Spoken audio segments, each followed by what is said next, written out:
It's like Bloomberg. What Hasan Piker's statements about patents implies for the future. Like they're gonna be talking about me on I don't know, like Kitchen Weekly. Hasan Piker eats chicken the wrong way. What this says about the consumption of chicken. This never gets old.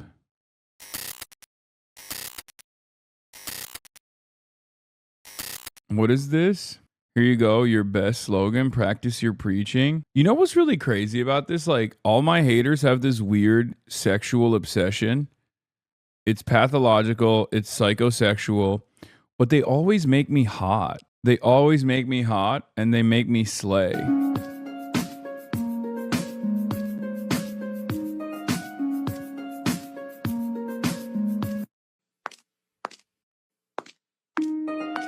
Like, it's very strange. It's a very strange thing that these guys do. Like, I legitimately think a big chunk of this hatred has to come from, like, what they think is going on sexual style. Like, there has to be an obsession, like an obsession that revolves around being sexually frustrated every single time. In any case, thank you for the playlist, Demasius. We got a lot going on. What the? Another Fox News hit? Worthless. Far-left influencer seemingly praises Luigi Mangione. Oh my God, here we go. Yeah, even Fox News, the most trusted name in news, said objectively I was hot. So I guess there's that. Have you seen this video of Zach Polanski making a journalist literally freak out on air? No. So I have not seen it. Zach, my goat, Polanski.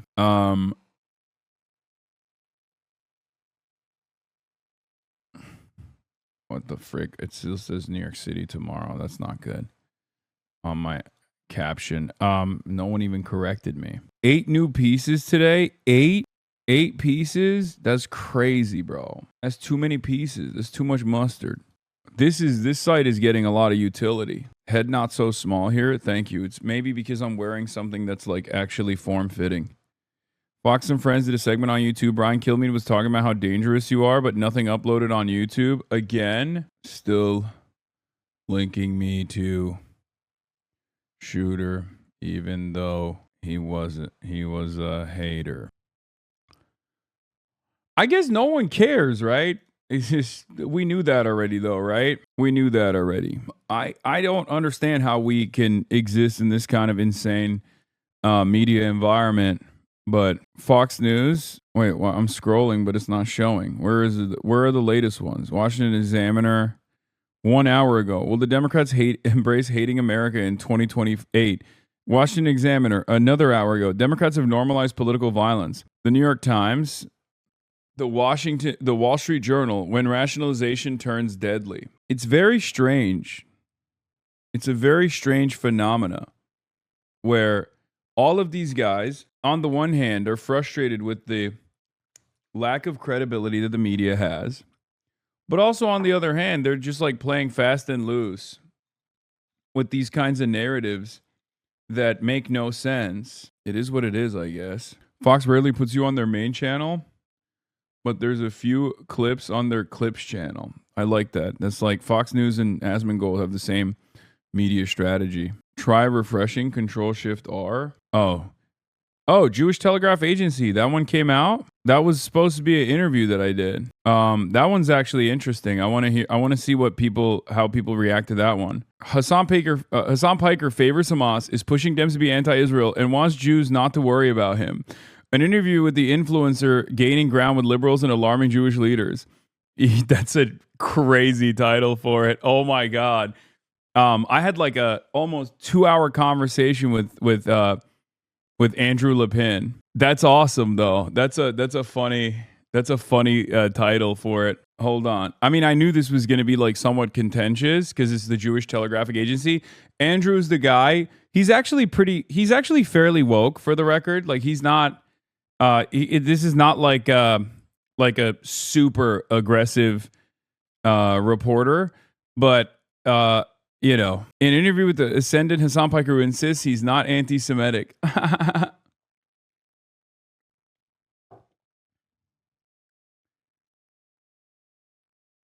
What's the link to this website with all these articles? Is HasanAbi M44C HasanAbi.M44.cl. Republicans are sinking, but Democrats aren't rising. Yahoo Finance. I'm pro piracy all the way. Influencer Hasan Piker and others debate micro looting. What the hell is this, man? This is. I'm eating it from every angle. It's like Bloomberg. What Hasan Piker's statements about patents implies for the future. Like they're gonna be talking about me on I don't know, like Kitchen Weekly. Hasan Piker eats chicken the wrong way. What this says about the consumption of chicken. This never gets old. We'll have order in the hearing room, or you'll be asked to leave. Ma'am, if you'll please take a seat, or we'll have to have you. Then you'll need to relieve. Donald Trump, help us. Please help us, Mr. President, before it is too late, because Jack Dorsey is trying to influence the election. It's so crazy because, like, she won in the end, right? Like, she won. She did all of this. She was ritualistically humiliated. And at the end, it didn't matter because she won. Anyway, we're blasting off, folks. We're blasting off. Another day, another 17 quintillion articles. Sky News Australia. Oh, this is the crazy lady, right? That wrote this, I assume. Yeah, Rita Panahi. Hasan Piker is complicit in the rise. This is Rupert Murdoch. This lady hates me, bro. This is, I mean, she's Australian, and she's also a stooge for Rupert Murdoch. She's irrelevant. This is the loony leftist losing it. Hasan Piker is a dangerous anti-Semite. Hasan Piker is a dangerous anti-Semite. On this week of lefties losing it, Hasan Piker, how seasoned is too seasoned? Today on the Auto Trader sitting in the winds, hoping he will say something about used cars so they can dogpile on this trend. Yeah. Loony lefties losing it. Hasan Piker is complicit in the rise of political violence in the US. I'm here with Newsweek senior editor at large, Josh Hemmer, that says there's a movement in the US teaching people that words are violence. Mr. Hemmer told Sky News host Rita Panahi that the left is trying to make words and violence interchangeable. And you have these streamers like Hasan Piker who are now openly advocating for it. Wait, words are violence? Wait, these guys are like hurting themselves in confusion. I thought it was now the right that was complaining that words are violence. And therefore someone needs to do something about me. Isn't it funny how Australia feels relevant? I mean, it's hilarious to me that Australian news thinks that they can gain any relevance this way. But on this week of lefties losing it, Hasan Piker. She lives in America. We don't claim her. Sorry, with this accent? It's not. It's not. And he also wants us to believe the virulently anti-American forces that hate President Trump, hate him so much that they're now siding with the Iranian regime. Well, we must believe that they actually really deep down love America. You're going to tell me with the accent like that she's American? I'm sorry. That's like wearing your fucking passport on your face. Okay? Sorry, big dog. Crikey. That's one of yours guys, right? Or no. This lady could live anywhere she wants to live. And it doesn't matter. She's always going to be an Aussie down to the core, mate. By the way, why is an Australian news broadcaster for skynews.com.australia talking about anti-American hatred demonstrated by the American Democratic Party against the American Republican president, Donald J. Trump? What are we doing here? Okay? Like, lady, don't you have a Dingo story to cover? Why are you talking about Hasan Piker? It doesn't make any sense. Why is this lady defending the American Republican Party over the American Democratic Party? Like, this is not a thing for you. If anything, it's not beneficial for you to defend Donald Trump at all. What the hell are you talking about? Go cover the Wallabies. Go cover the Wallabies. And the dingo's eating a baby. Rupert Murdoch is the owner of this media company. Anyway, I'm not even going to fucking dignify that with a reaction. We're a client state, mate. I know. It's just still funny when the youngsters aren't going to get the dingo joke. You think youngsters don't know about a dingo ate my baby? Put the shrimp on the barbie. A dingo ate my baby. That's like, do Zoomers not know that? Is that you or her talking? Chatter's like, I'm on audio only. I can't tell. I can't tell if it's you talking or if it's her talking. You're so fucking old, bro. No. I'm just saying, I don't get over here on my podium and talk about the devastating losses that the Australian forces received in the fucking Emu Wars. Okay? I'm not here talking about Albanese. Okay, maybe I am sometimes. A dingo actually eat that baby though? Yeah.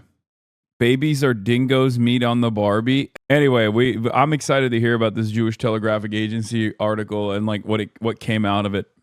And I also want to see what like people will say. Dem's response is working against real organized resistance by jumping on any act of resistance, calling it evil and glazing the cops. Turns out the dingo story was true. They found the kid's remains in a dingo den. Fucking hell. These dingoes, after the emu wars are over, we should do a dingo war as well. Fucking hell. Slam a couple of VB long necks in the morning and then go take out a fucking dingo den. Fucking hell. Slam a couple of VB long necks and then take out the fucking dingo den. Mate. Beulah Jr., thank you for the 20 fucking gifted subs. Anyway. Man, the liberal media on the periphery of the U.S. regime are your biggest cheerleaders. I remember when Biden pulled out of Afghanistan, the Brazilian liberal media went crazy over him, even more than CNN and Fox News. Yeah. What is this? Hasan, I have been a long-term community member, but I'm leaving today. I have fallen off stairs today while putting on my pants. Got taken to the hospital. I have a surgery tomorrow. I have laughed at people saying you are the only one to blame. You are the one to blame to violence because I wasn't the one who you were causing violence to. Today, I realized that even I can become the target of your violence and violent rhetoric when I fell down those stairs. Here you go, chatter. Anyway, let's get back to Laura Loomer. Lefties losing it. Laura fucking Loomer. What's she saying? I can't understand her. What? That is why she's censoring and shadow banning. How about a Dan? 12 and a half, 15, 7 and a half, $20, 2 and a half, 5, 7 and a half, 30. Hit $30 down here, 2 and a half, 5, 35, 7 and a half, 40. Hit $40, 2 and a half, 5, 45, 7 and a half, 50. Hit $50 down here, 2 and a half. Officer, will you escort this young lady out, please? Hit 2 and a half now, 5, 65, 7 and a half, 70. Hit 2 and a half now, 5, 75, 7 and a half, $80 to 5, 85, 90. Hit $100 and a 10 and a quarter, 1 to quarter, 1 half, and about 2 and a quarter. Hit 2 and a half, and about 3, able to bomb 300. Hit 3 and a quarter. Cut 3 and a quarter now, half, 3 and a half. So divide 400. Yeah, but a 4 and a quarter, 4 and a half. We're selling the cell phone there. 4 and a quarter, 4 and a half. Hit 4 and a half. We're 75, 505, 5 and a quarter, 5 and a half.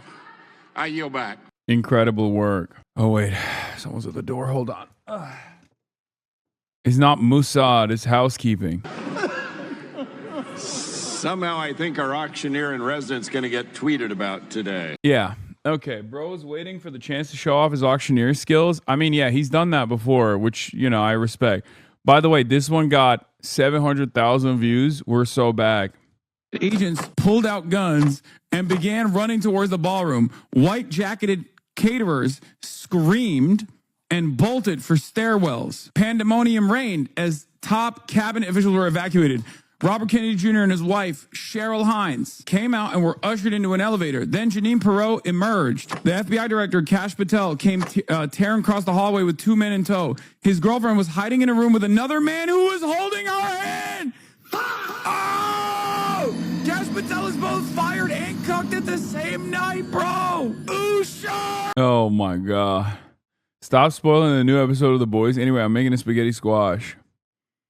That is so fake. So fake. Wait, what? Oh, they're talking about the attempt. I was like, what? The story's not faked. Literally people just sitting at their tables unbothered. Yeah, everyone on TikTok, everyone on LibTalk, everyone on Twitter, virtually every fucking liberal is like, yeah, this shit was fake, dude. That's all I got. They're faking this for the ballroom. And guess what, dude? I don't think you realize how funny you are when you go live. Thank you, chatter. I don't realize how funny I am. Okay? I don't. I think I'm unfunny. I tried to be as funny. I know it's not staged. but I don't care if libs say it's fake. Oh yeah, me too. I like it. I like it. It's Republicans are getting a taste of their own medicine over and over again. And it's unironically, it's like fighting fire with fire, right? Because Republicans are clearly engaging in misinformation, as they always do. They're trying to turn this entire thing into like, I don't know, the left is so radical, the left is so violent, blah, blah, blah. And it's failing. It actually does not have any salience any longer, because the entirety of the liberal media ecosystem, not the media ecosystem necessarily, but the entirety of like liberals that are receiving this information are going, no, this is just for the ballroom. But in any case, let's get to this Jewish Telegraphic Agency .org. Hasan Piker favors Hamas, is pushing Dems to be anti-Israel, and wants Jews not to worry about him. An interview with the influencer gaining ground with liberals and alarming Jewish leaders. This is from Andrew Lepin, who asked me the question about Rabbi Shmuley, but he had sent a request to interview me when I was doing the Abdul El-Sayed stump, but we didn't see it until later, and I hit him up, and I was like, listen, I'd love to talk to you if you want, and I did a sit down with him for like an hour, and I want to see what this is going to be.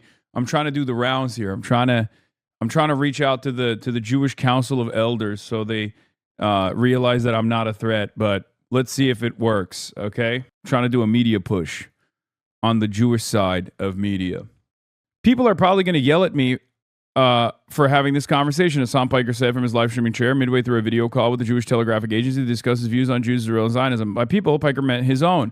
The 3 million followers he boasts on the streaming site Twitch, where the left-wing personality from the same chair opines politics in between video game sessions for up to 8 hours a day. That doesn't include the many more who watch clips of his show on YouTube or follow him on X. People are going to say, what are you doing? This is Jewish exceptionalism. Why do you care so much about making sure that Jews like you? He continued.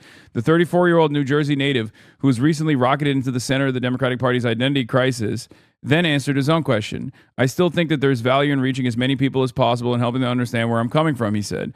So they're not freaking out when they see their nieces or nephews watching me on Twitch, and then they think that their sons or daughters or nieces or nephews have turned into neo-Nazis. That's why I'm having this conversation with you, he added, so that more people can hear something in the Jewish newspapers that isn't just, this guy's a heinous anti-Semite. Piker is an avowed anti-Zionist who has said that Hamas is 1,000 times better than Israel, has said, I don't have an issue with Hezbollah, compared an Iranian-backed Houthi rebel to Anne Frank, and likened liberal Zionists to liberal Nazis.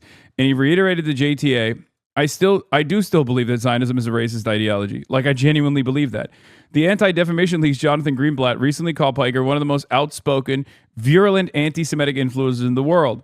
The stalwart pro-Israel Democratic Congressperson, Richie Torres, wrote to the heads of Twitch to express alarm about the amplification of anti-Semitism on Twitch at the hands of Hasan Piker, saying that he has emerged as a poster child for the post-October 7th outbreak of anti-Semitism in America.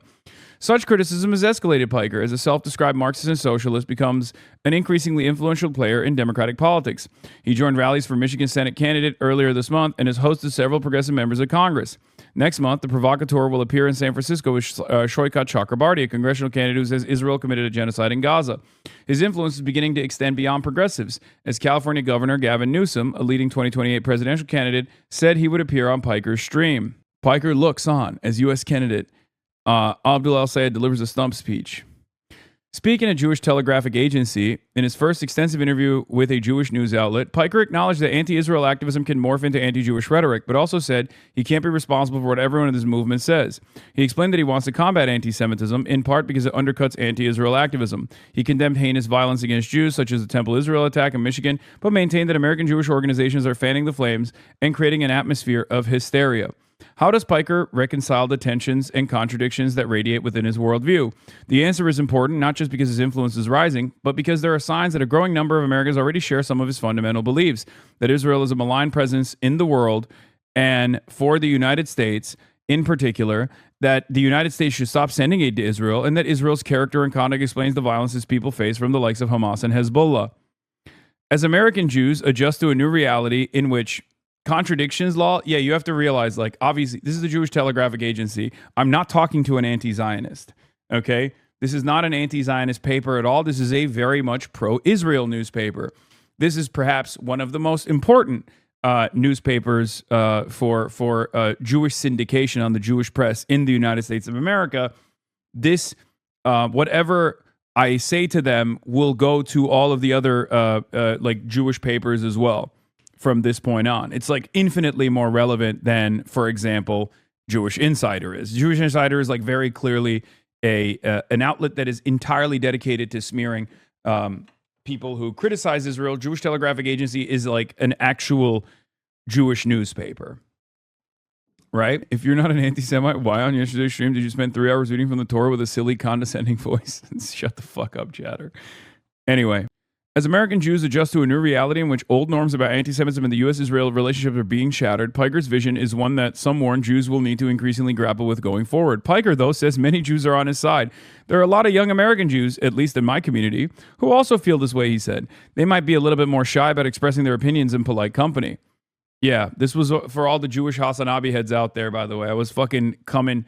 I was doing mama bear work for you so that you can have a normal conversation with your... JTA spoke to Piker several days before the attempted assassination of President Donald Trump and several cabinet members at Saturday's White House Correspondents' Dinner, an event that has prompted renewed concern about escalating violent rhetoric on both sides of the aisle. Some, including pro-Israel right-wing Jewish influencer Lizzie Savetsky, have attributed the shooting specifically to rhetoric promulgated by Piker. Born in Brunswick, New Jersey, Turkish parents, but largely raised in Istanbul, Piker got a start in Uncle Chunk Weigert's left-wing network, The Young Turks. In 2020, Piker left the company and launched a Twitch stream from his Los Angeles area home in West Hollywood that has now outstripped Uyghurs' influence. Damn, they just came after Uncle Chunky Weigert, saying Uncle Chunky Weigert's washed in comparison to your influence. Piker's comments about Israel are nestled among hour-long streams that touch on a wide variety of topics he labels as anti-imperialist and anti-fascist. That includes criticizing America, which he said deserved 9/11. Yeri Rosenberg argued in a recent piece that Piker exhibits, bro, come on, you talked to me for 2 hours. Why are you fucking giving insight from Yair Rosenberg? Jesus Christ. Anyway, Mao Zedong lamented the fall of the Soviet Union, noting that tens of millions of victims of the Soviet Union went unmentioned. Rosenberg is currently engaged in a back and forth with Piker after saying the streamer mischaracterized Albert Einstein's views on Israel, a symptom, he said, of a fast and loose approach to facts. Okay, the least you could do is put my response to Rosenberg, right? Which happened after this interview took place. Okay, what the fuck is this, bro? This guy is just like spamming. ContraPoints wants on. All right, man. She needs to get in fucking line. All right, there's a lot of people that want to come on. I'll have her on the stream. Shut the fuck up. I thought this was an interview. Yeah. Oh my god, bro. Oh my god. I can't believe Contra still has fucking shooters. Piker's hold on younger left-leaning audiences alternatively alarmed many liberals and made them envious. Wait, what? Some of the party have likened him to the right-wing firebrand Tucker Carlson or even streamer Nick Fuentes, known for his praise of Hitler and attacks on organized Jewry. He's broken with at least one significant Jewish ally, Ethan Klein, a progressive YouTuber with his own history of incendiary comments, used to host a podcast about the left with Piker. That ended shortly after October 7th, when Klein, who was married to an Israeli, sharply diverged from Piker on Israel. Today, Piker posted memes comparing Klein to Senator John Fetterman, the Democrats whose sharply pro-Jewish views the left sees as traitorous. But others see him in the potential to achieve an elusive goal, the Joe Rogan of the left. Largely male, disaffected voters to the Democrats through the force of his own charisma and unfiltered opinions. Jewish New York Times columnist Ezra Klein recently joined several other prominent liberal pundits in encouraging engagements with Piker and said the Twitch streamer was an anti-Zionist, not a Jew hater. Last week, Piker appeared on a Times opinion podcast as a political commentator to argue in favor of a petty theft as a form of political protest. Look, man, I extended the olive branch. I tried to have a normal conversation. If they want to turn this into a hit piece, then, whatever. The big reason why I did this, for the record, was because I reached out to them so that we could do an interview. We talked for like an hour and a half. I gave them more than an hour of my time, and there's very little of the conversations that we had that are in this piece at all. It's just like boom, boom, boom, boom, boom. Hit after hit. Now, the irony, of course, is that the reason why I wanted to have this conversation, I wasn't expecting them to write a puff piece. But the reason why I wanted to have this conversation was because I was like issuing a warning, okay?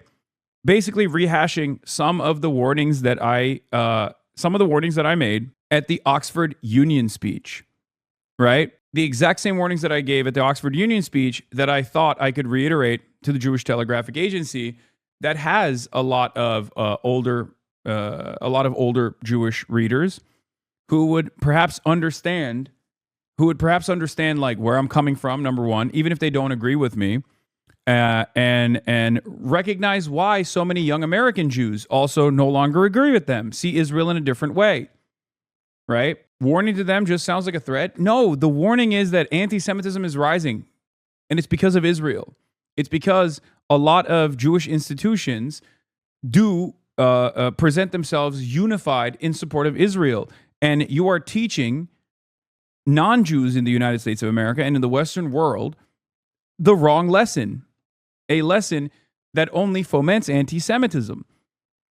It was two different things I wanted to talk about, which I tried to talk about. The conflation between Zionism and Judaism from our perspective, from the perspective of people in this community, both, young American Jews and non Jews alike, like anti-Zionists in general, and why they hold the opinions that they hold about Israel and why it has nothing to do with anti-Semitism. You might not agree with that at the end of the day. You might not necessarily agree with that, but I think it's good to hear that perspective, right? Ultimately, it doesn't really matter, right? This is not this doesn't matter at all, because most people that are in the readership already have a negative opinion of me. So this only adds on to the fucking pile. It's not going to change anything, right? Hold on. Door. It's not the Mossad. Door's closed. Okay. Yehuda Kurtzer, founder of the liberal Zionist think tank, the Shalom Hartman Institute, disagrees with Klein to welcome Piker. He argues means embracing the changing of the goalposts in the acceptability of Jew hatred in liberal societies. Either way, Piker doesn't just want outreach. He wants to convince people of his positions. Chief among them is the Democratic Party should become explicitly anti-Israel. If there was a real expression of democracy in this country, yes, the Democratic Party would be the anti-Israel party, he told JTA. When it comes to his positions on the future of Israel itself, Piker described his ultimate goal as a secular, solitary state where everyone has equal rights and equal representation, Jews, Muslims, Christians alike. A state that would come with the Palestinian right to return, a Truth and Reconciliation Committee, and some form of reparations. But he was open, he said, to a binational solution in the region in the interim period, even if it's not the most moral from my perspective. He dismissed concerns that his vision would put Jews at risk. When Palestinians were fully integrated into Israeli security apparatus, he said, they would simply have no further need for Hamas. He told JTA, I didn't say that. I said once Palestinians were fully integrated into the state, that there would be no need for militant resistance, or rather, if there was militant resistance, they would be treated as criminals in the regular criminal justice system. He told JTA that he sees himself as committed to combating anti-Semitism on his terms. In the conversation, he condemned some behavior that others on the left have justified or even celebrated. Anti-Semitism still exists. Heinous hate crimes still exist in the country, right? Synagogues being attacked, painting swastikas on the side of Hillel buildings, all this stuff. This is real anti-Semitism, and it's horrifying for people to experience because they're like, I want to go to my place of worship with my family, and now I'm worried that someone could just ram their car into it. No one should have to live like that. Yet he didn't walk back any of his earlier statements. He has previously apologized for referring to ultra-Orthodox Jews as inbred. Then there was the matter of anti-Semitism on the left. When first asked about it, he acknowledges its existence in softer terms. It is undeniable that there's been a shift for sure where people I think are not as careful in their expressions of the way that they communicate on these issues, he said. But he also described it largely as downstream effect of pro-Israel lobbying and American Jewish organizations that he said have created a force tying Judaism to Israel. Was that also true for the self-proclaimed anti-Zionist who said the Temple Israel and Michigan attack last month was a legitimate target for a man whose brother had been killed in an Israeli strike? Or the ones who are celebrating the murders of the Israeli embassy staffers outside of the Capitol Jewish Museum? Leave that, by the way. I don't think it's a legitimate target for the record, Piker responded. On his stream the day of the Temple Israel attack, he declared there's no justification for fucking trying to go into a synagogue and murdering kids. He chalked up left-wing anti-Semitism in part to it being much easier to get Americans on board with just hating entire populations than to actually be anti-imperialist, anti-genocide, and anti-fascist, unfortunately. But then he again said the biggest reason is the downstream effect of pro-Israel lobbying, along with, as he puts it, a lot of the Jewish advocacy organizations that claim to be Jewish advocacy organizations, but simply are Israel advocacy organizations, like the ADL and numerous others. Young people are upset with Israel's treatment of Palestinians, he said, are being taught by such messaging that they must be anti-Semitic, and some of them wind up believing it. Okay, good. At least they put this part in the fucking article later down the line. It creates an environment of panic and hysteria that serves the interests of Israel, he said. And I think it's actually not beneficial for American Jews at all. He acknowledged that not everyone on the left seemed to think that fighting anti-Semitism was a moral imperative. This will come across as maybe messed up, he prefaced. But the attitude from some is, anti-Semitism is a problem. However, it's nowhere near as large as a problem as Islamophobia is. When it comes to his fans, he said, some people say, why should we care about this? He was not one of those people, he insisted, even if, in his estimation, anti-Semitism is no longer a systemic form of discrimination in America the way it had been in the pre-war period. Piker believes his stated interest, pre-war, by that I mean World War II or even post-World War II. I don't know why he said pre-war. I don't know if he thinks I meant like post-October 7 or something. I'm talking about like anti-Semitism used to be a systemic form of discrimination in the United States of America, but it's no longer the case. Piker believes his stated interest in fighting anti-Semitism sets him apart from anti-Israel streamers on the far right, including Fuentes, the avowed white supremacist Hitler fan, to whom a growing number of Jewish and political figures are comparing him. In Piker's case, his record speaks for itself. The same with Nick Fuentes. I don't need to go into detail about who they are or what they represent, Ted Deutsch, head of American Jewish Committee, told Jewish Insider last month. Neither of them belongs in the middle of the political process as a result of candidates choosing to put them there. Piker is insulted by the comparison to Fuentes. He thinks Jewish groups consider him a threat precisely because he's not Fuentes. That means, he said, that they may see him as a more persuadable, rational influence on young Jews. Nick Fuentes, we both know, is a neo-Nazi. He's a Holocaust denier, right? He's horrible. His worldview is repulsive, Piker said. He's not going to be able to get Jonathan Greenblatt's nieces and nephews to really reconsider their relationship with Israel. An ADL official sharply disputed Piker's characterization. The organization is warning about Piker, said Oren Segal, the ADL senior vice president. I love that line is now in the Jewish Telegraphic Agency. ADL senior vice president of counter-extremism and intelligence, because his praise of groups like Hamas and Hezbollah is normalizing them for his audience. I don't think Hasan Piker is offering a nuanced understanding. He's celebrating them. I mean, his favorite flag is Hezbollah, Segal said. He's giving them a voice and legitimacy, and I think that many in the Jewish community are concerned about. Is that unreasonable for people to be concerned when they hear that type of language? I don't think it is. First of all, you don't just say my language is concerning. You say I'm the most repulsive Jew hater in America. So don't fucking back down now, okay? You're the ADL. You have put a target on me, a much larger target, as a matter of fact, than you have over Nick Fuentes. I'm just addressing why that's the case, okay? Segal also rejected the claim that the ADL and other Jewish groups were contributing to anti-Semitism, as when Piker said, they're fomenting more anti-Semitic tendencies among the population by consistently refusing to separate American Jews from the state of Israel. Segal said that the view ignores the various ways in which we're combating anti-Semitism every day. He added, it's like saying an oncologist causes cancer. The ADL monitors hate of all ideologies, tracks in response to anti-Semitic incidents, and conducts research into anti-Semitism. But the group has also pulled back on some civil rights work following criticism from the right. And Greenblatt has, oh my God, JTA is even cooking the ADL a little bit. Greenblatt has defined anti-Semitism as a form of anti-Zionism as a form of anti-Semitism. A move that reportedly angered members of his own staff, some of whom quit the organization over what they say was an overt emphasis on pro-Israel advocacy. But Piker believes he's far from the fringe of sentiments among Democrats and even Jewish Democrats when it comes to his views on Israel. There's evidence of discontent on the front. A recent survey from the Jewish Federations of North America showed that about 7% of Jews overall defined as anti-Zionist. Almost as many tell-posters are Orthodox, and that figure was twice as high for Jews under 35. To that end, he said, he wants to build coalitions with liberal Zionists, the same group he had disparaged as liberal Nazis. Both his political hero, Vermont Senator Bernie Sanders, and up-and-comer he's intrigued by, Georgia Senator John Ossoff, are Jews who have voted to condition aid to Israel, even if they're broadly supportive of a two-state solution. That's fine with Piker, despite the fact that he once said you shouldn't even let someone be a fucking local dog catcher if they've exhibited any sort of positive feelings about the state of Israel. He told JTA he likes the stances that politicians like Sanders and Ossoff have taken to move the dialogue on the issue. He insists that despite his strong language, he doesn't see litmus tests the same way as many of his cohort do post-October, taken to freezing out Zionists from coalitions, not to mention public society in general. I'm a pragmatic person, he said. The way I see Palestine as a litmus test is not to say, oh, if you're not fully on board with this, you're evil and repulsive, and therefore I can never align with you in any meaningful capacity. Instead of insisting on anti-Zionists, he said he looks for people who have sympathies that I think don't stand in the way of the conversation further into a more productive place, moving the conversation further into a more productive place. He pointed to the reaction of young Jews he knew in Georgia who were outraged after more than 50 Jewish groups, including several synagogues in the ADL, penned an open letter criticizing Ossoff's vote in 2024 to stop certain arms sales to Israel.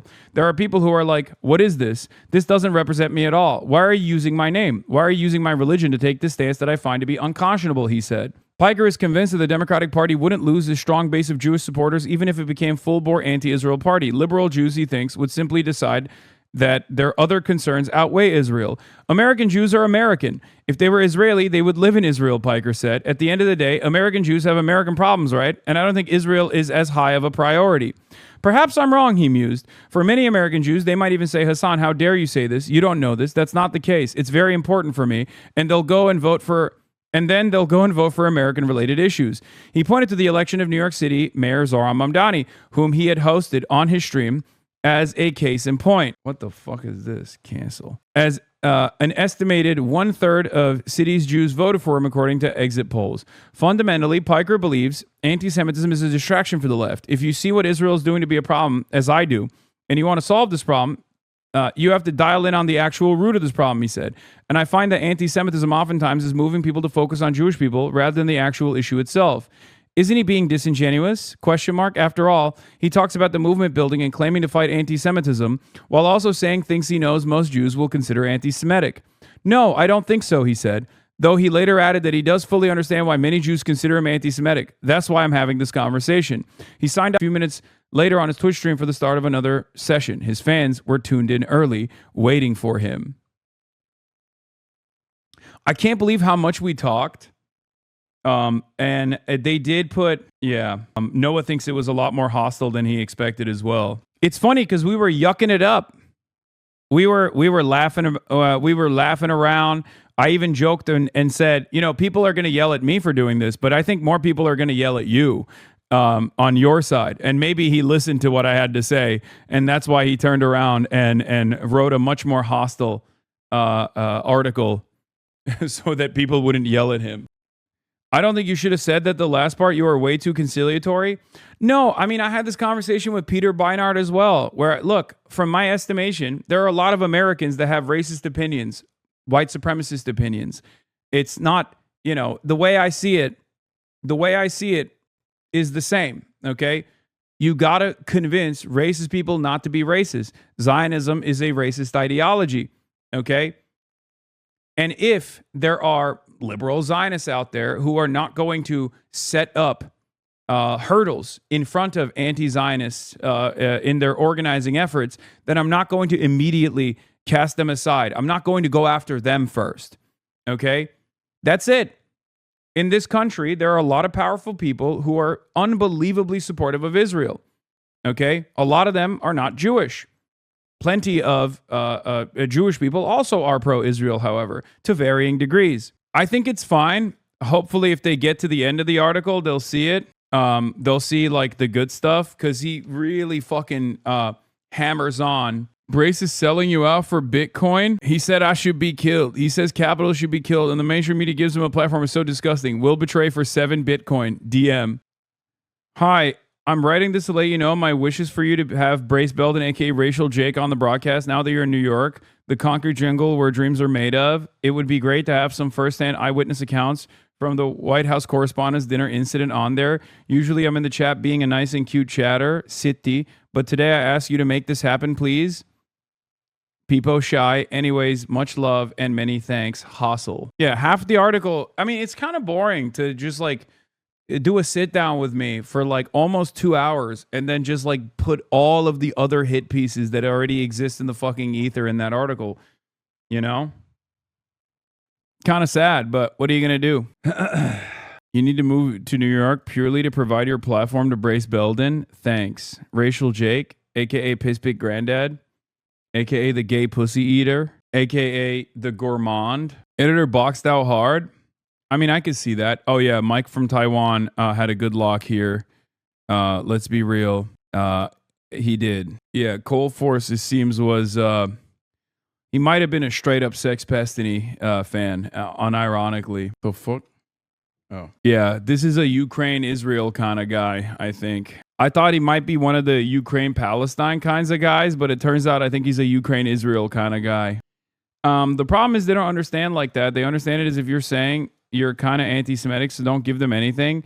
Okay, man, I'm a 34-year-old media professional. Okay, I've been doing this for 10 years. Thank you for your concern, but I think I'm going to keep doing what I'm doing because my policy is being honest unconditionally in an uncompromising manner even if it offends the sensibilities of those who oppose me ideologically, those who don't understand what I'm trying to do, those who don't understand what I'm trying to say, even those who are aligned with me, right? That's it. Yeah, he's a Brianna Pooh fan as well, I know, which was really funny because Brianna Wu was the one who was chirping, being like, that's definitely a free Palestine guy. Your new setup sucks? Wait, why? I think it's dope. It looks nice, no? Look, I got books behind me, got a bottle of wine, a book that says New York, which is where I'm at. New York, concrete jungle where dreams are made of, that kind of thing. There's nothing you can't do. Needs more ducks. Okay. Yeah, I retweeted this one. I was being a little petty here. I bet $1 million he's free Palestine. Cold Force retweets Brianna Wu. My position on Gaza is nuanced. My position on what's happening to Jews at home is not. This is no different than the KKK. Setting fire to crosses in black people's yards in my home state of Mississippi. Yeah, it turns out this guy was a Brianna Wu fan who quote retweeted Brianna Wu comparing the Free Palestine movement to the Klan. Don't listen to them. There's a John Mersheimer type background. You seem studious. Thank you. Why do so many people tell a 34-year-old man how to do his job? Some people out of annoyance, some out of parasocial desires, others out of an attempt to help. I know I'm fucking annoyed. It's unexpected. Honest reporting from pro-Israel media org. Like, how are you surprised? I'm not. I knew it was going to be contentious.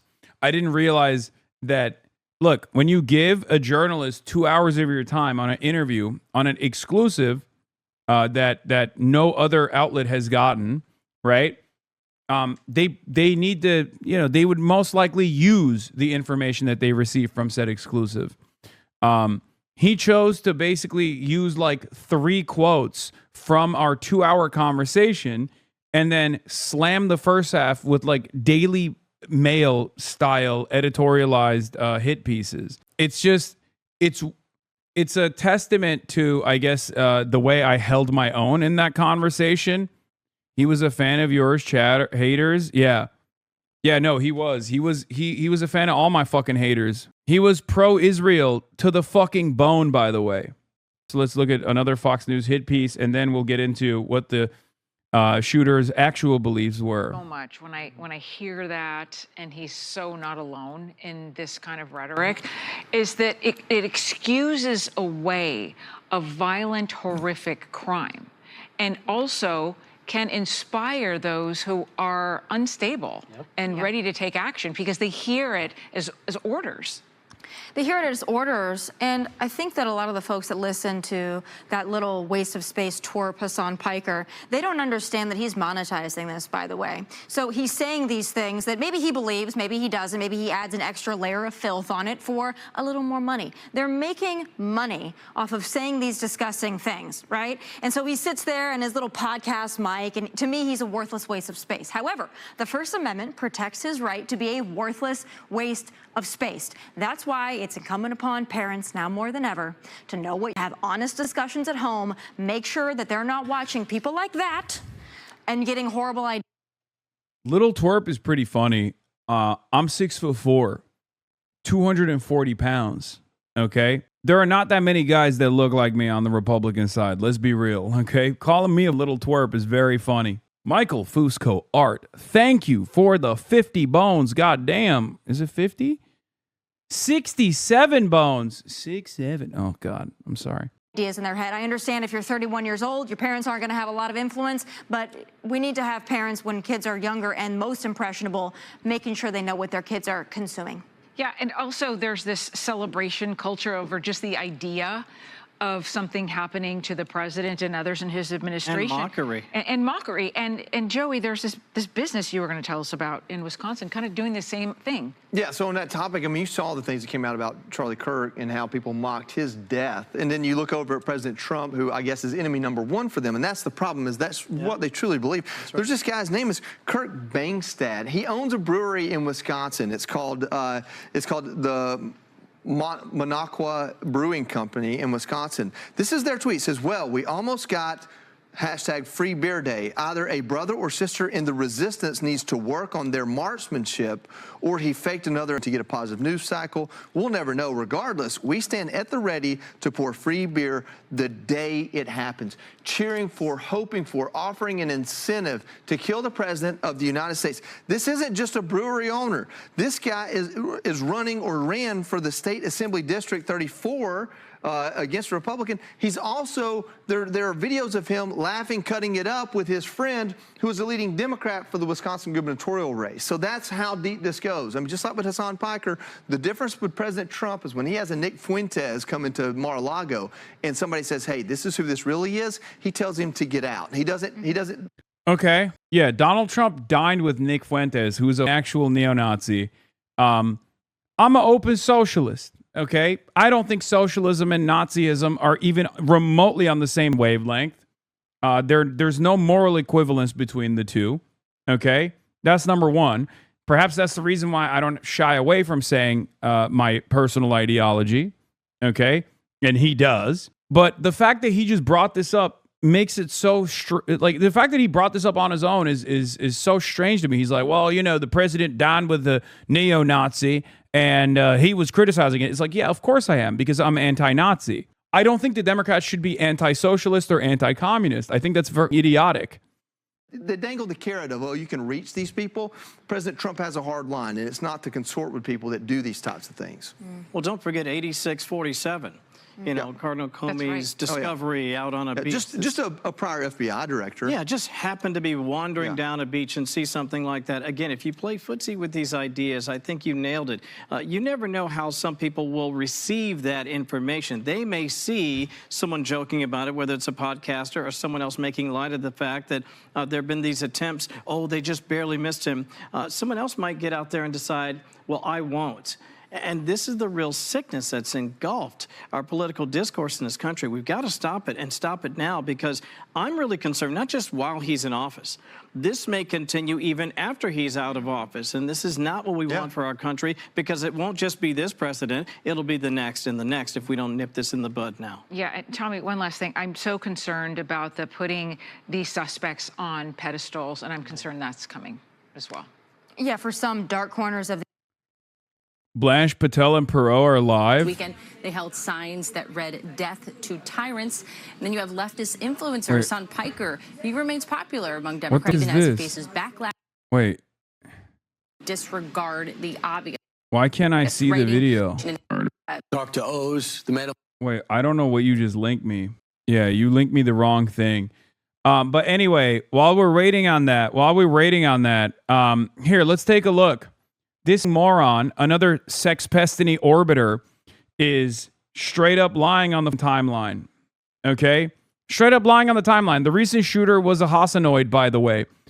He hated Hasan. He was a fan of your circle. Why wouldn't you just own this revolutionary action against the bourgeoisie?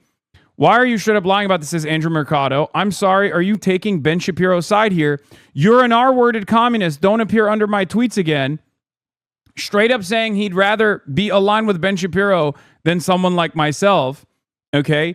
And I wasn't going to do this, okay? I wasn't going to unleash the faucet of true information about the shooter's background.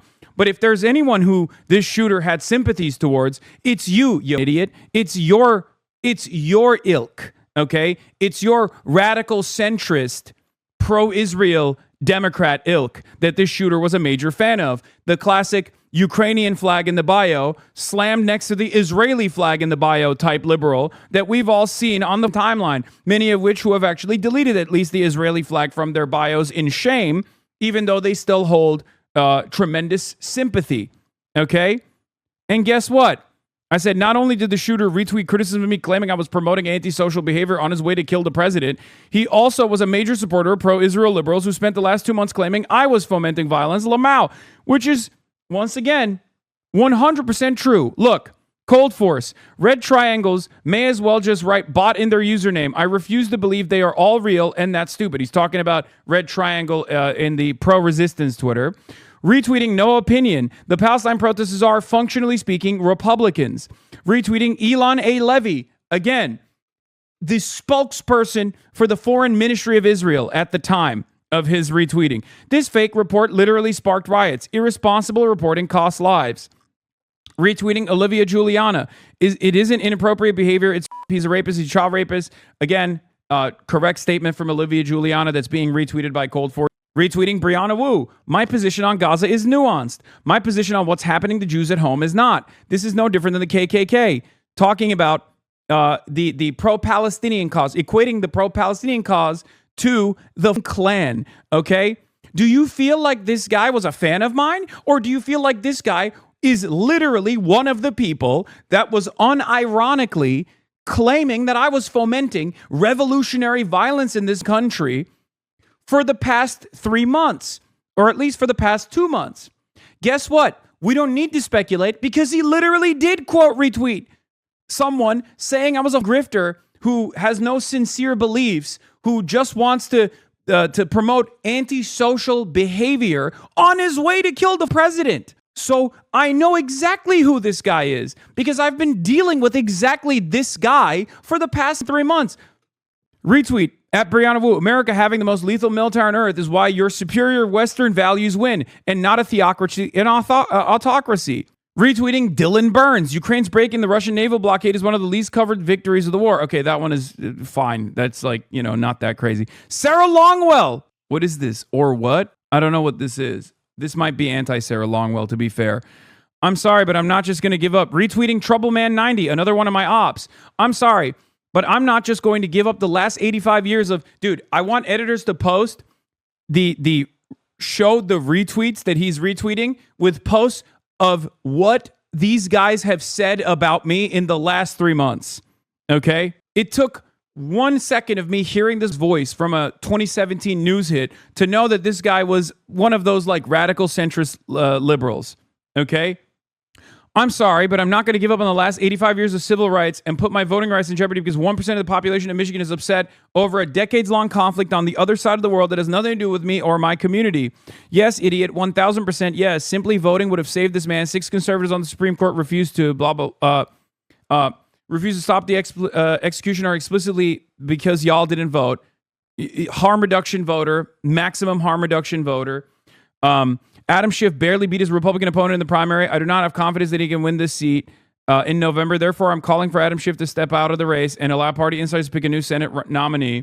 Like, he was a massive Troubleman90 fan. What does Troubleman90 have to say? Virtually every single person that has been handshaking with the Republicans for the past 3 months almost now, claiming that I am responsible for the political violence of this country. This guy was your guy. This guy was a major fan of you. He was retweeting all of your tweets. What do you say to that? He hated me. He hated me. He loved you and he hated me. What the f- do you have to say about that now? Huh? Unlike you, on the other hand, I don't think you are the reason why he did this thing, okay? Because I'm not an asshole and I'm not an idiot. But it's unbelievable that there are still people out there trying to be like, oh, this guy was a Hasan fan, leaning into the fucking right-wing Republican propaganda. The growing chorus of Democrats raising questions about whether Trump won legitimately is now too big to simply ignore. Oh, he was saying, or what, to Sarah Longwell, saying, no, you should actually, because he was an election denier, okay? The guy, Cold Force, he was like literally blue and on. He was the guy I was making fun of early on. Yeah, Destiny's community is now saying the attempt is based since they can no longer claim he was one of yours. Yeah, because these guys don't give a shit about anything. They don't care about anything. They're not serious political actors. All they care about is doing Gamergate-style disparagement campaigns against one person, me. That's it. That's all they give a fuck about. I know it sounds insane, but that's all this is. It blows my fucking mind, but that's literally all it is. Retweeting Kraut, even Kraut. The guy that people keep saying gave himself, like castrated himself or something, and then blamed tankies. I don't even know what that means. I remember in 2017, everyone was just like, oh, he won't be that bad. I was one of them. And then he was even worse. I mean, he was fucking tapped into the centrist libtard Twitter. Like, he was tapped the fuck in. If you're retweeting random irrelevant former Nazi fucking now turned reactionary liberal content creators, if you're retweeting them, like, you're out of your fucking mind. You can make out the $1 million check to The Nation magazine. Thank you for your attention to this matter.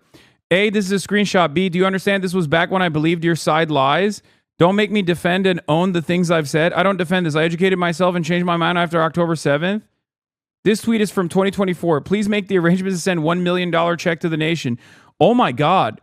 Brianna Wu is unbelievably disingenuous and so fucking stupid. Election denier, but voting would have saved us. Castrate self with CBT, blame the tankies. That's what the Kraut guy does, right? I can't believe this guy's Reddit account was seemingly the most like boring one. Yeah. This is the guy he was retweeting. Okay? This is the guy he was fucking retweeting nonstop. Here's a video of Hasan saying Kamala and Trump are the exact same. Notice how passionate he is. You truly believe this deep in his heart evil. Yeah, on the issue of Gaza. Okay? Sucks to suck, but it's fucking true. Yes, Brianna Wu is so fucking stupid that she's trying to say that her tweet equating pro-Palestinian protesters, campus protesters of the Klan is actually a pro-Palestinian tweet. Like, think about how insane these people are. Think about how fucking insane these people are. One of their guys goes out and tries to assassinate the president, and they're like, yeah, this must still be the radical left. These liberals fully admit they only care about you. What is this? I've been pretty clear about what I think about Piker's rhetoric, and I have mentions to prove it. But I do have an important observation about Piker. He's not the president of the United States. He's a Twitch streamer 80% of Americans haven't heard of. It's not the same. 100% agree. The reason I talk so much about Hasan is because I can't change the evil shit Trump does, but I can bully Hasan Piker and make him sad. So I engage in the activity that allows me to have a quantifiable positive impact in the world. Dude, you have to have zero self-reflection if you thought that posting this would somehow make you look cool or good. That's unbelievable. This is the most pathetic tweet I've ever fucking read in my entire life. You just openly admitted that you obsess over me because you have no fucking power. You recognize your powerlessness with the hopes that it might actually make me sad. Why would it make me sad?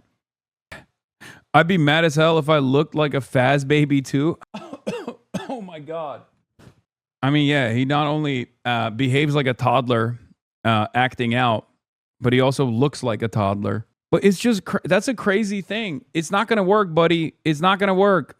You are not even remotely the most consequential hater that I have. They don't think it's loser shit to do this. 1K likes, they're just smelling each other's farts. Yeah, but that's not even reaching like any salience here. This is not reaching any prominence either. Also, yeah, when you look like this, when you behave like this, you can't really bully anybody. Why do you want to be a bully anyway?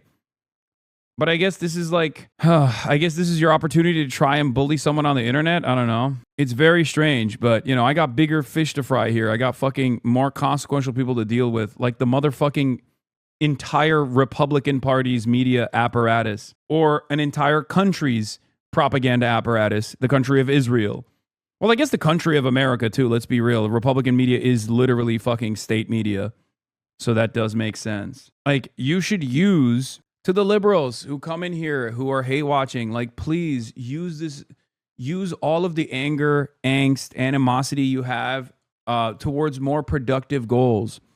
Okay, goals that will help you out in the long run. Lean into political organizing. Go outside. Please, Jesus Christ. Yeah, this is funny. Julian from Dropsite says, okay, fine, the shooter didn't like Hasan, whose rhetoric thus couldn't have played any role in motivating the attacks. But why would Hasan say things that would make the shooter hate him? Will Hasan condemn himself for making the shooter more angry than he already was? Yeah. I can't, it's unbelievable that this guy, it comes out that this guy is like straight up a fucking radical centrist, pro no opinion, like Ukrainian flag, Israeli flag in the bio type guy. Okay. Why is there no community note for Benny? Oh, this? Yeah, I saw. That's a lie. But hey, if you curse a lot, maybe people won't notice that you promote stealing, murder, terrorism, and communism from your multi-million-dollar mansion while zapping your dog. Yeah, he got fucking ratioed into oblivion. He was butthurt. Ben Shapiro posted this over Bernie Sanders' tweet. So I said, a literal terrorist credited you for his radicalization, you fucking loser. Which is true. And then he went, you zap your dog. I think there's a bigger story here about how your haters, especially since October 7, have been feeding their audiences an ahistorical alternative universe that radicalizes them to them being brain-dead liberals like Cole Allen. Yeah. I was kind of surprised this morning, even the dude at work that would salute the flag with his hat over his heart, with a single tear rolling down his cheek, while Trump cucked his, you sir, thought the White House Correspondents' dinner was staged. Yeah, of course. Good luck. Yeah, this guy, Evan responds, you'd rather ally with Ben Shapiro than a communist? Unironically, yes. Because unlike the people further to the right of Ben, like Jack Posobiec or Libs of TikTok or any of the ride or die Trump dick suck, Shapiro is not nearly as toxic as any communist or anarchist or tanky or left populist or whatever. That's it. He doesn't realize what he's admitting here, but this is not actually favorable. Okay? You will never be able to convince a Barbara or a Deborah of this reality. Okay? Go talk to any white suburbanite Barbara or Deborah over the age of 65 that's a lifelong Democratic Party voter or recent Democratic Party voter, that the Antifa guys, the guys that wear the black masks that go after neo-Nazis and whatnot, or the pro-Palestinian crowd are not their allies, but Ben Shapiro is, and watch their reaction. Those Barbaras and Deborahs will load up socks filled with batteries and beat you to death with it, okay? What the fuck are you talking about?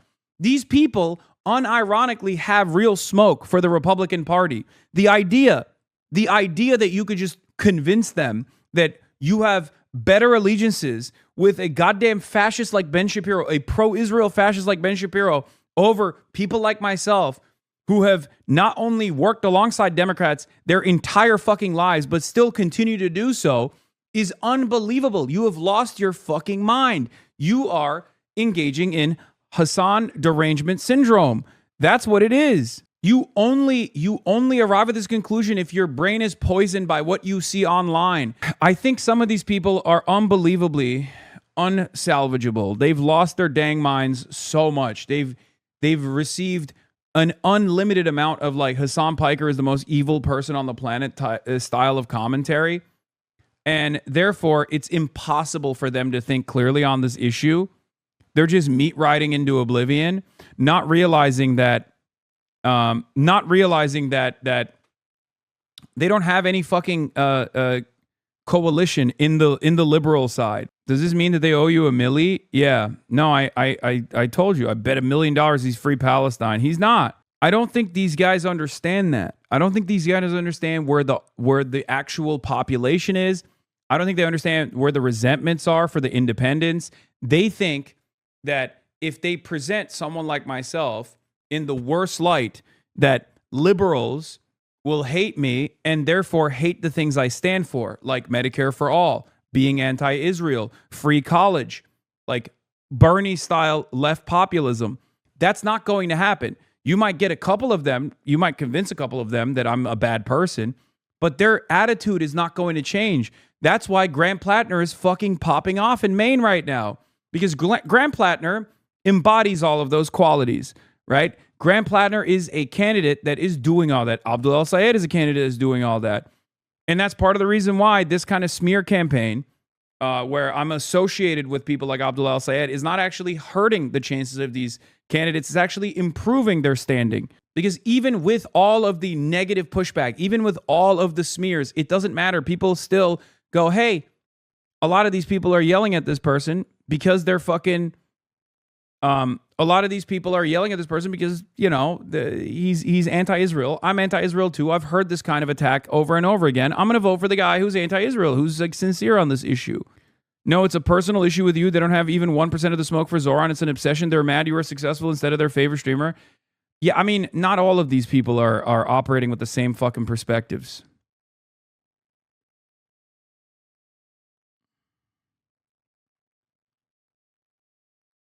But it's just crazy that these guys are like, these guys spent the past 2 months talking about how I'm fomenting hatred and fomenting instability and demanding violence.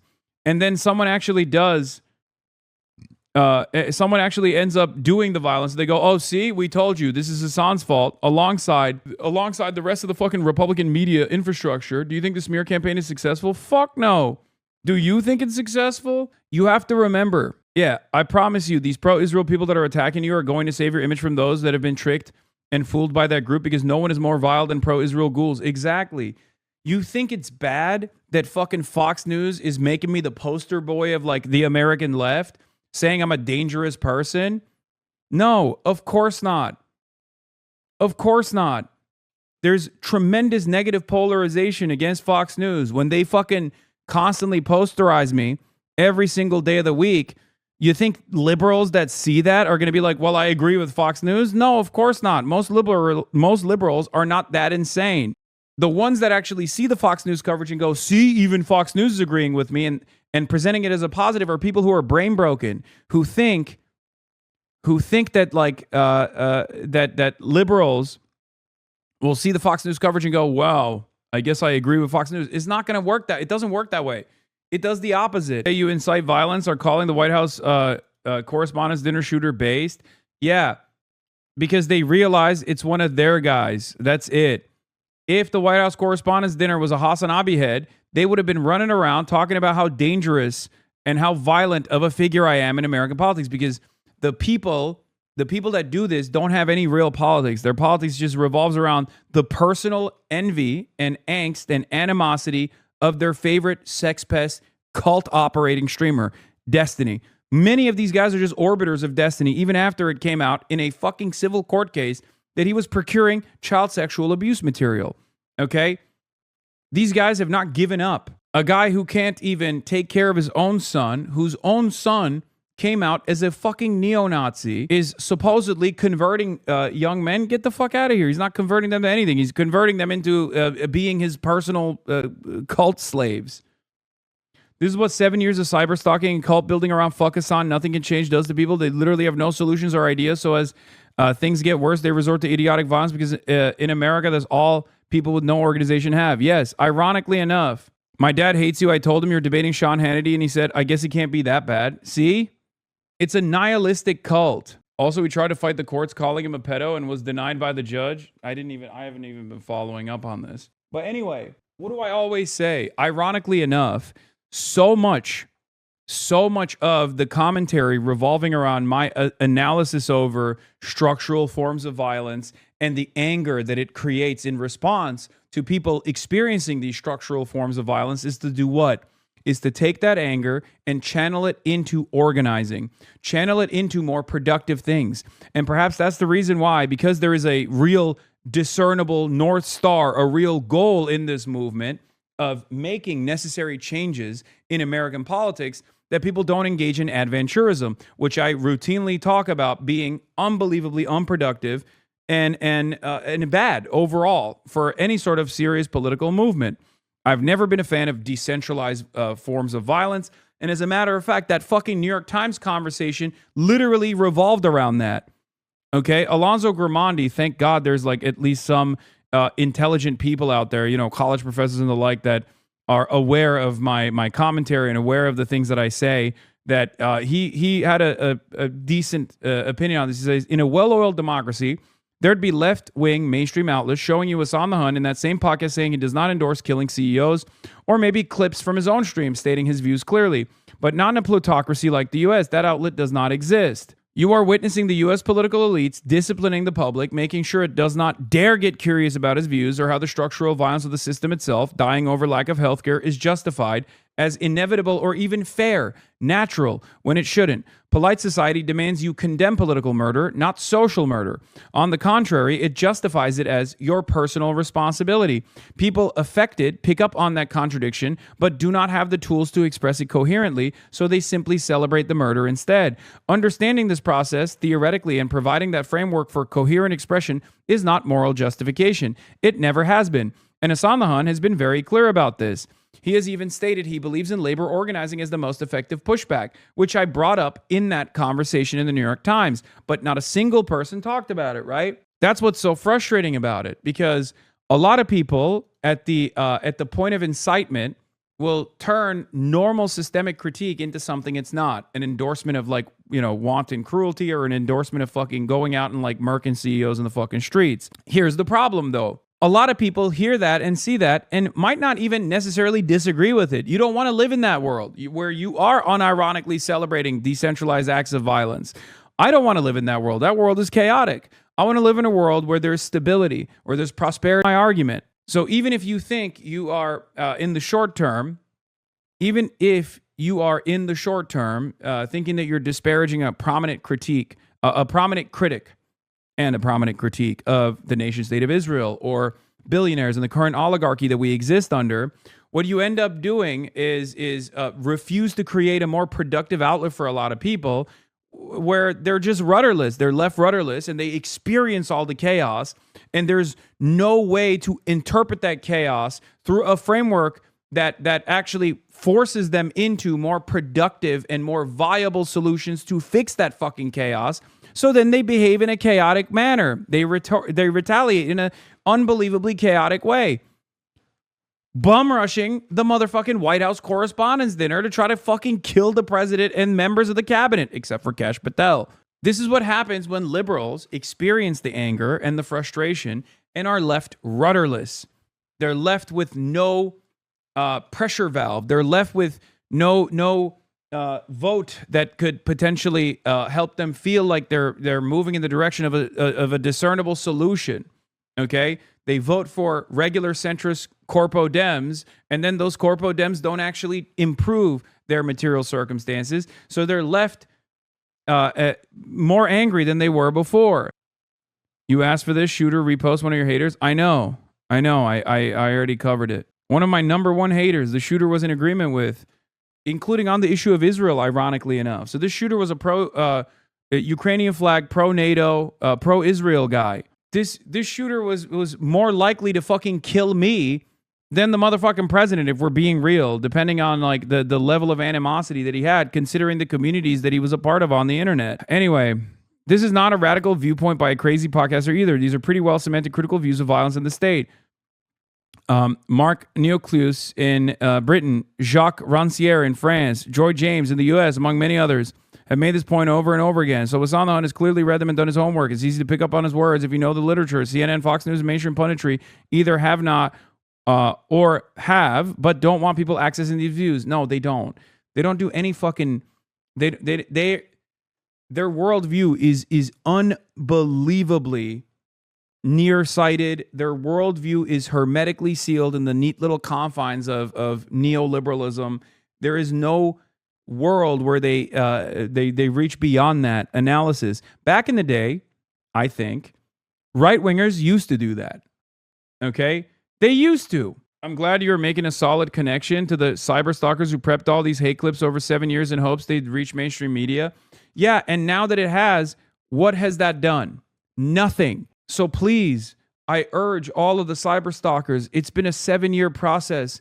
Just give up and work on something more productive, please. I beg of you. I promise you, you will be healthier and happier. Funnily enough, the reason why the right wing has been able to do so well with culture wars is because Bannon read Gramsci and applied counter-hegemonic theory to culture war bullshit. I know. That's it. Bannon is one of the better read Republican demons, ironically enough. It's incredibly frustrating to see people, even people who frankly should know better, fall for the bad faith political operation to make you think this guy's a potential murderer and not someone who's simply translating foundational critical thought to a Gen Z Twitch audience. This guy is a perfect example of a liberal who refuses to see it. He could very easily put out a very quick vid clarifying he doesn't endorse killing CEOs, and right now it'd have no problem getting widely circulated. He probably doesn't endorse killing CEOs either, but it'd be death to the brand he's cultivated to admit that, like some school marm. He says it in the podcast, but no one is curious enough to watch it. Either that, or they're just ignoring it because it doesn't fit the narrative. A lot of these controversies have YouTube vids dedicated to them. A good example is the Rick Scott statements, and yet it's still brought up. Clearly, one of his 10 million dogged defenders should edit the clip down and push it out, like they couldn't, for some reason, do with his endorsement of Harris. I even added the time, 110, where he explains the Rick Scott comments in the first video you get on his clip channel and type Rick Scott. The problem is people don't care to look, even when we present them with this. Thanks for the timestamping, but this doesn't say the Mangione killing was wrong. I was referring to the mention of him on a video of the Rick Scott and not that stop people, blah, blah, blah, blah, blah.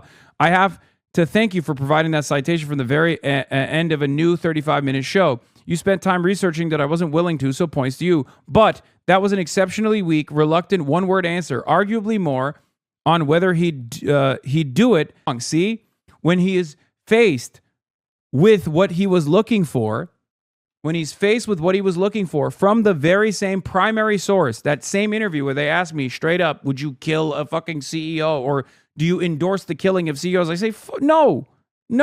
And he still goes, you spoon-fed it to me, but I still think it's weak. It's a goalpost shift, right? This guy isn't just dealing with some of you guys in the chat as well. He's dealing with Alonzo Grimandi as well. Alonzo Grimandi literally turns around.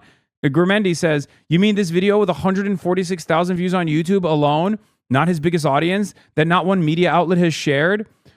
You guys exist on a parallel reality where it is not on TV or in the YouTube channels of TV shows. It doesn't exist. Do the homework. You need to join the 21st century. He does not need to join the 20th. 20th century media will not show you the information you need to be informed. Ugh, did you have to show me a picture of it instead of linking to it? Yes, because the Nazi saluting owner of the Free Speech Absolutist website, blah, blah, blah. And then he links to it. A 40-minute clip? That's unfair. I've never been able to listen to Hasan Piker for more than 3 minutes at a time, even if I was only watching for the sake of his dog. If this is a big deal for him, he'd cut it down to 90 secs. No fair. Now that you linked it to me, well, it's too long. I don't wanna. I mean, he's not being lazy, by the way. That person is not being lazy. That person is being contentious. That person's goal is not to arrive at a productive conclusion here. That person's goal is not to arrive at the truth. That person's goal is to simply keep annoying people and win some sort of Pyrrhic victory in the process. Schrodinger's Presence, thank you for the 25 tier 1 gifted subs. Yes, he is obtuse by design. This is what a lot of people do. Yeah, he's a Sex Pestiny fan. Of course he is. He doesn't have, the thing about Destiny is he doesn't really have a large audience anymore, but he does have a very loyal cult. And many of his loyal cult are like in, neoliberal groups and things like that. So they get a lot more motion. Not him, but at least his like fans can brigade shit. They're always online and they create like an outsized influence that they do not actually have, right? What is this? Yeah. Oh, here it is. Yeah. He's just like constantly. It's controversial to say how much violence at large protests just outside of a border makes it too bad. Extremists of any sort can only view tragedies as opportunities. Yeah. He's a fucking fan of Destiny. It's just crazy because like for an audience that claims to care about arriving at the truth through testing their ideologies in the marketplace of ideas, right? It's unbelievable when they're faced with like information that corrects the record. They go, nope. This professor of resistance history gives such a profound analysis. Night, within just minutes after shots rang out at the White House Correspondents Association dinner where Trump was in attendance, Democrats were already posting that what had happened was an act of political violence that everyone must condemn. Even before anyone knew the name of the alleged shooter, Democrats across the establishment were telling you the same thing that Trump wants you to think about it. It's an act of political violence which has no place in a democracy. Well, that's all fair enough. But before we even know his name, they could tell you what was on his mind? Why be so quick about it? Why choose to immediately classify it as political violence? What work is that doing right now in our politics and political culture? We can start with this. It's not condemning political violence. It's creating a boogeyman they can invoke to set the terms of legitimate resistance. Hey folks, I'm Todd Sturmer. I'm a public historian and the author of A Resistance History of the United States. By the time I stopped counting, I had seen more than 50 posts from across the Democratic establishment. Senators, House members, governors, mayors, the operators around them, the talking heads who do the amplifying, all hitting the same 5 beats in more or less the same order. Express thanks that no one was harmed, salute law enforcement, classify what happened as political violence, condemn political violence, invoke democracy. Check your own feed right now. You're going to find it. The wording shifts a little. The priorities don't. They all got the same push alert. The first 2 beats are pro forma these days, like thoughts and prayers. But the last 3 are different. They're a choice, a particular choice, a coordinated choice, made before anyone could possibly know what had happened, all reaching for the same vocabulary at the same time. What makes the forced consensus so jarring is how wildly disconnected it is from the actual public conversation. While the establishment locked arms around their script, the rest of the country's feed fractured instantly into 2 competing realities. The right immediately seized on the chaos to argue this is exactly why Trump needs his $300 million secure ballroom. Meanwhile, massive segments of our public took one look at the breaking news and immediately asked whether the whole thing was staged. Those competing narratives, a reflexive grift on one side and the deep disbelief on the other, tells you a lot more about the actual state of our democracy than any coordinated social media posts. But here's something worth remembering about presidents getting shot at in this country. The famous lone wolf cases of the last 100 years or so have mostly not been driven by anything you would call a coherent political program. The clearest example happened at exactly the same place. John Hinckley fired 6 rounds at Reagan outside the Washington Hilton in 1981, trying to impress Jodie Foster. The pattern is not necessarily the absence of politics, but maybe the collapse of politics into fixation, pathology, parasocial obsession, and a grandiose belief that one person is the problem and removing them is the answer. What is that Tylenol remote? Produces... It's the Dr. Jihad. It's the Dr. Jihad. The doctor is in session. Dr. Jihad has prescribed you to eat the Tylenol. The Tylenol that is a solution to all of your anxieties. Wolves. There's a studied psychology to it. Individuals do not reach for it unless they've decided every other channel is closed to them. Not actually closed, but closed in their heads. They've reduced the world to a single face. Remove the face, fix the world. Nobody else is going to do it, so I will. But as far as resistance history is concerned, it's also the worst possible form of anything you would want to call political violence. And it's not what political violence means inside any serious resistance. Lone wolf violence isn't resistance. It's what someone does after he has stopped believing in resistance and collective. Yes. I mean, he is addressing adventurism. This is what you do when there's no more outlet, when you have no more belief way to deal with the issues that you're facing. Action. Real resistance understands that abuse of authority is structural, that removing one functionary produces a replacement functionary, that what has to be intervened in is the apparatus itself. It's in the Declaration of Independence, the right of the people to alter or abolish destructive governments, not alter or abolish people, alter or abolish the structure. Direct action is intervention in the abuse, not violence as an outcome. It's making the mechanics of abuse costly, slow, and impossible for the people running it. Escalation is a calculated tool used only when every permitted channel has been foreclosed. Isolated violence is not how serious resistance movements build the capacity to act at scale, to push back abuse operating at scale, like across a nation. Because it's a strategic disaster. It often triggers crackdown that damage the very movement trying to change the structure. Resistance organizers have learned this from history, particularly on the left, and they've learned it expensively. So when Democrats across the establishment reach for political violence within minutes of an event they cannot possibly have understood yet, they're accomplishing 2 things. First, they're inflating a lone act into a strategic threat that almost certainly was not its origin. But the bigger point for resistance is the second one. They're flattening the entire spectrum of opposition. By characterizing an armed charge at a hotel checkpoint as political violence, the Democratic establishment creates a massive rhetorical umbrella. But once that umbrella is open, it becomes remarkably easy to sweep any unsanctioned, disruptive political action underneath it. Anything they don't filter and organize and promote as their own.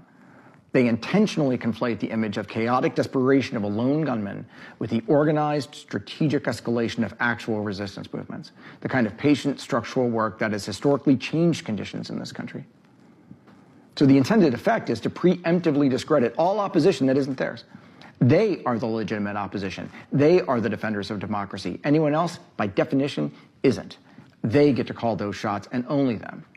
Whatever anyone else is doing to oppose Trump and MAGA... Taserface, I didn't hear you condemn murder today. See next message. I'm unsubbing, and my last message is why. As always, 10 Am Israel Chais, Am Israel Chai, Am Israel Chai, Am Israel Chai, Am Israel Chai, Am Israel Chai, Am Israel Chai, Am Israel Chai, Am Israel Chai, Am Israel Chai, Am Israel Chai. I condemn murder and theft. I condemn murder and theft. Condemn.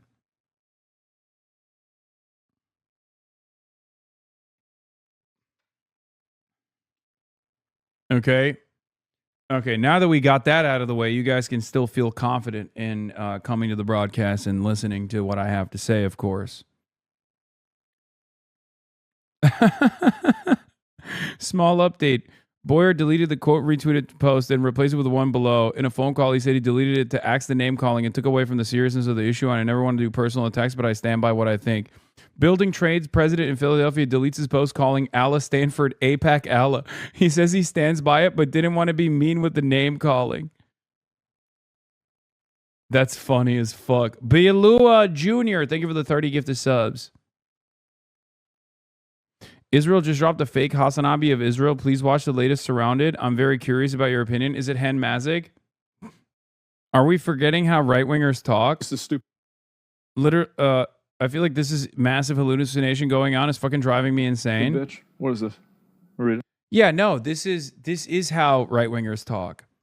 And they talk like this, they used to talk like this privately. Now they talk like this publicly, right? And it's unbelievably violent. The violent rhetoric is coming from the left stuff is totally ridiculous. It was Rudy Rockman. Okay. Thing under the exact same label, condemned in advance by people who have no interest in distinguishing them. Trump might call it the radical left's political violence, but establishment Democrats don't necessarily disagree with that because that's not them. They're not the radical left. So if all escalation not related to their election in November is immediately branded as synonymous with unhinged gun violence, legitimate resistance is treasonous even before it begins. It traps the non-establishment opposition in a perpetual defensive crouch. They're forced to spend their time joining in with the condemnations. Yes, 100%. 100%. And I said this about Hamas too, if you recall. And I suspect he has a similar attitude on that as well. I mean, he's literally a professor of anti-colonial resistance. So I'm sure I can't even talk. I'm sure he agrees with me 100% on this. But what did I always used to say? Democrats that consistently go, oh, I condemn Hamas. I condemn Hamas. I condemn Hamas. This person is not with us. This person might be pro-Hamas. When Republicans were cynically trying to disparage the pro-Palestinian movement by going, well, they're all anti-Semitic. They're all anti-Semitic. They're all pro-Hamas. Democrats would go, oh my God, I'm so sorry. I'm so sorry. We're not pro-Hamas, I promise. When Democrats did that, they did not realize that they were actually creating an opening for the Republicans to fucking use and abuse. Okay? Doors open. Sorry. I'm fucking opening doors all the way from... I'm opening doors in Los Angeles, California, all the way from New York City. Democrats were taking ownership over cynical framing that their opposition was handing to them. They were just going, oh God, oh, I'm so sorry. You're right. We are anti-Semitic, and I apologize for being anti-Semitic. You're a fucking weakling when you do that. There is never any reason for you to listen to what the Republicans on any issue whatsoever. Do you oppose them or do you not oppose them? That's the real question here. And unfortunately, the answer, especially on the issue of, what is this? You should tell Professor Sachs about this, by the way.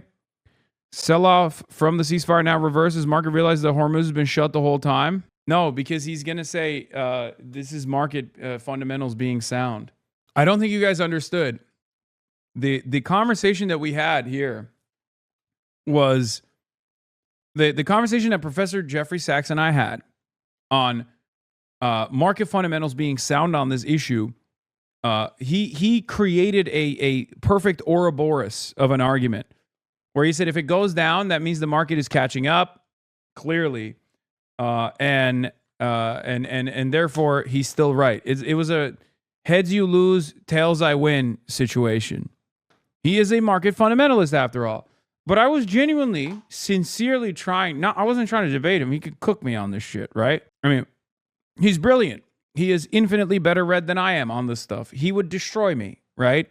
I'm not even saying that I would win in the marketplace of ideas or whatever, right?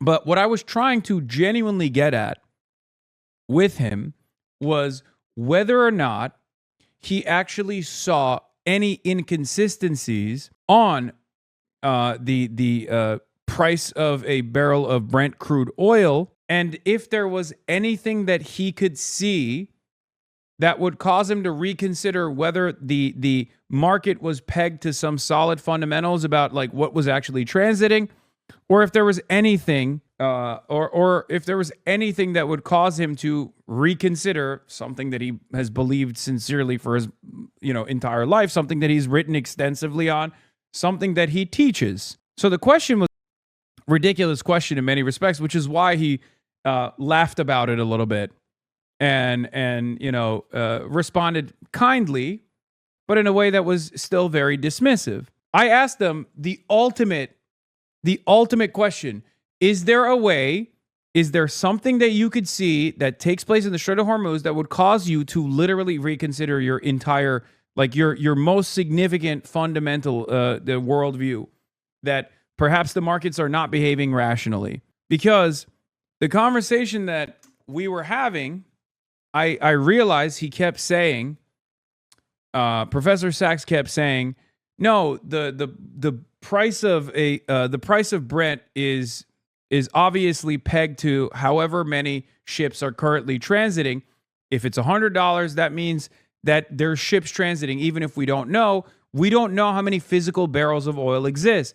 What I was saying was, I don't think there's enough ships transiting, and therefore the current price of Brent crude oil is actually being manipulated, and that a lot of people are simply leaning into the confidence that eventually the solution is going to take place, where the Strait of Hormuz will be open. That's like asking Jesus if anything would make him stop believing in God. That's not what he was saying. I can send some Financial Times coverage on oil prices if you want. I have read them. I've read all of them. What are you talking about?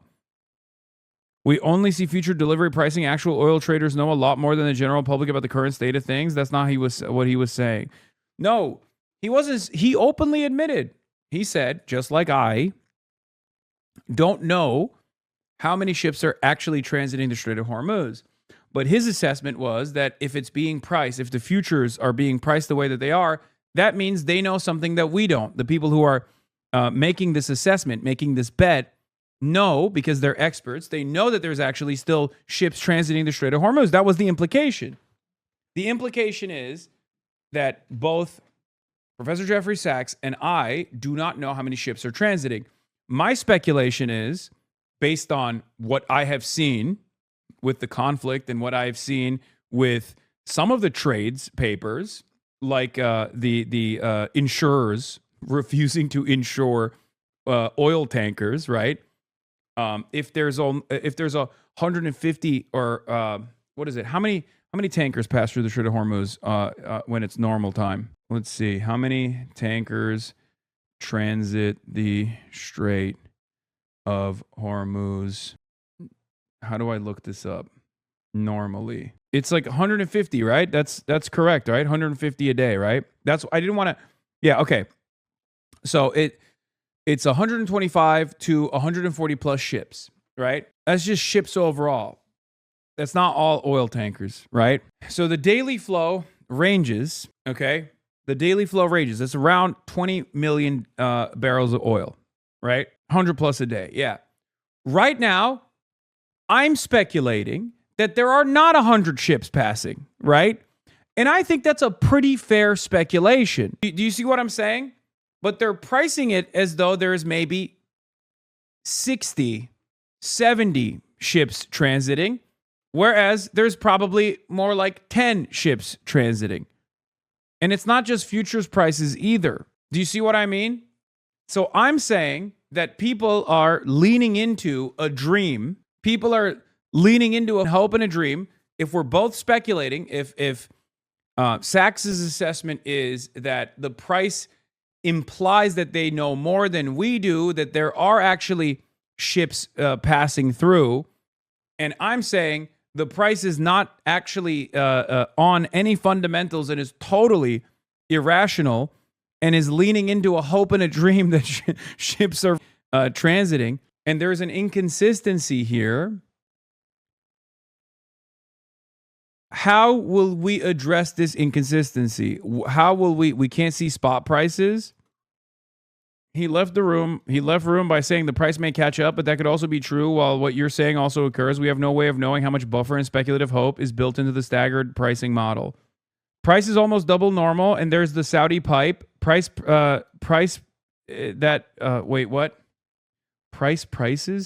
The Saudi pipeline is, I think, 7%.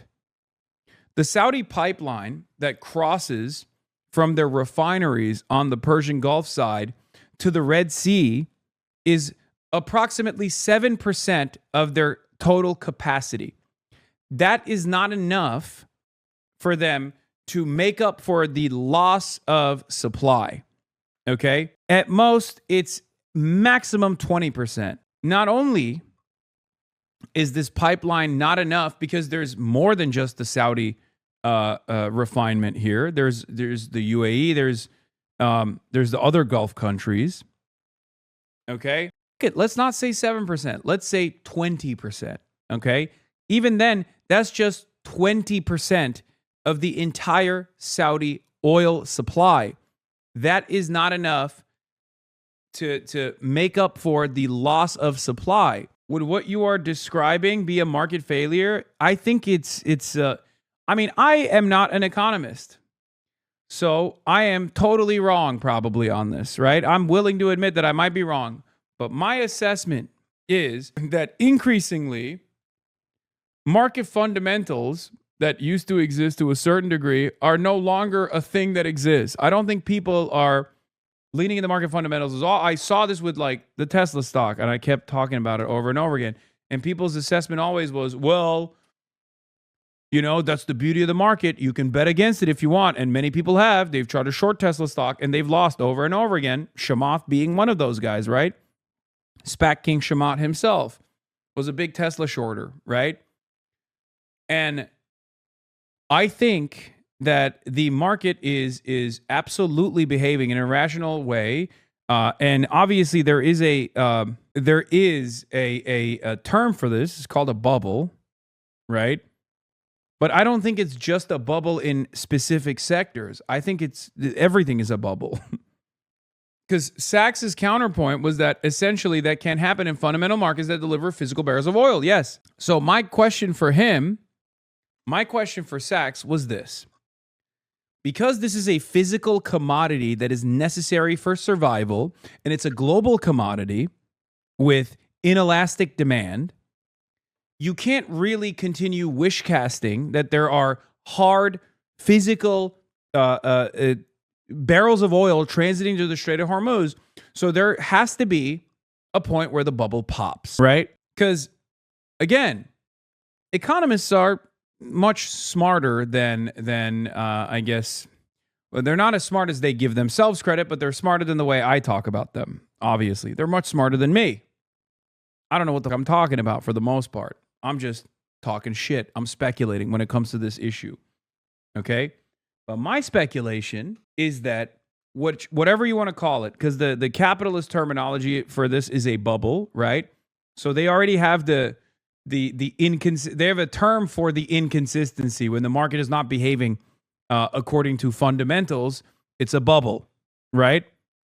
So it's, again, an impossible argument to broach because they'll never admit that the markets are not leaning into these solid fundamentals because they'll just turn around and say it's a bubble. Lenin would shake you for saying that. I mean, for the record, I mean, these guys were way more into markets than I ever was. I mean, there's a lot of math in even Lenin's assessments, Lenin's analysis, Marx's analysis as well. I am not, I'm not even entertaining that shit. The Chinese built a massive stockpile after the U.S. attacked Iran. As of April 2026, 32 member countries of the International Energy Agency, including the U.S., Germany, and Japan, are releasing a record 400 million barrels of emergency oil reserves, plus the ships that were en route before the strait closed. It will take time to burn all that. I know, but you, Michael from Taiwan, Michael from Hong Kong, are in agreement with me. You are what people would call biased. And I think we're right, but you and I are in agreement. I'm factoring this stuff in as well. Bro, the market is currently being insulated by government action. If the war goes on, it will spike out of control. Read my last message. No, I understand this. I understand this as well. Also, this still, like, there is a point where speculation will meet reality. Okay? There's a point that you and I both understand. You and I both understand where speculation is going to meet reality. There's a hard stop here. And that is when there's no more barrels of fucking oil. Plus, Trump is constantly floating the idea that the strait will open soon. Unless that sentiment is smashed by shortages, that won't end. But there's a point where the paper will be crushed by reality. Exactly. So my question is, when will that happen, or will it actually happen? You keep talking about not making up loss of supply, but you're not considering demand destruction. But going short is a fool's errand when a single Trump tweet can liquidate your position. So you're kind of right in general. Non-Hormuz supply has ramped up, though, and I don't think anything will break until something regarding strategic reserves being run dry somewhere comes out. I mean, they're already crushing demand. They already have limited demand to the best of their ability in the Asian markets. We know this because they write about it every now and then. Western media oftentimes doesn't cover it that much, though. It barely is a blip on our radars here in the Western world. We obviously we're an oil exporter in the United States of America. We have strategic reserves on top of that. Meanwhile, Asian marketplaces that don't have the same benefits, that need a constant flow of oil coming in, are already in panic mode. As I've said over and over again, Thailand has changed their energy. They've dusted off their coal-powered power plants, and they've restarted their coal-powered power plants to make sure that they don't run out of gas, right? Because they know that their natural gas supply is fairly limited. China has gained significant leverage over all of the other countries in the Asia-Pacific region, because they have tremendous strategic oil reserves that they can use to do soft power initiatives that go against America's interest in the region. This is important to understand as well. I've talked about this too. And then you have places like the Philippines that are in panic mode already, and have reduced the number of days that people go to work because they're worried about traffic. So even if we don't see it here in the United States of America, other places are already feeling it. Africa is already feeling it. Asia is already feeling it. And Europe will start feeling it soon as well. My question is, where do we go from here? But it seems like things are changing already. But even then, sell-off from the ceasefire is now reversed as market realizes the Hormuz has been shut this whole time. Brent is approaching $110. I think $110 does not make up for what the price is supposed to be, and it does not make up for the limitations on the supply. Okay, I'm not an expert in this, but this doesn't feel right to me. You know what I mean? Here's the other problem. Here's the other problem with limiting the market demands through government intervention in the way that many of these Asian countries are trying to do now. Asia is the manufacturing hub of the entire planet, whether it be Bangladesh, Vietnam, China, India.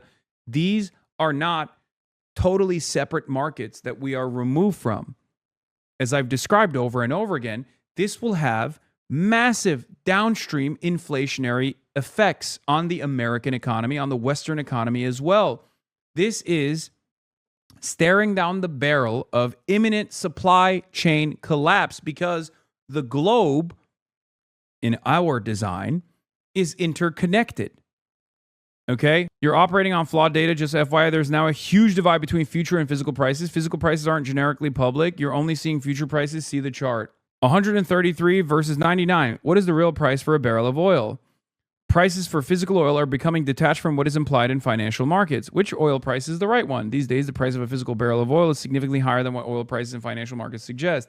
Dated Brent, which reflects oil for actual physical delivery 10 to 30 days out, has risen to $132 a barrel as of Monday. Brent futures for the nearest delivery settled at 99.36 a barrel, which, by the way, this was April 14th. Obviously, we're currently staring down $110. So I don't even know what the physical price is. The gap, and by the way, if you look at different markets, that number goes up to like $200.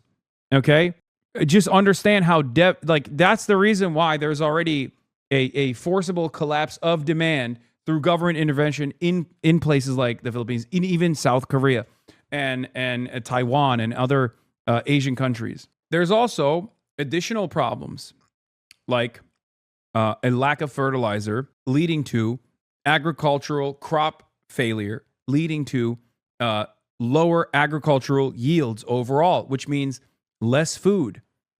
This will be devastating and might even cause famine in underserved markets anyway, that are already having a hard time, that already have a hard time on a good day.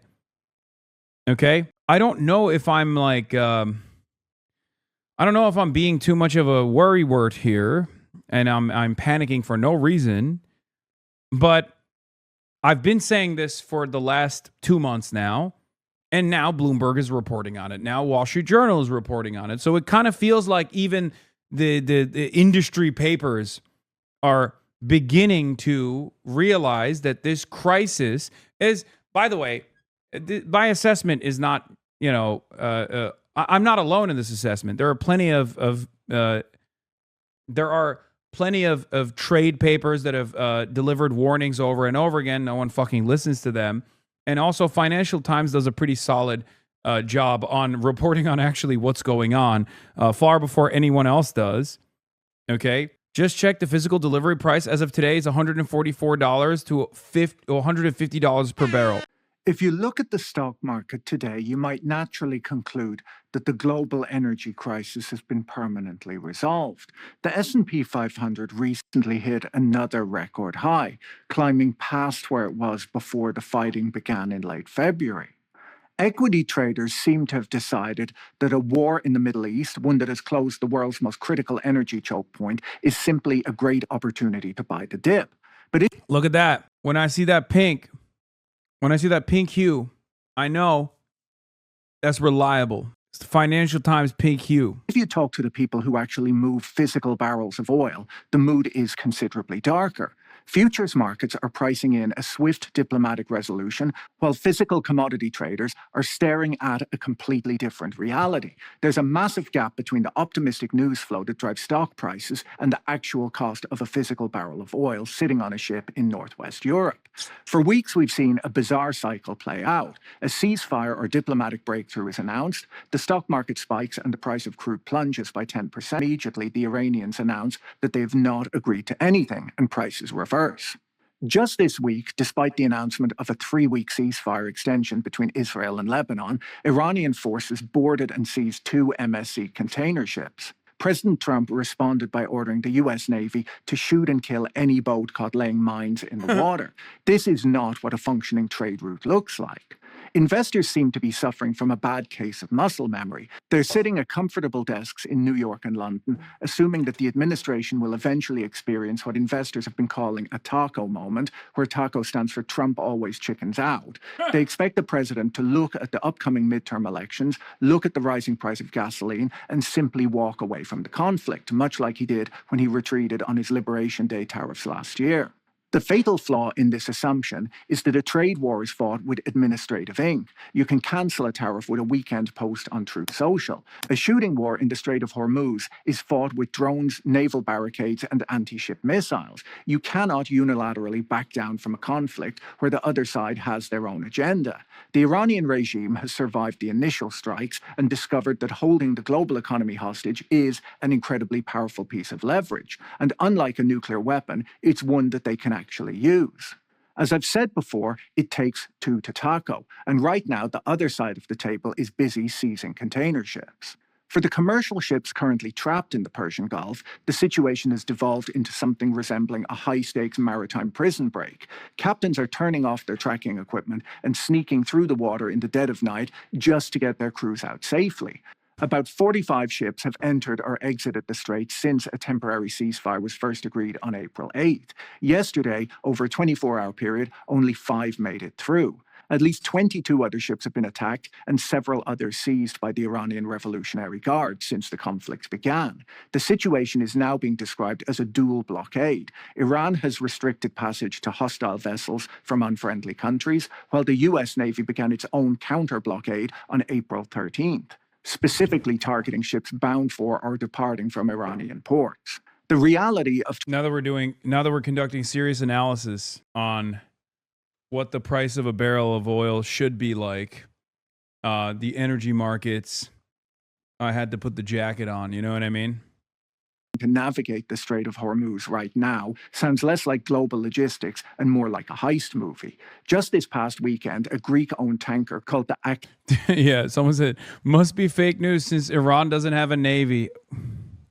See, these are the moments where I wish I had the FA meter, okay? I would have hit it. I would have hit that with a FA. Carrying 300,000 barrels of diesel, managed to make a run for it in the dark. It lined up at the head of a snake of ships and slipped out just hours before the Islamic Revolutionary Guard sent gunboats back into the channel. Before we dig into which ships are getting through, let me tell you about this week's video sponsor, Incogni. Most people don't realize how much you fight them yourself. Online bodyguards use actively through with their... There's a money-back guarantee if you aren't satisfied. Ships that are being actively targeted, like those tied to the MSC group, are attempting to sneak through with their GPS transponders completely turned off. Some are hiding behind Omani flags, others are navigating demands from the Iranian regime to pay safe passage tolls in cryptocurrency, which major trading houses vehemently deny paying, as doing so would breach US sanctions. The resulting backlog has created what one They did this with the Houthis too. The Houthis were like taking on billions of dollars worth of bribes when they were doing a blockade on the Red Sea. A little bit of inside baseball here. Because, you know, you gotta, it's one of those things where it's like, what am I going to do without oil? What am I supposed to do? Die? Of course you have to transit. What are you, not going to send cargo? You're going to keep sending cargo no matter what. So, what is this? Chat is brain rotted. I got you, fam. Oh, thank you. Thank you, chatter. Here, we have an emergency fa. Okay, that's so loud, though. Vai se fuder, velho. Olha pra que... vai se fuder, velho. Olha pra que eu morri, velho. What the fuck is that? That's not even a fa. That's too loud. That's also too loud. Okay, that's better. All right, got one. All right, got one. That's a good one. I got it. Executive described as a car park of 300 to 400 ships desperately waiting to get out. It's not just oil tankers that were trapped. 6 cruise ships were stuck in the Gulf but managed to make it out with skeleton crews and no passengers on board in late February. One of these was owned by MSC Group, which has business partnerships with Israel. What's perhaps most striking about the whole situation is the complete abandonment of these merchant vessels by Western governments. Larry Johnson, the global head of freight at Mercuria, expressed his frustration this week, saying that politicians are simply burying their heads in the sand. State-owned vessels might have access to naval escorts or back-channel communications with the Iranian regime, but pure merchant traders are entirely on their own. The US Navy is barricading the coastline and has turned around dozens of ships. Iran is firing on the ones that try to squeeze through. There's no concerted effort. I love that move, man. What a brilliant move that was, huh? Oh, yeah? You guys are blockading the strait? Well, guess what? We are too. What are you going to do about it? Well, unbelievable move, Mr. President. Thank you so much for doing a double blockade. Nobody would have expected this. I mean, literally, nobody would have expected it because it's so stupid. To formalize a safe transit mechanism. Instead, the people tasked with moving a quarter of the world's seaborne oil are essentially being told to turn off their headlights and hope for the best. While investors might assume that this blockade is just a temporary glitch in the supply chain, the physical reality is that the world has now run out of its safety cushion. In the early weeks of the conflict, the market was insulated by the fact that a near record amount of oil was already at sea when the war started. But by April 20th, the last few tankers that managed to cross Hormuz before the fighting began finally reached their destinations in places like Malaysia and California. That seaborne buffer is now completely exhausted. Physical commodity traders are warning that a lot of long-term damage has already been done. Saad Rahim of Trafigura told The Economist earlier this week that a cumulative loss of 1.5 billion barrels of Gulf crude, roughly 5% of annual global output, is almost unavoidable at this point. Traders are noting that even if a ceasefire holds today, the market might not return to equilibrium until 2030 due to this permanent loss of supply. Normally, an American president might expect the domestic oil industry to simply... Big love, Hasan, 44-year-old garbage man from the suburbs of Detroit here. Love them, what you've been doing lately, and love how much they hate you right now. Keep it up, guy. You got my support for show. Hell yeah, chatter. Let's go. You're the man. Drill the country out of an energy shock like this. After all, the US is now energy self-sufficient. The administration has strongly urged oil executives to increase production to bring gasoline prices down, but US shale bosses are actively resisting those calls. According to a recent Dallas Fed survey, energy executives are refusing to significantly increase production, pointing to the absolute chaos of the current market. While this may not make the president happy, it's a perfectly rational capital allocation decision made by executives who've been burned by overdrilling before. The extreme volatility between physical prices and futures prices sends conflicting signals to operators. They can't responsibly plan long-term capital budgets or rig deployments when the price of their product swings wildly. Most companies are taking a do-nothing approach. What is this? There are 3 possible outcomes, one of which will occur within 3 weeks. 3 weeks to months as markets are finally forced to reconcile with reality. 1, Iran sets new precedent undermining imperialist international law and normalizes tolling. Malaysia, Indonesia, Malacca, Panama, etc. And energy is ramped up again. 2, the U.S. somehow destroys Iran and the imperialist unclosed system remains back to the old system. 3, permanent stagnation despite war efforts, forcing a bifurcation in approaches to energy. Some go essential only. Others have harvest all Woodstock, temporary alleviation. I don't think that the U.S. is going to destroy Iran and the old system will remain. I think it's not possible currently for them to be able to engage in any actions that would force Iran to loosen their grip over the Strait of Hormuz. The reason why I say that is because if they had that capacity, they would have enforced it already. They would have exercised it. 3 could be good, inevitable with climate change, or could be cooked, Mad Max. I mean, what do you think? We don't have the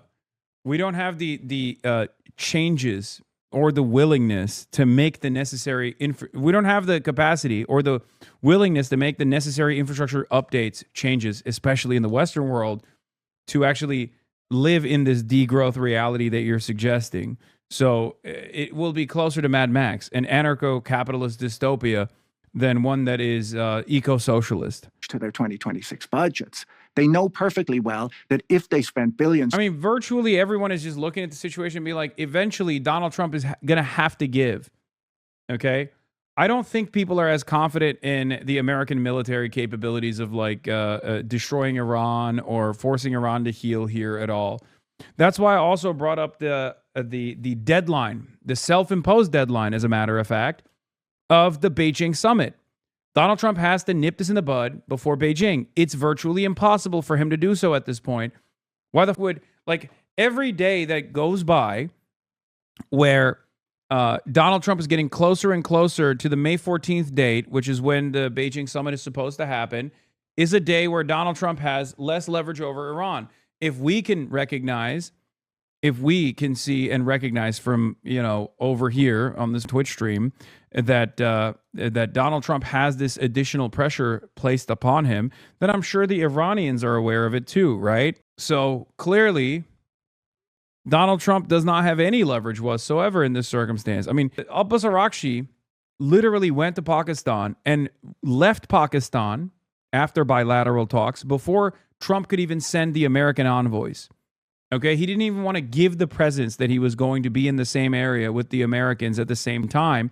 And now what is Abbas Araghchi doing today? Shaking hands with Vladimir Putin. The Iran momentum is fading. He's now going to pivot to the ballroom and going after people that criticize him. He thinks there's a pity party for him and he's going to drag this out. No, because this is not a thing that you can out-yap.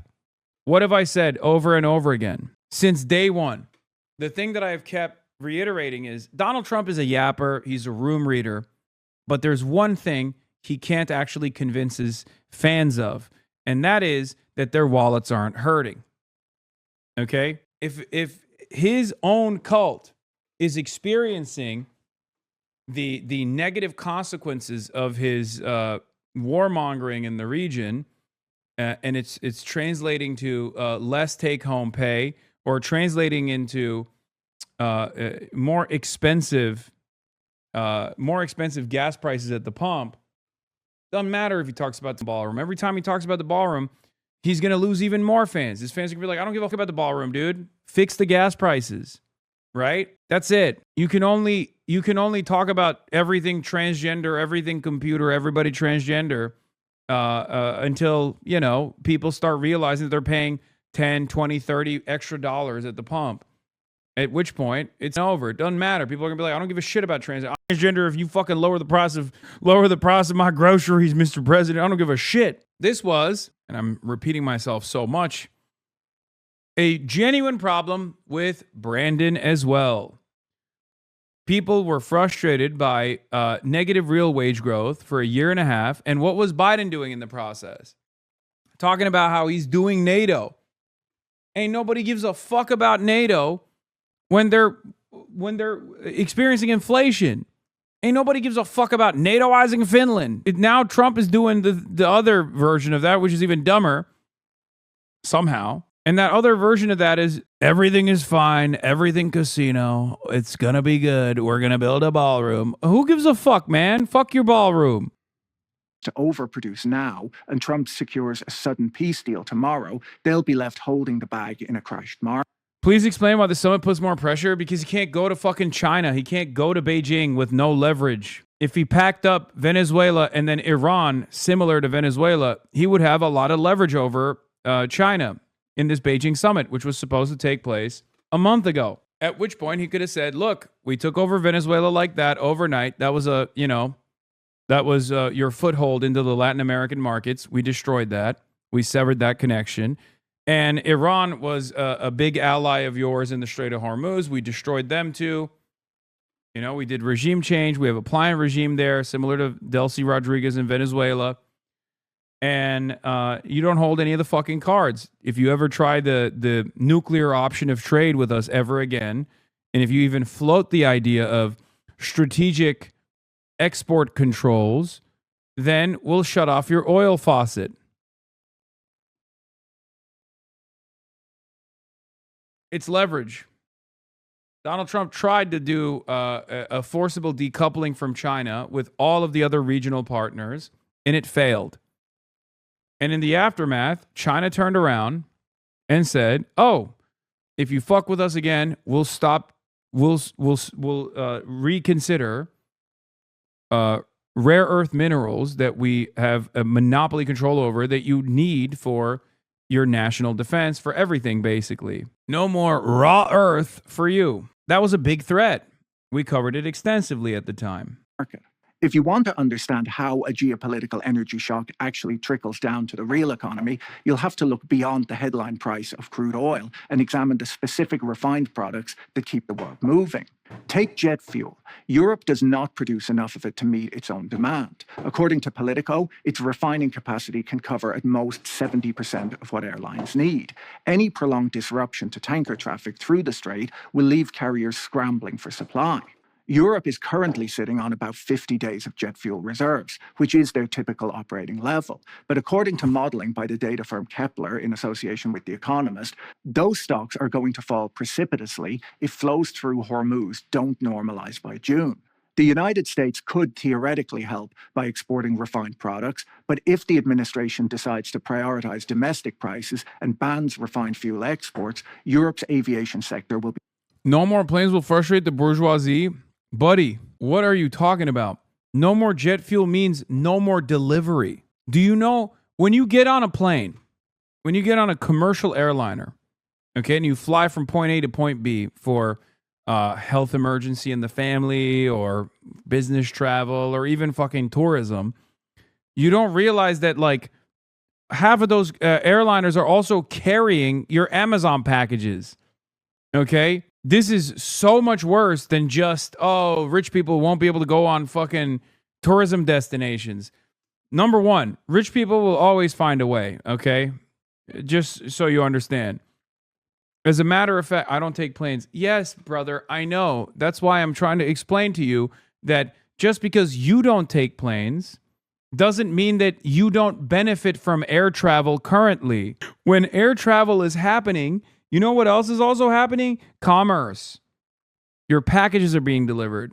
Sometimes your medicine is being delivered. Okay? It's not just, rich assholes won't be able to go to Ibiza this summer. That's what I'm trying to explain to you guys. Maybe you don't understand this, and it's fine. It's understandable. Maybe you haven't considered this, but air travel is not just about rich assholes going on fucking trips. Air travel is also deliveries, a big part of the deliveries. What do you think happens when you don't get staring at a brick wall? Then there are the esoteric commodities that most people don't think about until they run out. Qatar is not just a dominant player in liquefied natural gas. It's also one of the world's largest producers of helium, accounting for roughly a third of global supply. Helium is a byproduct of natural gas extraction, and you can't safely ship it on a plane. It has to move by sea. When the Strait of Hormuz is barricaded by gunboats, the global supply of helium is effectively choked off. This isn't just about party balloons. Helium has the lowest boiling point of any element, along with an extremely high thermal conductivity, which makes it irreplaceable as a coolant for sensitive equipment. It's used to cool the superconducting magnets in MRI machines, as a carrier gas in the chemical vapor deposition processes used to manufacture semiconductor chips, and as a purge gas in clean rooms. There is no synthetic substitute for helium. If you're running a chip fabrication plant or a hospital... Isn't that crazy that helium is also a finite resource that is like eventually going to run out? I mean, I know fossil fuels in general are finite as well, but like, isn't the runway for helium a lot worse? What do we do with that in that situation? I think about that sometimes where I'm like, one day we're just not going to have fucking helium. What do we do then? Is it, I mean, are we even capable of reaching that level? I don't know. Maybe it's just so abundant and I'm wrong. Jupiter harvesting? Balloon animal time? Can't y'all American just fucking apologize and quit the bullshit for once? No, I'm sorry, chatter. Unfortunately, no. And especially fuck no right now. I wish that was the case, mind you. I think this is unnecessary. I think it's cruel. I think it's unbelievable that we're ruining the entire planet at the behest of Israel, mind you. But this president is the least likely to fucking apologize and back away, unfortunately. The libs are standing up. Radiology. Yeah, we'll get back to the libs in a second. You cannot swap it out for something else. The logistical nightmare of this blockade doesn't stay confined to the Middle East either. The global shipping industry operates as a closed loop. Because ships can no longer safely pass through the region, they're being forced to take a massive detour around the Cape of Good Hope. This significantly extends journey times, which effectively removes a huge chunk of shipping capacity from the global market. Congestion at the Panama... We both know your condolences are insincere, and I respect that. Wait, what? No, what do you think I'm doing here in America? I'm trying my best, man. What the fuck do you want me to do? No, it is sincere. It's not insincere. He sucks. I mean, this entire design sucks. I'm trying to do my best. We're all trying to do our best here, okay? Canal has intensified too, as Asian buyers have turned to purchasing crude oil from the Gulf of Mexico to replace their Middle Eastern supplies. The canal was already dealing with severe transit restrictions due to historic droughts. Now, with oil tankers outbidding bulk carriers for scarce transit slots, the knock-on delays are rippling through supply chains that have nothing to do with energy. According to the FT, ships carrying lower value cargoes like grain are being pushed to the back of the queue as oil tanker operators pay millions of dollars to skip to the front. Wait times at the canal have stretched to around 40 days, and some grain routes have already seen shipping rates increase by 50 to 60%. Grain is now moving. Also, here is two other points. Despite Trump's claims that Iran is... What the fuck? Despite... Why the fuck would I install the Twitter app? What is this, a fucking malware opportunity? Is Twitter out of its dang mind? Despite Trump's claims that Iran is beginning to capitulate, Tehran believes it has 3 M's on its side: munitions, markets, and the midterms. How Iran is setting its own agenda for ending the war amid U.S. campaign of cognitive warfare. Damn, they added midterms on there too. See, they're ball knowers, bro. Iran knows America a whole lot better than America knows Iran. They're fucking ball knowers. Yeah, the 1M Iran is engaging in right now is called MOG, okay? They're mogging us. They're dabbing on us. Moving slower and costing significantly more to transport, which brings us to perhaps the most alarming knock-on effect of this crisis, the threat to global food security. People tend to think of the energy market and the food market as two separate things, but modern agriculture is essentially a very efficient system for converting hydrocarbons into edible calories. Natural gas is the primary feedstock for nitrogen. Weren't some of their leadership raised in and educated in the USA? Most. A lot of people in higher ranks in the Iranian government, they didn't just get educated in the United States. Half of them were fucking teachers in American universities. There are people alive right now that knew, especially in the previous one, especially in the previous administration, many of them got assassinated at this point. There are people who got educated by someone in the IRGC. You know what I mean? Like you went to a college campus, you had an Iranian professor, okay? And that dude then flew back to Tehran and became a part of the IRGC. Isn't that funny? I mean, it's crazy. Just think about it. You're going to fucking CSUN, you know?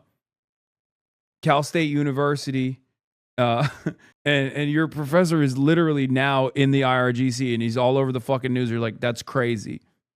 Nitrogen-based fertilizers like ammonia, and the Strait of Hormuz handles roughly a third of the world's seaborne fertilizer trade. When the strait closes and gas prices spike, agricultural input costs, hostilities broke out in late February, and hydrous ammonia cost US farmers around $800 a ton. Today, it's sitting at $1,050 a ton. But fertilizer is only one part of the equation. To run a modern farm, you need massive amounts of diesel to operate the tractors, the combines, and the trucks that transport the harvest. The agricultural sector was already operating on razor-thin margins, and this dual spike in both fertilizer and diesel costs represents a massive unbudgeted expense. A recent survey by the American Farm Bureau Federation found that around 70% of farmers report being unable to afford all of the fertilizer they need for this crop cycle. And even if they could afford it, the supply chain is working against them. The chief risk officer of Louis Dreyfus pointed out this week that there's growing competition for other critical agricultural inputs like sulfur, the fourth major nutrient after nitrogen, phosphorus, and potassium. Because of the crisis, sulfur is being diverted to higher value industrial uses like copper smelting, leaving fertilizer producers waiting at the back of the queue. Zippy Duval, the president of the American Farm Bureau Federation and the man with the most American... That's a crazy name, I'm sorry. Zippy Duval? Sounding name I've ever come across, told the FT that the farm outlook is bleak right now and farm country needs help. Look, it's not necessarily the best quote ever, but I included it just because I wanted to say Zippy Duval. Pablo Escobar, yes, that's his real name too, the head of LNG at Vitol, warned this week that we're living on borrowed time, saying that if this continues, the energy crisis will rapidly become a global food crisis. But of course, the term global catastrophe means different things to different people. While agricultural traders are worried about crop failures and food security, Bernard Arnault, the billionaire head of LVMH, has his own concerns. He warned his shareholders this week that the war could spiral into a global catastrophe with extremely negative economic developments if it isn't resolved quickly. His definition of catastrophe, however, appears to be that sales of Louis Vuitton and Dior handbags in Middle Eastern shopping malls have fallen by as much as 70% since the war began. That's unbelievable. Oh my God. Nah, I mean, he's probably talking about larger consequences, but it is very funny. One sector is preparing for famine, and the other is lamenting a drop in high-end spirits, clothing, and luxury leather goods. While the US deals with expensive diesel and unsold handbags, Europe is facing a much more structural squeeze. Right as the Hormuz crisis reached its peak, Russia decided it was the perfect time to turn the screws on Germany. Moscow has announced that it will suspend the flow of Kazakh oil through the Soviet-era pipeline that supplies the PCK refinery, the facility that provides 90% of the petrol, kerosene, and heating fuel to the German capital. By cutting off this alternative supply line right as seaborne imports are choked off in the Middle East, Russia is ensuring that Europe feels the maximum possible pain from this conflict. Whenever an energy crisis breaks out in the Middle East, financial commentators inevitably... Yeah, and then, ironically, Ukraine has also been making pushes on Russian refinery capacity, too. They immediately started doing drone strikes on Russian refineries. Now, I don't know how successful those drone strikes were, but I will say this, probably not the best time.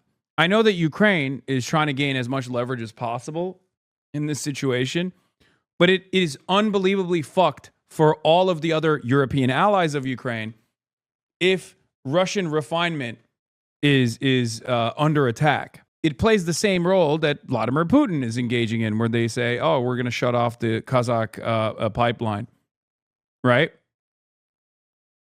Because at the end of the day, you need the oil. Start drawing comparisons to the 1970s. We're immediately bombarded with black and white footage of cars lining up at gas stations and warnings about a return to the stagflation that defined the era of the 1973 Arab oil embargo and the 1978 Iranian oil workers' strike. In certain ways, the current situation is a lot worse. Fango Lives is so funny. Gas prices of the moon, shut it down. We deserve the pain for poisoning the planet. Okay, buddy. Yeah, I feel like you'll be singing a different tune if the hospital that your parents are in or something is now in a moment of crisis is experiencing a significant crisis with, like, there's an energy issue. You know what I mean? That's crazy. Like, remember, I'm in favor of renewable energy. It's not a secret. Some might even say I'm a cynophile. How much I love renewable energy and electrifying people's grids. I've seen it with my own two eyes in places like Cuba, born out of a necessity that America has created. Having said that, I've also seen the other side of that story. What happens when there's simply no gas? What happens when there's simply no oil? And that is unbelievably devastating. You know, an energy grid collapse is not something that anyone would like to withstand, I promise you. And what we saw in the 1970s. As Daniel Yergin pointed out recently on the Odd Lots podcast, the absolute volume of the disruption we're seeing today is the largest in history. Global oil production and consumption are roughly twice what they were 50 years ago. However, major economies are structurally much more resilient to oil shocks today than they were back then. The metric economists use to measure this is called the oil intensity of GDP. It measures how many barrels of oil it takes to produce a single inflation-adjusted dollar of economic output. Since the 1970s, the oil intensity of the global economy has declined by more than 70%. Our factories are more efficient, our cars get better mileage, and our power grids rely much more heavily on other sources of energy than they do on petroleum. But while the physical economy might be less vulnerable, the financial economy is standing on much shakier ground. Paul Krugman noted recently that in 19... Has anyone noticed how Klay Thompson looks like the PBS logo? How dare you? How dare you, chatter, coming in here and saying Klay Thompson looks like the HasanAbi. Klay Thompson is a HasanAbi head. How fucking dare you, dude? We're hot girls. We don't fuck with Klay. 78, the price... Klay Thompson is a terrorist with what he's done. The earnings ratio of the S&P 500 was sitting at historic lows. Today, equity valuations are stretched to near record highs, supported by a highly... However, you should sponsor, or you should support the Piker Broadcasting Service, the People's Broadcasting Service. PBS is sponsored by you, the people, for you, the people. PBS, for tomorrow's news today. Complex, interconnected private credit market that didn't exist in the 70s.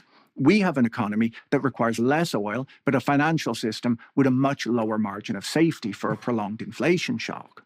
This crisis is also fundamentally rewiring how governments think about energy infrastructure. For the last 2 decades, the push towards wind, solar, and electric vehicles has been driven primarily by climate policy.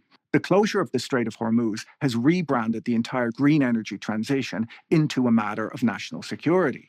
You can't fix a 20% drop in global hydrocarbon supply with wind turbines in the short term, but the realization that an entire continent can be held hostage by cheap Iranian drones is rapidly changing capital allocation decisions. In Asia, dependent on imported seaborne oil, the transition is accelerating. Electric vehicles now make up over 50% of new car sales in China and 40% in Southeast Asia. While the US tries to drill its way out of the crisis, Asia is looking to nuclear power and electric vehicles as tools for long-term energy sovereignty. All of this structural shifting will take time. In the immediate present, the Western world is dealing with the harsh reality that inflation is back, and it's going to be sticky. The economic fallout from this war has already started showing up in the data.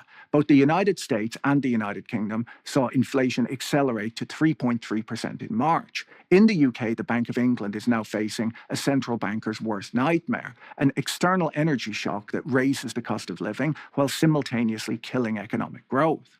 In the US, the political panic is becoming palpable. President Trump has dispatched his top lieutenants, including Interior Secretary Doug Burgum, to beg oil executives to increase production. Meanwhile, Treasury Secretary Scott Bessent has resorted to threatening retail gas station owners, warning them that the administration is watching to ensure they slash prices at the pump the moment crude oil drops. If that rhetoric sounds familiar, it should. It's almost a word-for-word copy of the Biden administration's complaints about the price gouging at the pump back in the summer of 2022.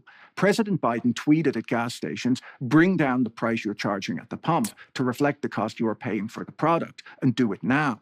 That is not the right analysis. This is mostly in the mid-market and interconnected with private equity. Will there be failures in businesses favored by private equity and thus private credit? Yes. but it will mostly be small and medium Hitlerites leading to consolidation. Energy shocks always bring forward short stagflation scenarios. It turns out that yelling at gas station owners is a bipartisan tradition. Regardless of who's in the Oval Office, the political response to an energy supply shock is exactly the same. Panic, ignore the underlying market dynamics, and threaten the guy who owns your local gas station. The problem is that you can't yell at inflation until it goes away. The IMF warned earlier this week that short-term inflation expectations in the United States have already moved up and that the economic fallout from this conflict will not evaporate overnight, even if a ceasefire is signed tomorrow. The increased costs of fertilizer, diesel, and rerouted shipping have already been baked into the supply chain. Those costs will inevitably be passed on to the consumer at the grocery store and at the hardware store over the coming months. While politicians focus on the price at the pump, macroeconomic analysts are looking at how this crisis is fundamentally rewiring the flow of global capital. When the price of energy spikes, the balance of global trade shifts. Brad Setzer, an economist at the Council on Foreign Relations, pointed out on the FT Economics podcast last week that you would be wrong to expect an energy shock of this magnitude to wipe out the massive trade surpluses held by countries in Asia. China's surplus in manufactured goods is so structurally enormous that even paying record prices to import seaborne oil barely makes a dent. While this energy shock is a big deal, it won't magically rebalance the global economy. It simply redirects a portion of the dollars that were accumulating in Beijing toward us exporters. Some of that money will go to Saudi Arabia, which has an east-west pipeline and can still get some oil out. But most of it will flow to the world's other exporters, Kazakhstan, Tajikistan, Norway, Russia, and some South American producers. The US and Canada collectively export about 5 million barrels of oil a day. So what Setzer expects to see is a general shrinking of the big Asian and European surpluses, with the money flowing instead to certain oil-producing economies, a reshuffling of who holds the world's dollar. Why are we watching this clanker? What clanker? You think this is AI? Like you think this guy, Patrick Boyle, is actually AI? Why? Because he doesn't blink? This is a human, man. What are we doing? Rather than a fundamental rebalancing. Because the United States is now the world's a position it's held since 2018, you might assume that this shock would ultimately be a net positive for the American economy. But the windfall at the wellhead doesn't necessarily reach the kitchen table. American oil and gas exporters are benefiting from higher you don't know, he might be blinking right now. Prices, but the American consumer is absorbing the pain on the other side, paying a geopolitical tax on everything from agricultural products to transportation, leaving them with less money to spend on the rest of their needs. The US trade deficit isn't shrinking, life is just getting more expensive. This brings us to the ultimate lesson of the crisis. As I mentioned in my video on Europe's financial nuclear option back in January, the financial markets have spent the last 30 years operating under the great illusion, the belief that economic interdependence naturally prevents conflict. We assumed that because an open Strait of Hormuz was essential for the survival of the global economy, no rational actor would ever try to close it. But the interdependence that was supposed to be our safety net is fraying from both ends. On one side, Iran has discovered that holding the global economy hostage with a fleet of cheap drones is a highly effective negotiating tactic. On the other, the world's major economies have spent the last 2 years actively reducing their dependence on each other through tariffs, export controls, and onshoring, dismantling the very web of trade relationships that was supposed to make a crisis like this irrational. When you control a vital geographical choke point, you don't need $1 trillion military to exert massive geopolitical leverage. And when your adversaries are already pulling apart the system that was supposed to deter you, you have even less reason not to try. For decades, the global supply chain has relied on the unwritten assumption that the United States Navy would act as the ultimate guarantor of free trade, safely escorting merchant vessels from one side of the globe to the other. That assumption is now obsolete. The Navy is no longer acting as a neutral guardian of open sea lanes. It's an active combatant running its own blockade. The merchant marine is on its own. We've moved from a world of global cooperation to a highly transactional era, where historic alliances are significantly less meaningful. A negotiated diplomatic de-escalation might eventually provide a sigh of relief, but it cannot undo the realization that the plumbing of the global economy is incredibly vulnerable in this new transactional era. The stock market might be buying the peace trade today, assuming that a weekend of strongly worded Truth Social posts can fix the supply chain, but the physical world moves at its own pace, directed by ships, pipes, and turbines rather than market sentiment. If you found this video interesting, you should watch my video on prediction markets next. Him as he ran through a security checkpoint. His intended targets, allegedly the president and top cabinet officials.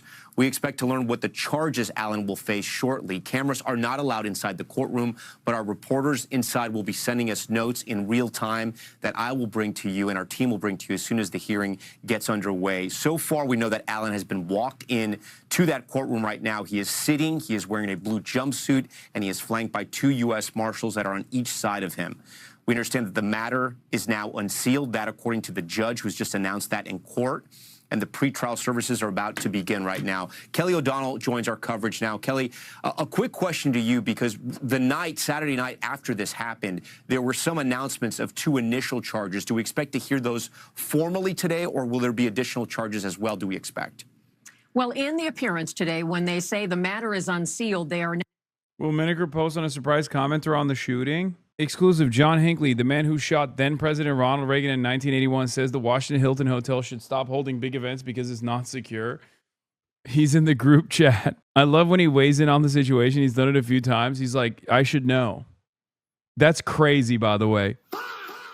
John Hinckley weighing in on the situation. He's like, I should know. It's not a secure area for presidents, okay? You know what that reminds me of? That reminds me of like when they have like former mafia boss reacts to, or former jewel heist thief reacts to famous jewelry theft. You know? It's like Variety reports, we brought in an expert. And there are very few experts that could actually unironically weigh in on the subject. He is the subject matter expert on trying to kill presidents at the Washington Hilton Hotel. So, unbelievable moment here. Yeah, Jordan Belfort reacts to Ponzi scheme. Now unsealing the charges against this 31-year-old California man. So this will be the first time we get a sense of those charges. Saturday night, there were some preliminary expected weapons-related charges. Oh, shit, he's doing the Shia smirk. Bro. Oh, dude, that's crazy. Oh, that's going to do numbers. Oh, shit.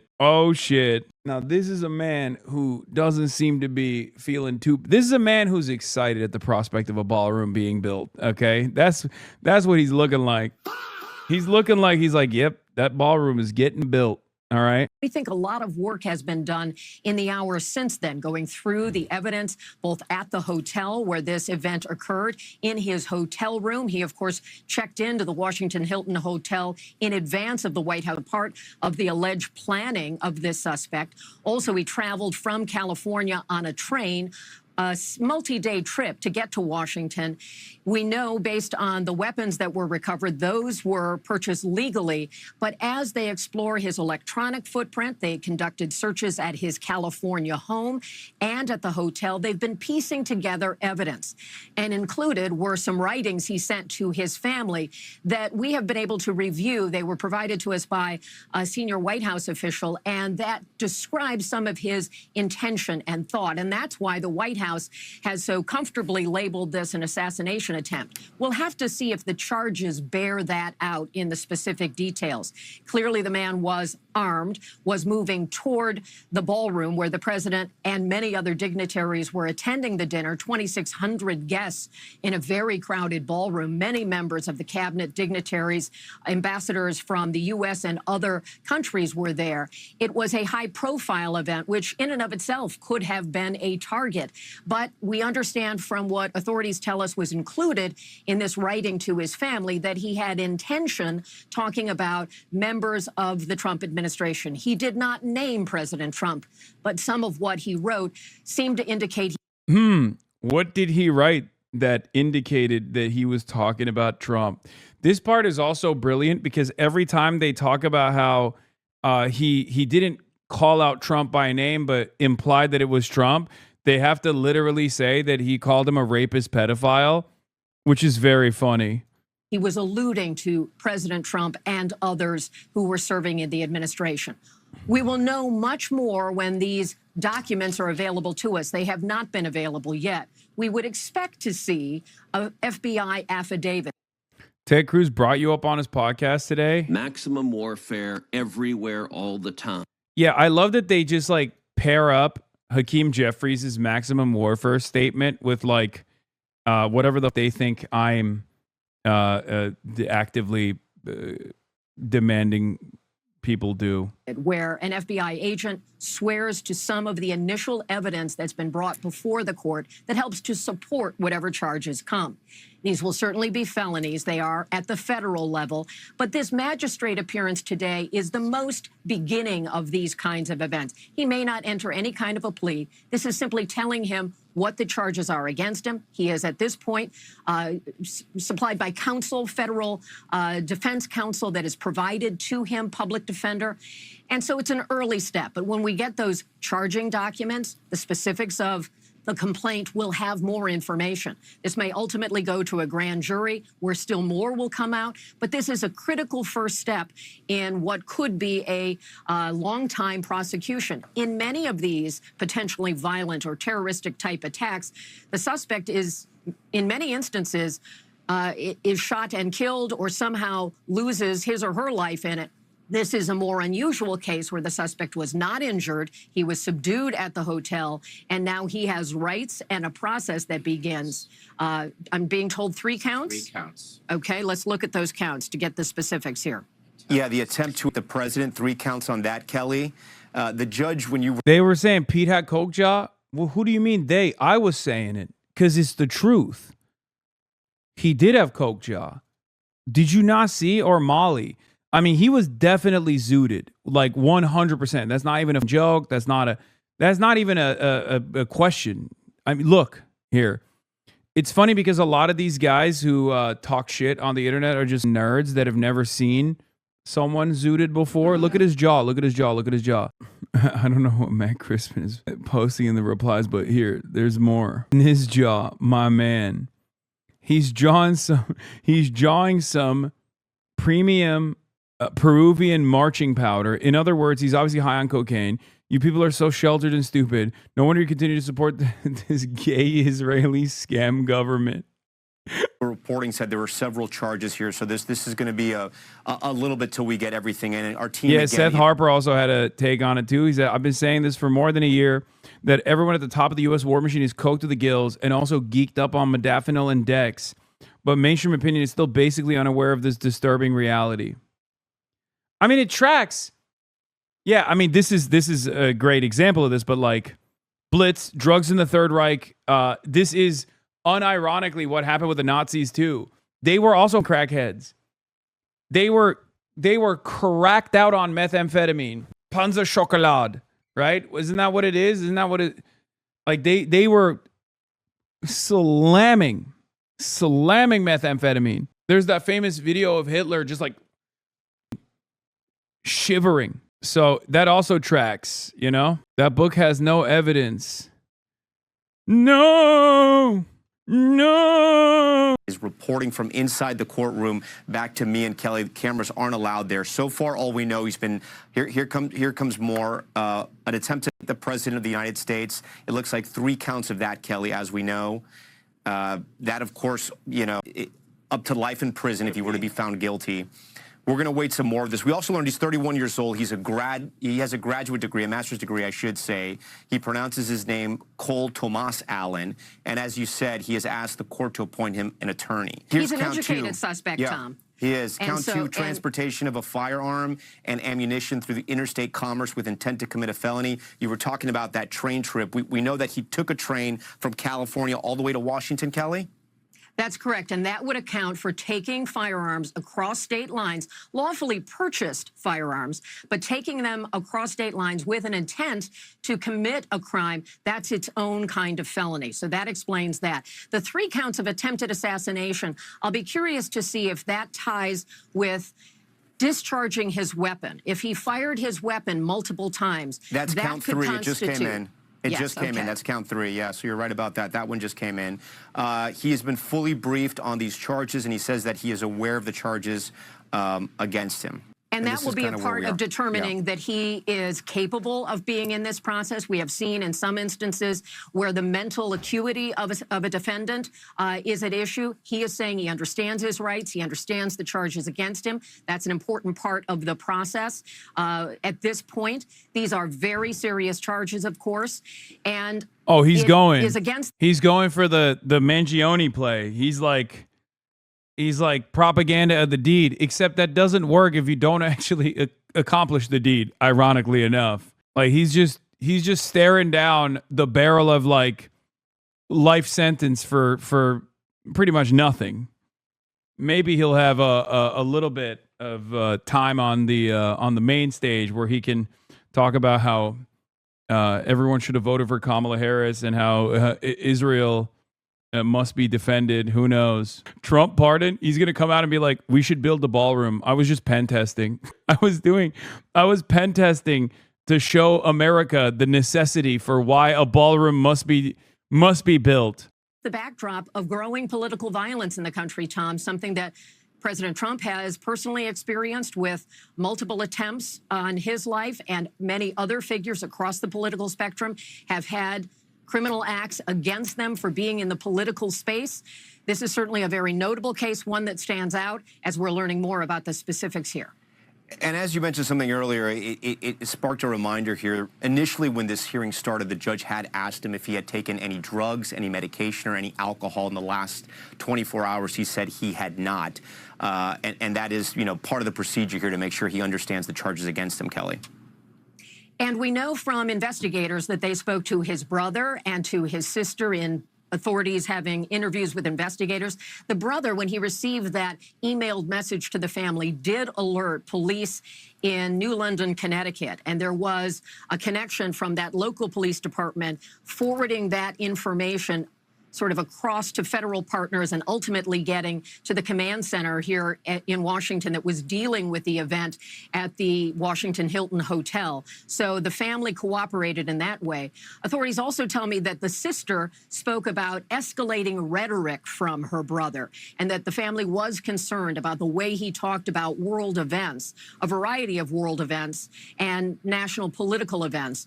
We know from what others describe, he was engaged in a lot of that, had concerns about what was happening, and according to the document that we reviewed, had a sense that he needed to be the one to take action.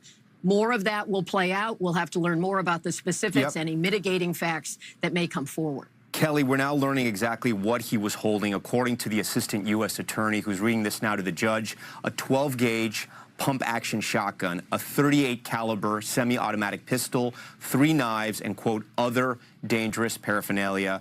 The assistant U.S. attorney now asking the judge and requesting that there be no chance at bond for this suspect as it speaks because of the severity of the crimes. And speaking to that this was premeditated. It was planned before he got on that train from California to Washington, D.C., and that his intended target was to the President of the United States. And that will be a case they will have to outline with specific information as they learn more from his writings, his social media profile, interviews they conduct with family members, those who know him, some of the facts on the scene. There's ballistic evidence that is being processed. There were bullet holes in a wall at the hotel. And a reminder to our audience, this suspect did not get to the ballroom level where those 2,600 guests were assembled, including the president, vice president, first lady, and many dignitaries. He was on a floor above that. What are the chances that he got radicalized by ChatGPT? I don't think so. I don't think he got, I don't think this is a ChatGPT radicalization. I think he is, I think he's just the regular ass dude. He's just a regular liberal with no outlet.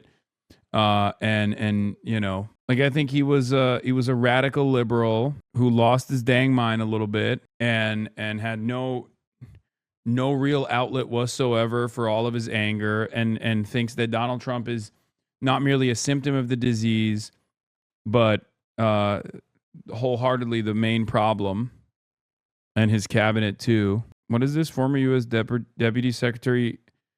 Oh, dude, they're coming after Clash Report too, which is a separate issue that I find really funny because Clash Report is like Turkish, I think. He left his movements peeling away all the people around him. He was trapped in a dying ideological rot movement and saw no way forward. Neoliberalism does this to people. Very sad. I mean, I don't know if that's the case. I think he just doesn't. He had no productive outlet. Hasan, in your opinion, has all the violence come from the center? That's really funny. No, I don't. You guys are trying to get me to say things that are favorable to my ideological position, but I always am going to give you what my honest opinion is, okay? Yes, he is a radical liberal centrist. This is true. He hated Donald Trump. He despised Donald Trump. I'm not entirely certain as to what like totally triggered this, this final act of violence that he tried to engage in and failed to do so. I think like Epstein probably played a big role in it. I think beyond Epstein, what also most likely played a big role in it is the Trump Christianity, like the Antichrist shit. Was he for sure pro-Israel? Yes, he was abso-fucking-lutely pro-Israel. We know that for a fact now. I didn't initially assume this, if you recall yesterday. Oh, also, update. Another thing that I have to apologize for. I was wrong. I said he's an atheist. Initially, when I read not the manifesto, but I read like the initial assessment, I said he might be a Reddit style atheist. I was wrong.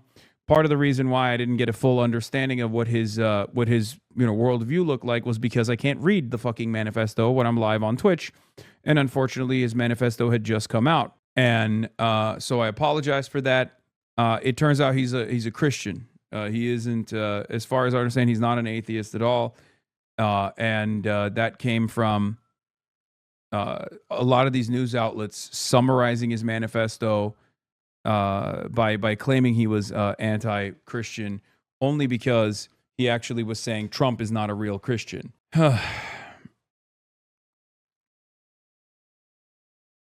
Which is a really fucked up way to report on what was going on, but I'll do my redaction. Agenda Free's been showing the manifesto on Twitch all stream. Weird enough. Not saying you should. Just weird he doesn't get banned. I don't think anyone should get banned for showing manifestos. You guys know what my position is on this. How do we know he's pro-Israel? His retweets on Twitter.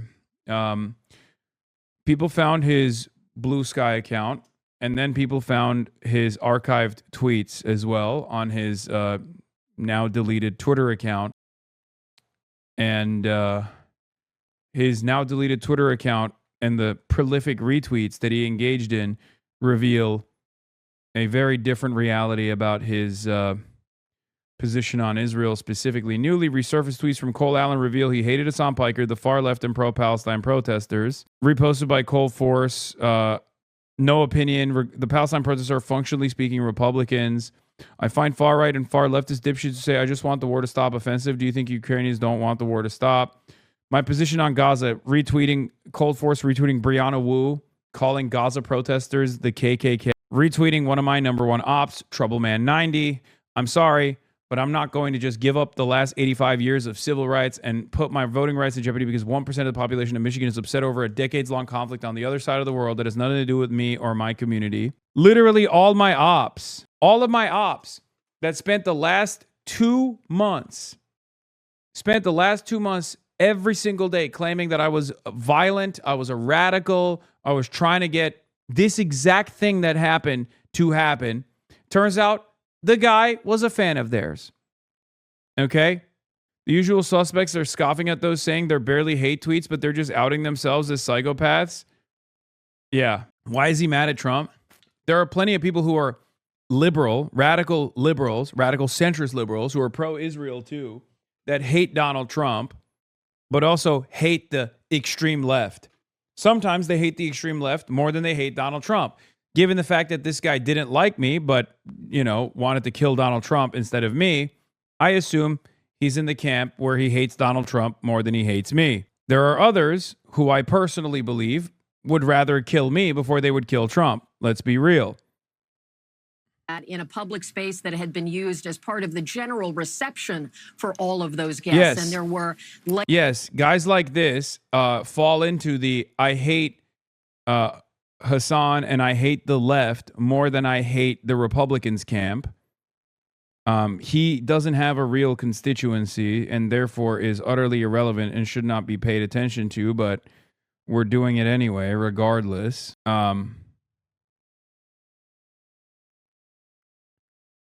But yeah, this guy is in that camp of people who are unbelievably and frustratingly dense. You'd rather ally with Ben Shapiro than a communist. Unironically, yes, because unlike the people further to the right of Ben, like Jack Posobiec or Libs of TikTok or any ride or die Trump dick suck, Shapiro is not nearly as toxic as any communist or anarchist or tanky or left populist or whatever. This was, of course, in response to me telling Ben Shapiro a literal terrorist credited Ben Shapiro for his radicalization in a court case where he went to prison for the mosque shootings that he engaged in Quebec. Shapiro incited a shooting. What? You didn't know that? Here it is. Quebec City mosque shooter scoured Twitter for Trump right-wing figures before attack.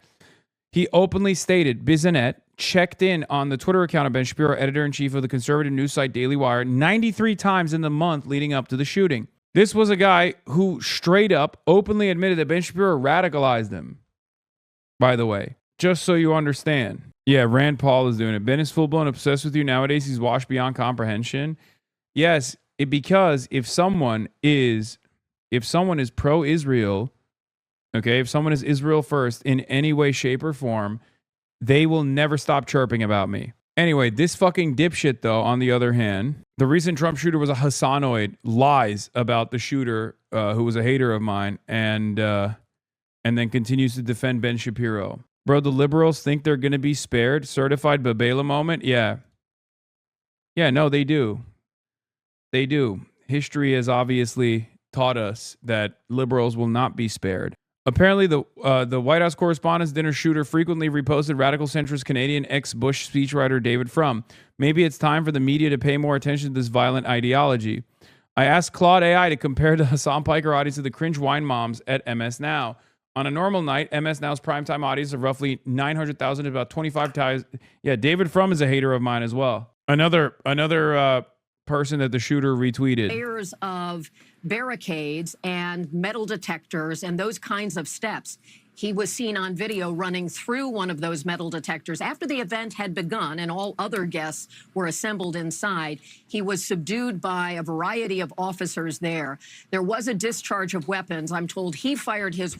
My brother told me he's interacted with this guy in a Discord. Apparently, he was active in the SoCal Smash Bros community and mains me brawler. He was in the Captain Falcon Smash Discord arguing about whose move was better or something. That makes total sense. Weapon, and that there was return fire from law enforcement. And that is when the Uniform Division Secret Service officer was struck in the vest by some projectile. And he thankfully was not injured. He certainly took the full force of... Wait, asking AI is not a news story? Yeah, dog, I know. You should tell that to Jewish Insider, who actually did write an entire news story on David Frum asking Claude AI if I had motion or not. I agree, though. It's not a news story. Of that, but he was only briefly at the hospital and then released. So no injuries here. The suspect was not injured. The president was safe as well. And Kelly, I understand now from the notes that we're getting in court, there's going to be a detention hearing now at 11 a.m. this Thursday. His public defender has said that Mr. Allen has no prior arrests or convictions. And of course, he would say this as his attorney. He is presumed innocent at the time. It sounds like they will have this detention hearing on Thursday as long as the judge signs off on it. So it sounds, at least in this case, things are moving pretty quickly in this case. Exactly. And that's what we expected. This type of hearing, this... Even the shooter's more of a gamer than you? Calm down, dude. It turns out being a gamer is bad, by the way. Hello? This man is a criminal! Is that what you think of me? You want me to be a criminal who does crimes like this criminal gamer? First appearance is very brief. No entrance of plea. The discussion of detention would come next. There would be a discussion, is there bail, is there not bail? The government will present its request for no bail opportunity. His defense counsel will have a chance to respond. He will now be in the custody of the U.S. Marshals. Prior to this, he'd been held by Washington Metropolitan Police prior to being charged as a federal defendant. They were able to hold him for a period of time simply on the suspicion of what happened Saturday night. There will be many steps to come and so much more to learn, Tom. I want to bring in Tom Winter now, who covers law enforcement for us. Tom, there is so much evidence, at least from what federal investigators and Secret Service and our own reporting show against this man right now. Talk to us about some of the key pieces we have. There's been talk of this manifesto. There's the surveillance video of him sprinting across that initial, of course, on the ground in handcuffs there at the scene with weapons allegedly on him.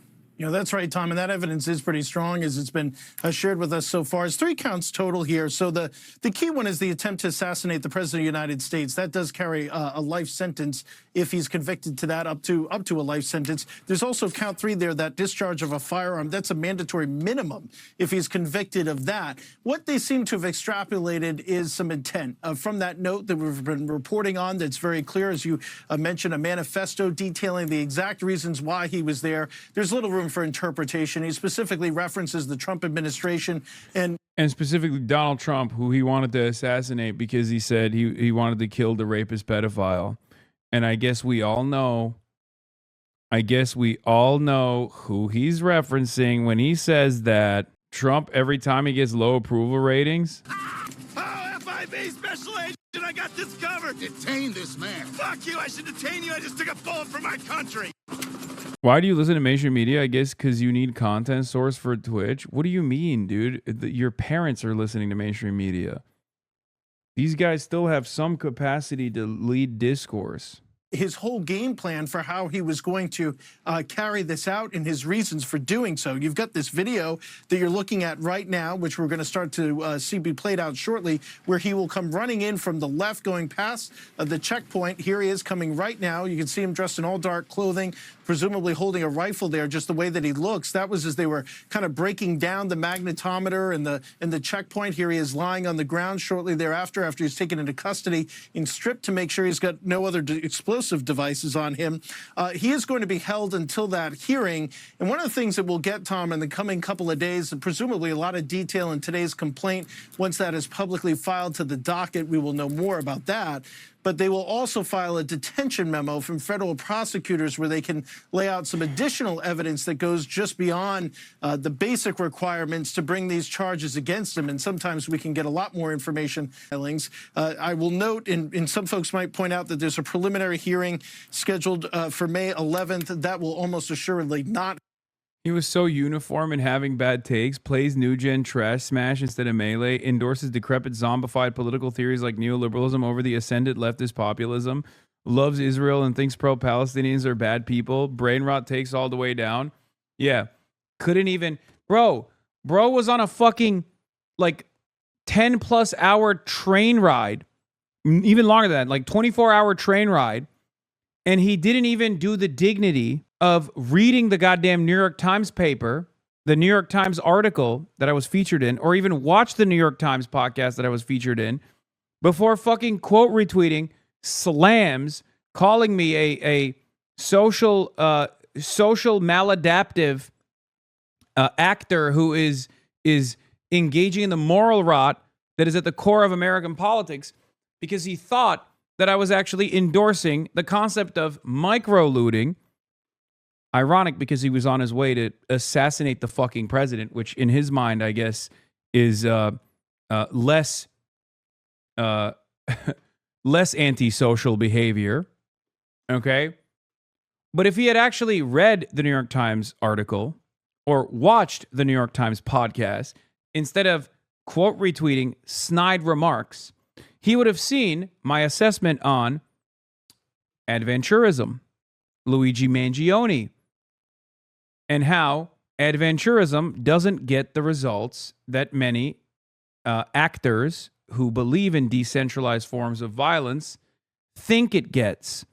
If he had read the fucking New York Times article that I was featured in instead of doing the thing that every dumb fuck, stupid ass, centrist, right-wing, radical liberal does, which is, oh, this guy's stupid. He would have known adventurism doesn't work. And he wouldn't have tried and failed to do this thing. I'm just saying. Some union guy at Damage Mag wrote some bullshit story about you too. Third way's on your ass, man. A union guy? What the fuck? A pro-Israel union guy? Earlier this week, left-wing Twitch celebrity, of course, despite the guest's airy defense of petty theft, the conversation has plenty of hedging. After arguing that there was nothing wrong with stealing a car, insisting they would do it himself and get away with it, Piker admitted that he has yet to steal so much as a candy bar. I wonder if you misunderstood the point that I was making, or perhaps I'm wrong. I like that so much of the discourse is always, I didn't understand the point you were making, so I'm going to make it everybody else's problem. And now we do it professionally. Lol, I went on the New York Times podcast to discuss the subject, crime is good, and some people are disingenuous about my take. How could this happen? Hey, jackass, do you think I have any fucking control over what the editorial seasoning looks like? On a New York Times podcast, they asked me, do you want to talk about micro-looting, or not even micro-looting? They wanted to talk about the concept of theft. I made it very clear that I don't give a shit about a random poor person stealing a loaf of bread or something to survive. I don't really give a shit about theft all that much either. And that the far more consequential type of theft that I wanted to talk about was the invisible version of theft, which is wage theft. Systematic looting that takes place in the hands of the wealthy oligarchs that steal from the working class individuals. Okay? It's not my fucking fault that people are incapable of reading, incapable of comprehending nuanced thoughts, and easily go for quick slam dunks. Socialist loves theft. Once again, it's not my fucking fault. What am I supposed to do? I know, dude. They think they set you up to look bad. No, I don't think so. I quite literally clarify in the conversation. No one has seen it, of course. They've only talked about it. They've talked over it. That petty theft is not a revolutionary act. And the very fact that people actually feel like it's a revolutionary act is probably because they have no actual productive outlet to make the systemic changes necessary for the real systemic harm that they're experiencing.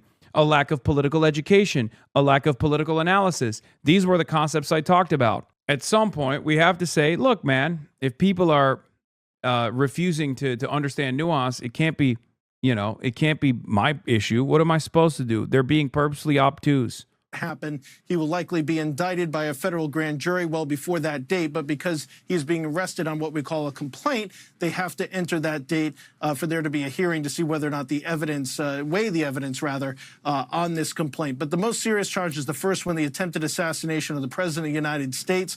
This is now officially the third attempted assassination against the President, Donald J. Trump. 2 attempts, of course, while he was a candidate for office.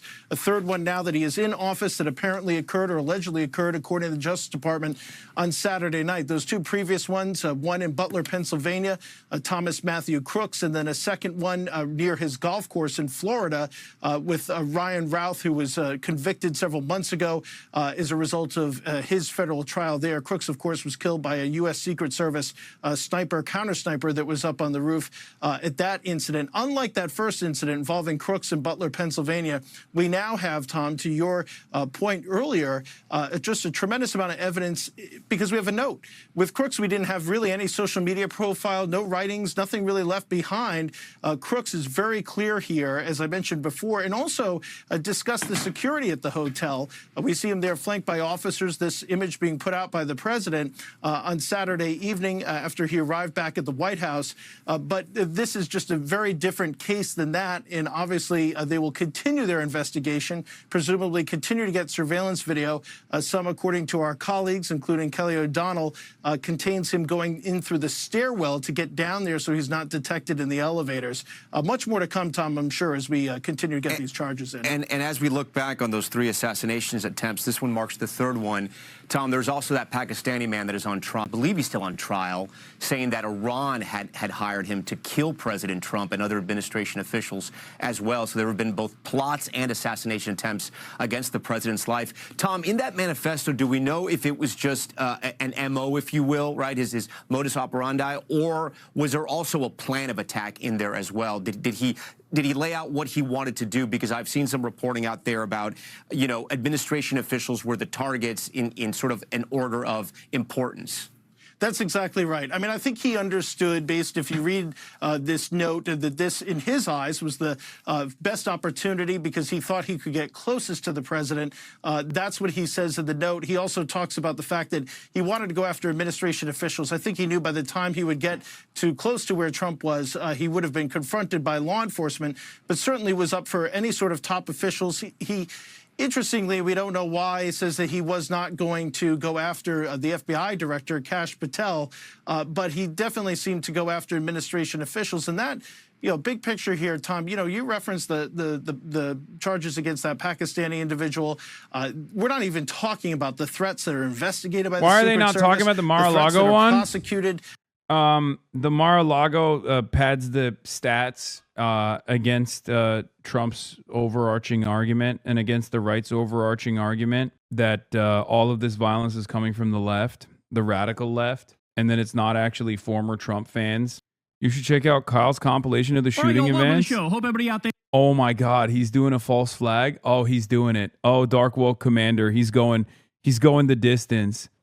He's going the distance. I don't think he's going to lean into this being a fucking... Incredible things are happening on Israeli Twitter. Oh, I know this. I know. This is the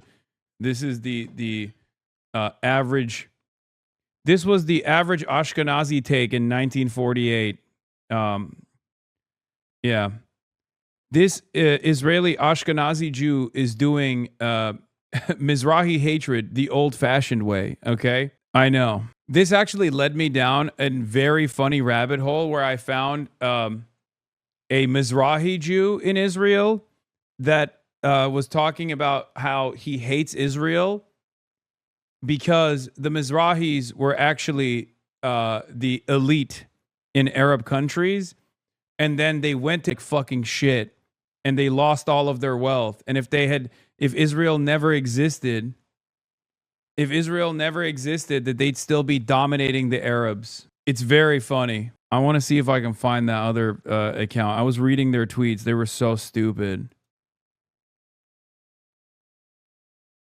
Pioneers of Dark Woke. Yeah, this was basically the speech Shimon Peres gave in Beit Shemesh in 1981. We'll get to that in a second. Hold on. I want to do... I want to finish this and I want to look at my king, my Dark Woke king. Let alone plots. And so now if you have individuals that think, you know what, maybe I can't get to Donald Trump, maybe I can get to other members of the Trump administration, the headache, not just for the Secret Service, but for the diplomatic security service that covers the State Department, or for the military, for the Secretary of War, just the security posture that we now have to be in. And oh, by the way, we're in the middle of a war. It's a really complex picture here going forward. I want to bring in Danny Savalos. Danny, there's going to be a detention here, and we know this week. Do you see any scenario where this man is released from federal custody? Zero. This is what you call a presumption case, and that even came up during the hearing, the very brief hearing today. Normally, the Bail Reform Act says that people have a presumption of bail when they appear before the magistrate, but there are certain cases in which there's a presumption that no set of circumstances or conditions will keep the public safe or ensure the defendant's appearance at trial. So this is what we call a presumption case. You've got guns. Those are usually presumptions. He will remain in custody no matter what happens in 3 days at the bail hearing. All right, Danny Savalos, we thank you. I want to get quickly to Gabe Gutierrez, who's covering this from the White House. Gabe, the White House has come out today to highlight what happened on Saturday night. Is there a reason why the first one to be escorted safely instead of Trump was J.D. Vance? I don't know. Maybe because Trump is too fat. Perhaps that could be the reason. He's like harder to move around. I've been thinking about that a lot. I'm like, is there a deeper, darker plot here? Would they kind of want Trump to be killed so that J.D. Vance becomes the competent heir to the throne? Especially considering that J.D. Vance most likely is not going to be able to hold the MAGA base together anyway because he's a charisma suck. I did think about that a little bit. Trump's body man looked a little older than JD's. Yeah, I mean, those things are maybe deliberate, you know? You never know. I love conspiracy theories, and I will be entertaining them in a second with my dark woke king, Kyle Kalinske. Talk about security and steps going forward. And it's really unclear how this event changes the president's schedule going forward and the events he holds, whether they be indoors or outdoors. Yes, that's right, Tom. Look, the president has said that he wants to redo this dinner within the next 30 days or so. Right now, it's very unclear exactly how. I know we've been covering this wall to wall, but I don't think the average person gives a single solitary shit about the failed assassination attempt on the awful American president that everybody fucking hates, whose approval rating is currently lower than like 30%. That will happen, what venue it would happen at. The White House is using this opportunity to try and make the case for why the president wants that massive ballroom that has been very controversial and has been tied up in the courts right now. That ballroom proposed to be 90,000 square feet. And my speculation here, pre-watch Piker, maybe I'm wrong, maybe I'm right. My pre-watch Piker on this issue is that this ballroom shit is going to annoy people even further. Because, like, most people, I don't think, give a shit that the president was very far away from being assassinated. Let's be real. This dude had no fucking motion whatsoever. And that the more he talks about the fucking ballroom, the more liberals go, oh, my God, this is literally a secret plot to build a ballroom. What's in the ballroom? Ain't nobody knows, okay? I've heard some liberals speculate that there's like a data center underneath the ballroom. I don't know why that would be a thing that'd be beneficial for the admin. Obviously, Trump thinks that there's military usage or the military really wants this ballroom, which once again is inviting additional speculation at foot or like a bunker. And not only that, but also the more people talk about how like this necessitates the building of a ballroom from, you know, John Hinckley all the way to John Fetterman, all the Johns are covered here. It's going to probably annoy people in the margins that it's like that this is what we're focused on. Can we be fucking serious? Gas prices are unbelievable at the pump, and you're fucking talking about the ballroom. Who gives a shit? Fuck you and your ballroom is probably what's going to be the reaction. So keep it up is what I say to the right for continuing on this pro ballroom narrative. The president saying private donations would cover it. It would only hold about 1,000 people, though. And as you heard earlier, the White House Correspondents dinner, more than 2,000 people at that event. Now, just a short time ago, we heard from Caroline Leavitt. She says this week, Secret Service, DHS, and the White House Chief of Staff, Susie Wiles, will hold a meeting to discuss security moving forward, Tom. Gabe Gutierrez, first I want to thank Gabe and Danny and Tom and Kelly for their coverage. This is going to conclude this NBC News special report. Bro, they got Rand Paul on the ballroom. He's supposed to be a libertarian. Rand Paul is like, oh my God, $1 is going to poor people? Shut down the fucking government. That Rand Paul is like, yeah, we should spend unlimited billions of dollars. We should spend all the money on the ballroom. We got to get the ballroom going. Having a great day. I have an awesome show lined up for you. It is a juicy show. It is a spicy show. You don't want to miss this one. So in just a second, we're going to talk about it. Was the White House Trump era? I wish I was kidding. I'm not kidding. We'll also get to that. We also have Trump crashing out at Norah O'Donnell because she read the shooter's manifesto to his face, and we get some all-time quotes coming from the big guy. Like, this is, I'm telling you, this is good, and not in a good way, okay? So we'll dive into that as well. And then later on, Iran keeps humiliating Trump over and over, and he doesn't know what to do about it. And Russell Brand barbecues whatever the hell remained of his credibility to the channel. Episodes. Huge event was happening. Bizarre, weird, I know. But the first time he decides to go to this thing as president, there's an alleged attempted Now, first let me show you the initial video that went viral. What you're going to see here is this is at the beginning of the event. People are beginning to eat and stuff. Trump is, sitting at the front of the room, and you're going to hear some shots ring out, but it's like kind of distant. And then take note of how long it takes for people to react after hearing the shots. Watch this. No, this isn't the Mizrahi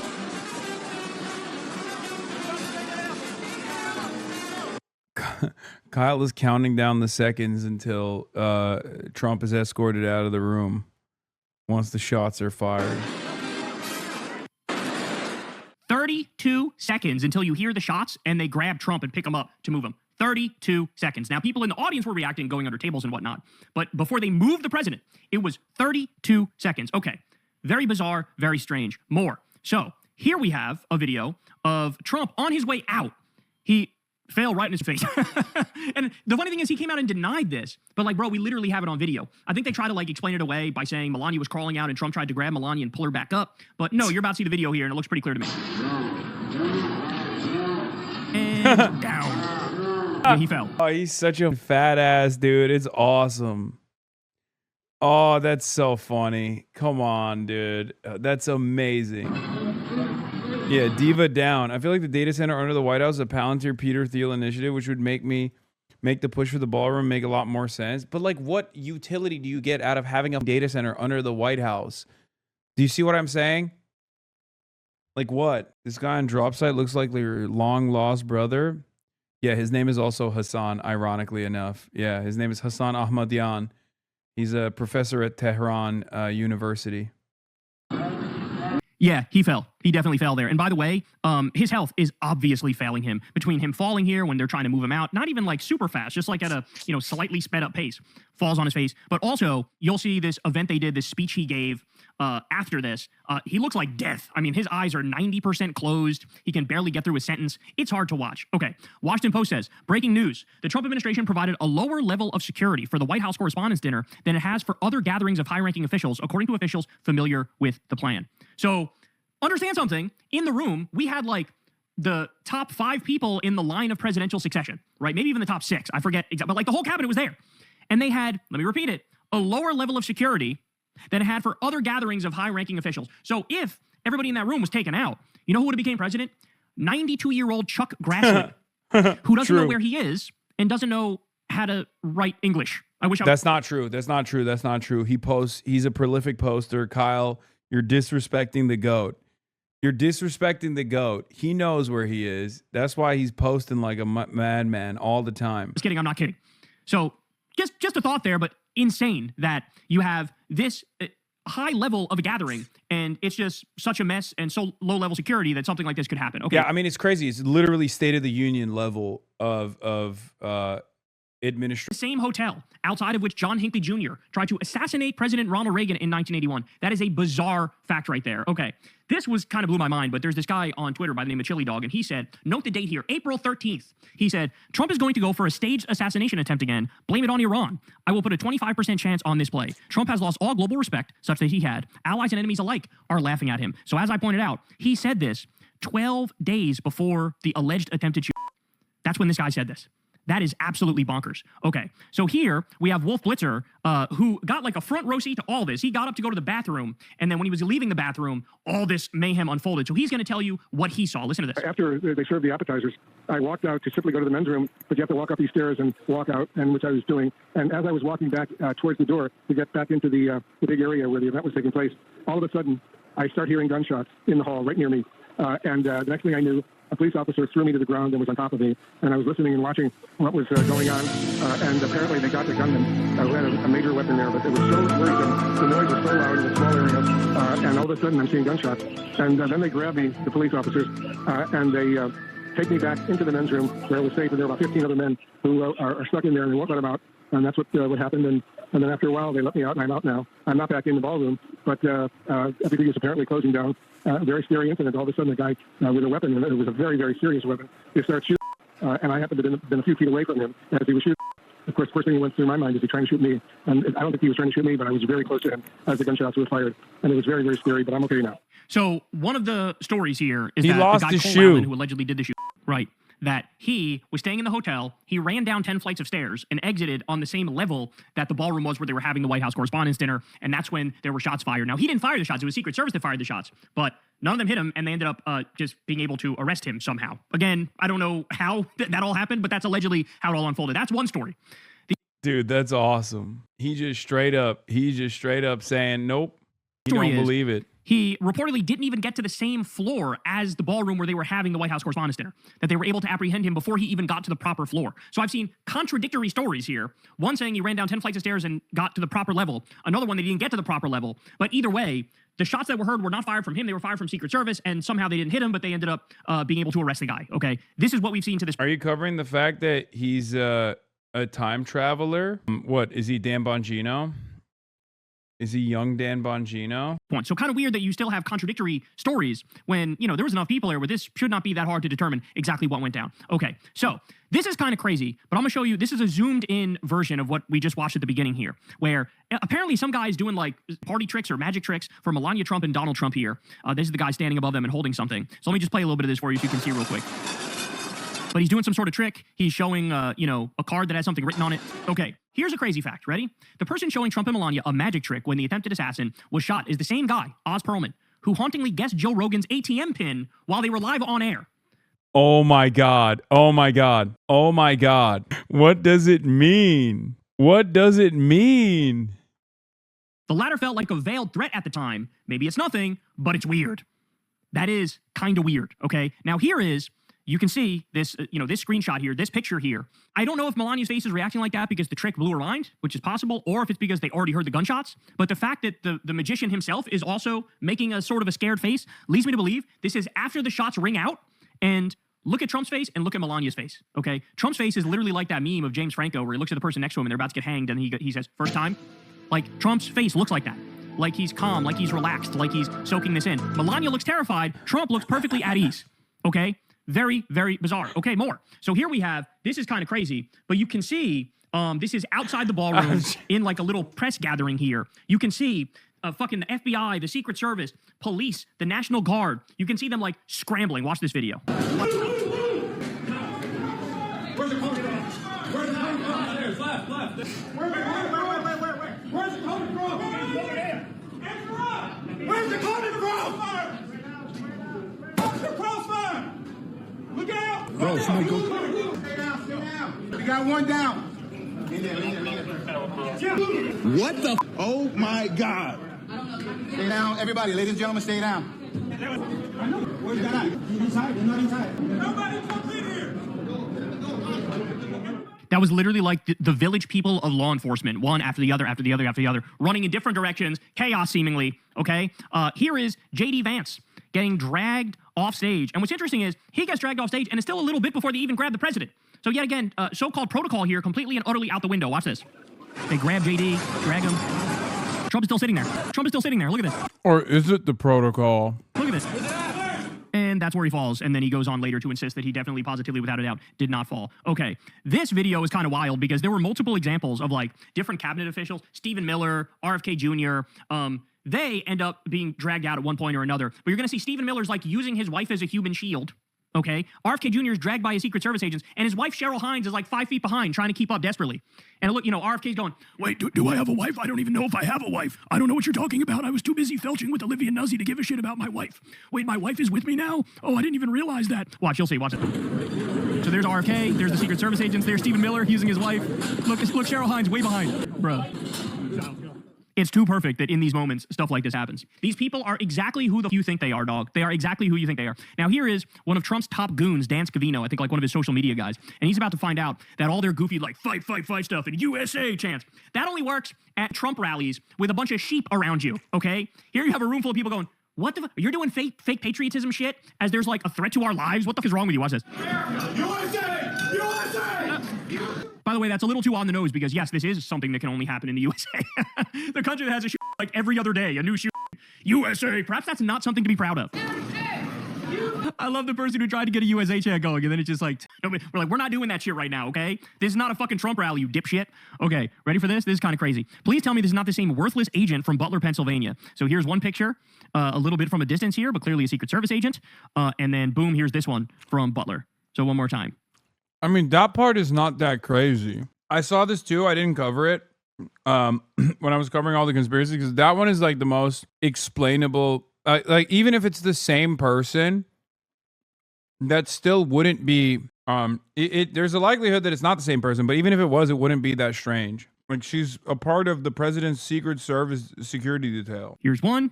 Here's another. Now it's possible it's not the same person because the second one here looks a little like they weigh less, but it's also possible this person just gained a little bit of weight.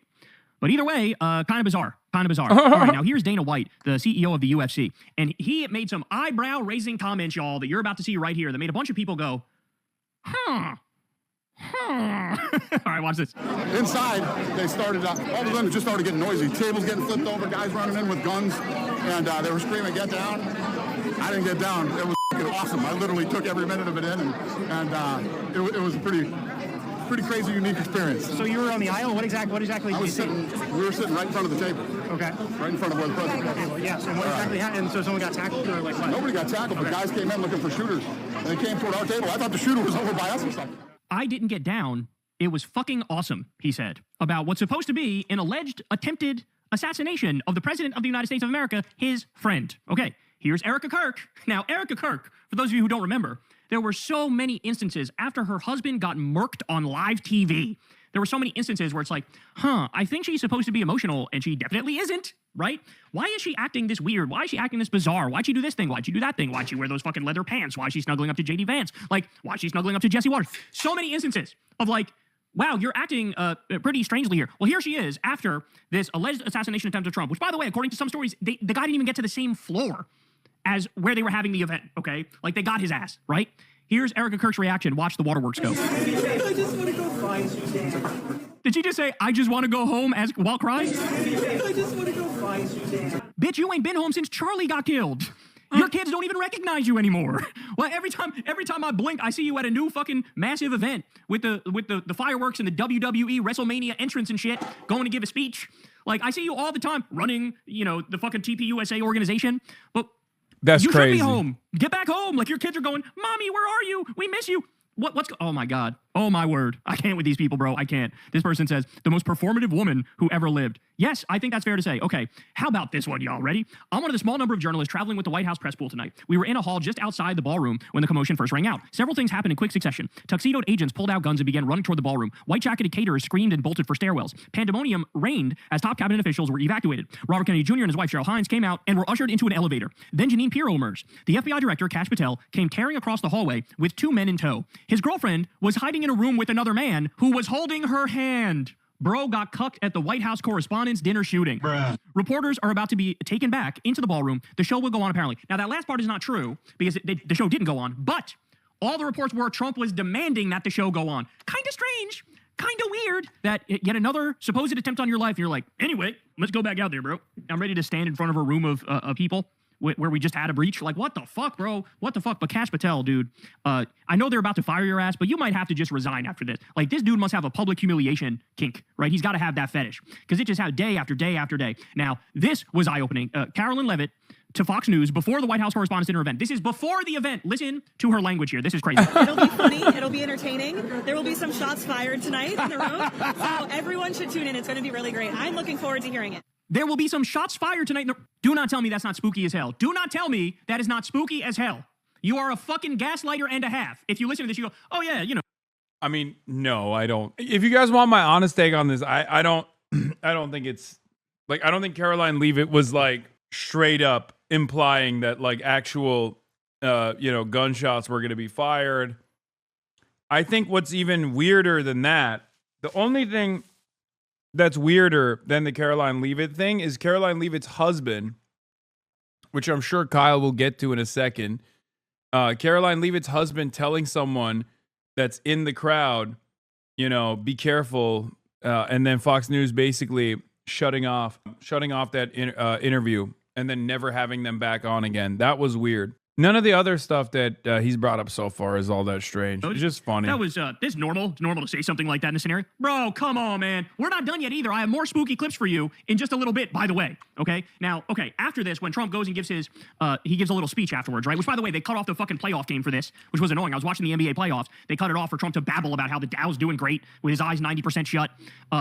Just horrible. And then they dragged on and on and on. They switched the game to ESPN eventually from ABC to ESPN, but they didn't tell anybody. So, like, you know, by the time I realized it was on ESPN, there was like 5 minutes left in the game. Super annoying. I saw a lot of people on Twitter were like furious. Like, I don't want to fucking listen to this guy babble. The guy didn't even get to the same floor as him. The guy, nobody laid a finger on him. He's fucking fine. And we're on attempt number what, like 6th? It's just another day that ends in Y, okay? When you're committing war crime after war crime after war crime, at some point you got to kind of expect, like, I don't know, maybe I am sort of inviting this into my life, right? So Trump and the White House officials were all smiles and appeared in good spirits at the press conference following the White House Correspondents' Dinner incident. So look at this. All of them smiling as Trump delivers his, like, you know, fucking sleepy-eyed stand-up routine over here. He barely knows where he is, but he's trying to babble through it, okay? The only person not smiling is Marco Rubio. Everybody else here is seemingly smiling. All right, here's another one. Smiles all around, baby. Smiles all around. Here's another one. Smiley and giggly. Exactly how I would react if somebody just tried to murder me, okay? Here's the Secretary of War Crimes. Wait, does Kyle not realize that the most damning, most compelling thing that he could point to was not Caroline Leavitt, but Caroline Leavitt's husband? Because he skipped past that. Caroline Leavitt's husband telling someone from Fox News right there, right before the shooting happens, like, oh, it's you have to be careful, and then Fox News basically shutting off the clip. Oh, he does after this? Okay. Smiling. A candid shot here where he's smiling. Very strange. Now, within fucking minutes of this alleged attempted shooting, all of the sycophantic MAGA influencer accounts were out there saying the same goddamn thing, y'all. Look at this. Andrew Colvin, this is why President Trump needs to build the White House ballroom. Libs of TikTok, this is why we need Trump's ballroom. Jack Posobiec, thank God President Trump's building a ballroom at the White House. End wokeness. Now you know why the left is suing to block Trump's privately funded White House ballroom. Wall Street Mav, we need the White House ballroom. Meghan McCain, I don't want to hear one more fucking criticism of Trump's new ballroom at the White House. And it goes on and on and on and on and on. By the way, this isn't even a comprehensive list. More MAGA influencers than this came out and said it. Why? Because they're all in a fucking group chat, okay? So Matt Royer says, Ashley St. Clair, former MAGA person, confirmed the White House runs group chats telling these accounts what to post. Within minutes of shots fired tonight, before there was any news of casualties, and before the president said this exact talking point, this was the chat in real time. So, ladies and gentlemen, you're supposed to believe that within minutes of shots being fired, that, it's a perfectly normal and reasonable reaction to immediately use this to try to shoehorn in the issue you care most about, Trump cares most about, which is building that ballroom, that illegal ballroom, by the way, which he got no approval for whatsoever, and it's a massive fucking, pay-to-play corruption scheme with the Epstein class and the billionaires, right? But, like, literally within minutes of that happening, that's weird, bro. That's strange, bro. That's not something a normal person does, okay? All right, more. So, also, very soon after the attempted shooting, Trump posts a picture of the guy. He posts this picture. With a fucking active investigation going on, he posts this picture of the guy on the carpet. This is Cole Allen, the alleged attempted shooter. Okay, let me give you more. Stephen Nelson says, I received a copy of... This also is unique because you're not supposed to reveal this information. It's only prosecutors that are supposed to reveal this information when there's an active case. You know what I mean? Like, there's not... Like in Butler, Pennsylvania, you could say it. Trump could reveal everything about Butler, Pennsylvania because the guy was dead. But in this case, the suspect is alive.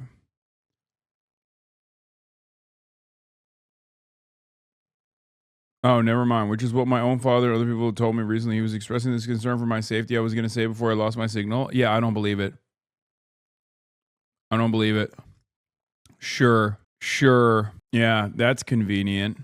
Allen's U.S. official says he sent his family members about 10 minutes before the White House Correspondents' Dinner shooting last night.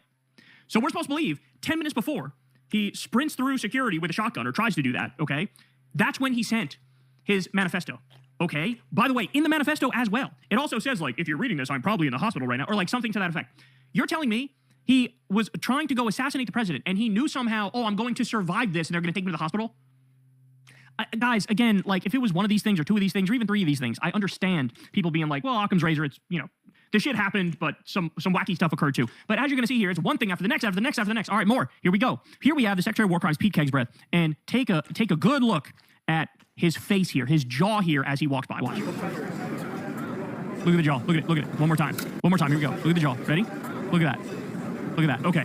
So Hasan says, holy shit. Look at his jaw. The man is zooted, okay? Seth Harp, who wrote this great book called The Fort Bragg Cartel, which you should definitely check out, is about how special ops are basically like all in a criminal gang. It's all a criminal cartel. Seth Harp says, I have been saying for more than a year that everyone at the top of the U.S. war machine is coked to the gills and also geeked up on modafinil, which is another upper, and Dex.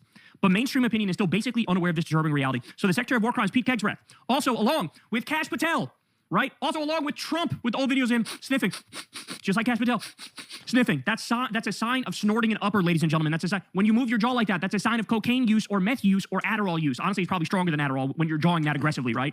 But they are high as balls, dog. They are.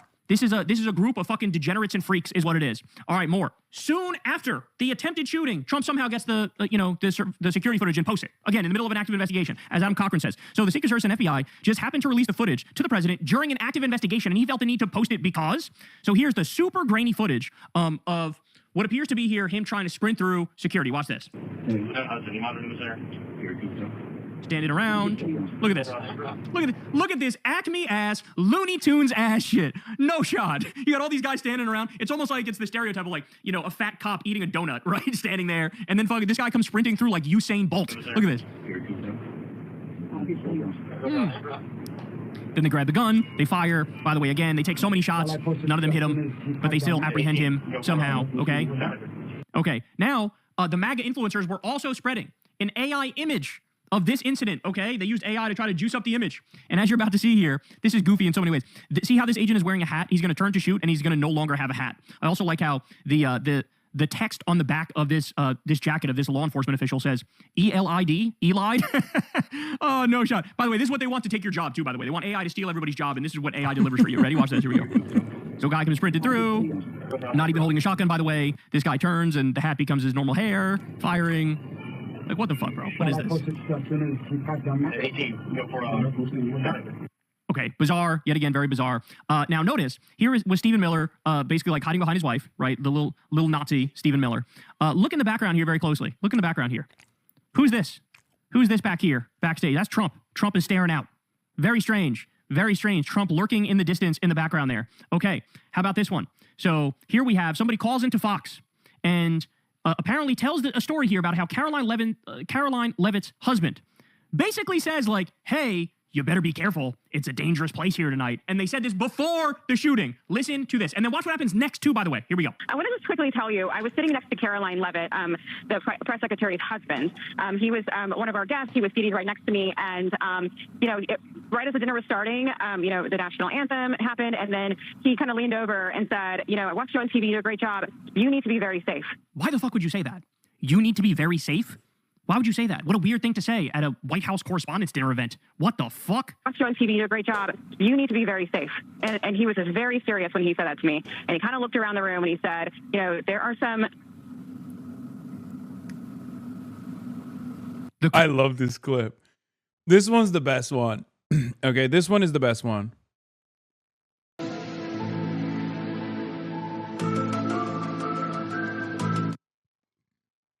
Call drop, bro. The call dropped. Oh, then he looked around the room and he said, there are some, and boom, the call fucking dropped. Are you fucking kidding me? Now watch the Fox News person try to cover it up.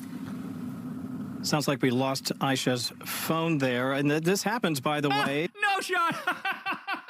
This happens all the time. Somebody says that somebody whispered to them that there was something violent about to happen, then there was an attempted shooting. They knew in advance. We don't know how they knew in advance. They're in the middle of telling that story, and then the call drops out of nowhere. Bro, this is totally normal, bro. Phone there. And this happens, by the way, especially when you have so many people attempting to utilize the same cell service at the same time.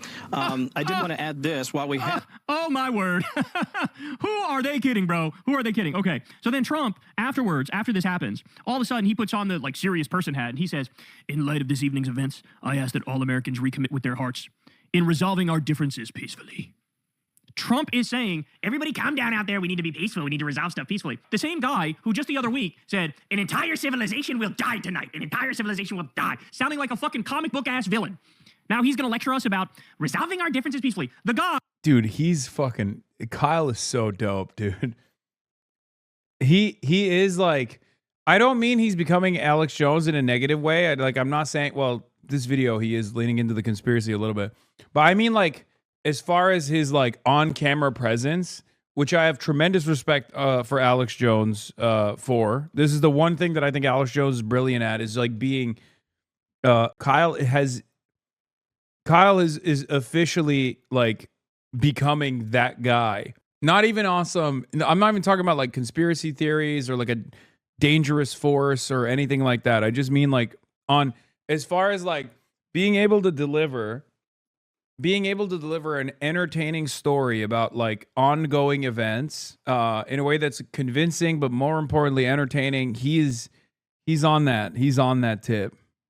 Who massacred this precious little boy in Iran? This precious little boy was murdered by Donald Trump. We're supposed to listen to him lecture us about resolving our differences peacefully. A guy who triple tapped a little girl's elementary school and bombed hospitals and bombed bridges and bombed power plants and went after civilian infrastructure left and right. We're supposed to listen to a lecture from him about resolving our differences peacefully. Go fuck yourself, son. Go fuck yourself. Okay, now here's Trump. Here's the little speech he gave, which cut off the playoff game, which I'm still furious about. And listen to, he can't help himself. Listen to who he compares himself to here. Why do you think this keeps happening to you? Well, you know, I've studied assassinations, and I must tell you, the most impactful people, the people that do the most, you take a look. Dude, I fucking love that, man. That was such a... Trump was on a different level that night and the day after. He had some really great Trump quotes that you haven't really heard in a minute. Like, no new Trump quotes have actually entered the ether in a while because his brain is so doo-doo. I've studied assassinations is fucking awesome. That is prime Trump. I've studied assassinations. People only want to kill people that are impactful. You're the president, man. What are you saying? It's just such a dumb guy thing to say, and I love that. The people, Abraham Lincoln, I mean, you go through the people that have gone through this, where they got them. Oh, my word. Yeah, you know, like Abraham... You see, if Abraham Lincoln had a ballroom, he would not have been killed. Lincoln. He freed the slaves. I'm in the Epstein files. You know, Abraham Lincoln. You know, he's basically the greatest American, one of the greatest, if not the greatest American president of all time. I'm the most corrupt person to ever sit in the White House. Yeah, we're very similar. We're very similar. I triple tap girls' schools.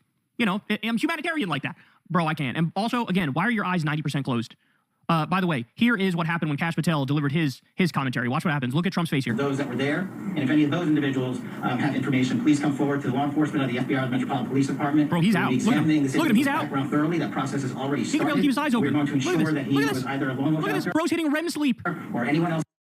To be fair, he's probably thinking about how he was holding Kash Patel's girlfriend's hand. That's probably what he was doing. That was a delayed thaw. That was responsible. We will analyze oh, my all word. Look at those this. that were there. Look at, and now, meanwhile, he'll be up at fucking 2 a.m. or 4 a.m. angry tweeting about fucking Bette Midler or Whoopi Goldberg, right? He'll do that. But then during the day, during important meetings, he'll be out, right? And here he is, falling asleep on his feet.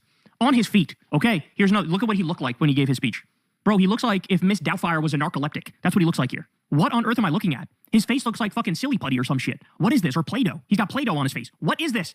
I can't, man. All right, the next day after this, immediately goes out there and starts, the ballroom. What happened last night is exactly the reason that our great military, Secret Service, law enforcement, and for different reasons, every president for the last 150 years have been demanding that a large, safe, and secure ballroom be built on the grounds of the White House. Again, using it to try to get this ballroom. So strange, so bizarre, so extreme, so weird that every MAG influencer right after the shooting was immediately out there saying we need that ballroom. Also, by the way, take note, he admitted in the past, it's not just about the ballroom. It's about building a nuclear bunker underneath, a state-of-the-art nuclear bunker underneath, which is very weird that Trump and his entire cabinet are living on fucking military bases because they don't want the public to be able to get to them. And Trump is now trying to build a nuclear bunker. It's almost like they're telling you, yeah, we are planning Armageddon. We are planning nuclear annihilation. And our ass is tells from you. That's what's going on here. Okay, how about this? So as I said, a bunch of shots. They did a bunch of shots at the shooter. And the shooter got no shots off, by the way. And like none of the shots hit the shooter. Very weird. Very, very bizarre. Well, the same thing happened previously. A Secret Service agent also missed all 6 shots he fired at Ryan Ruth from point-blank range. So this is the guy who tried to kill Trump at one of his golf courses in Florida, right? Remember this guy, Ryan Ruth? Well, they tried to shoot him too and missed, all from point-blank range. Same thing that happened here in this scenario. Okay, more. So here is a video. I'm not going to lie. Virtually all of these, like here, do you want to know, in order of priority, what are some of the more inexplicable things? Okay, in order of priority, because like a lot of the stuff, even when he puts it together, I'm actually looking at it right now as like a full package, and it's like, it doesn't do it for me. But as far as the things that are unbelievable and inexplicable, I would go so far as to say the lack of security, especially considering that this was such a high-profile event in the Washington fucking the Washington Hilton. Right? Like, that's unbelievable. The fact that this dude was able to bum rush, also unbelievable. But as far as like the Secret Service agents like shooting and failing to actually apprehend or failing to shoot and kill the runner, that's believable. They're incompetent. Just like with Ryan Ruth. So that was strange for sure. The ballroom push could be Republicans actively trying to make the most of a situation. Never let a crisis go to waste, or it could be a coordinated effort. I mean, it was a coordinated effort, but I'm saying like, or it lends itself to the whole, this was a fake plot, conspiracy. But overall, by and large, I think it's just a radical centrist, liberal guy who fucking got so mad at Trump for being a shithead, who thinks if you kill Trump, you all of a sudden like fix American politics or something. Because he's a liberal.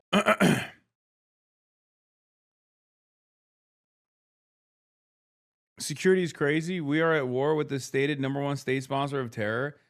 Yeah.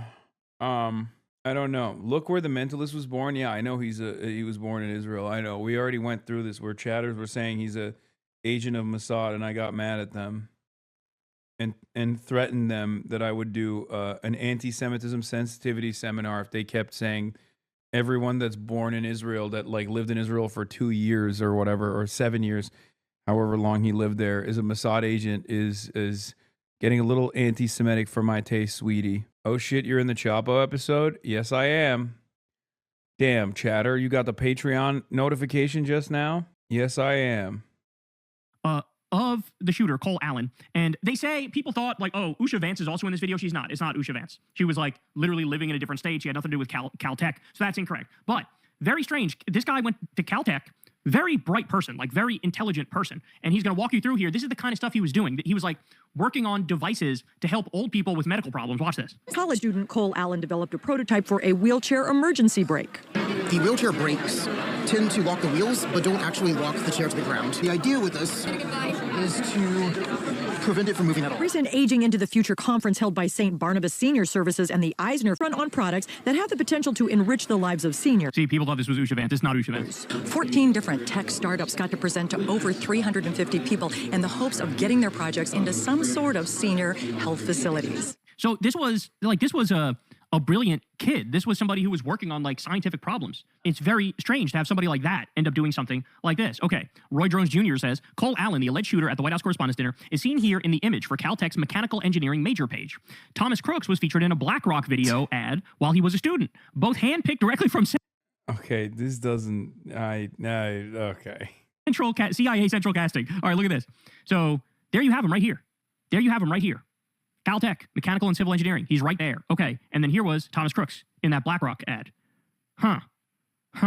This one is kind of crazy. According to Cole... None of these are crazy. These are gimmick accounts. Accounts write different names, like random names and random dates on Twitter. They do it all the time, random predictions, and then they delete everything else.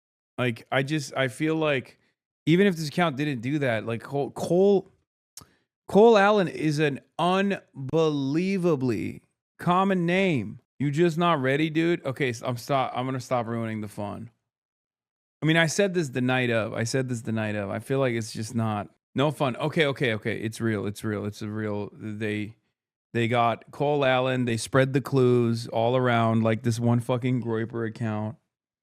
They spread all the clues around so that we can all fucking figure it out. There's probably an inside guy who was like, oh no, there's going to be another attempted assassination that was foiled years later. So I should just put this government agent who we tapped into 4 years ago. Let's just put his name out there on this random anonymous Groyper profile. Thomas Allen's LinkedIn. He interned at NASA in 2014. In 2014, NASA published a paper, and Henry Martinez was an author. An ex-user named Henry Martinez, made in 2023, made only a single post on December 21st, 2023. The post simply said, Cole Allen. So here's Henry Martinez, and here's the post that says Cole Allen from December of 2023. And a lot of people are pointing out that this Pepe holding the champagne looks like that picture of Trump, where he's sitting there like looking at Melania as Melania's face is scared. You know, Trump's in his tuxedo, looking at like kind of looking at that picture. Very weird, man. Very weird. And then we don't even need to get into this, but then you also have, do you see the banner for this Twitter thing here? Apparently, if you take this and you adjust it in one of the editing programs, it looks like sort of like a modern art piece, but it really is a picture of the Trump shooting. If you change it in editing software, like the core of it is the picture of the Trump shooting. What? And you're going, hold on, wait a second. The timeline here doesn't. Yeah, that's new. That wasn't the case. That's a new. They probably added that after the fact or something. If that's even real at all. I don't think that was the. I don't even think that was the actual banner when we looked at Henry Martinez's account. To match up, how the fuck does he have that in there? Very strange, very bizarre stuff. I don't know what to make of it. What I do know is it's all very weird, y'all. It's all very weird. And the fact of the matter is, I think we're at a point now where, sort of like with the JFK assassination, the majority of Americans think that it wasn't the official story, right? It wasn't Lee Harvey Oswald was the lone shooter. There's elements of that we don't know, and Americans know there's elements of that we don't know. Whether it's the mafia being involved, or the Soviet Union being involved, or the CIA being involved, or Lyndon Johnson being involved. There's all these different conspiracies. People know that the official story is not real. By the same token, we're now at that place when it comes to the Butler, Pennsylvania shooting.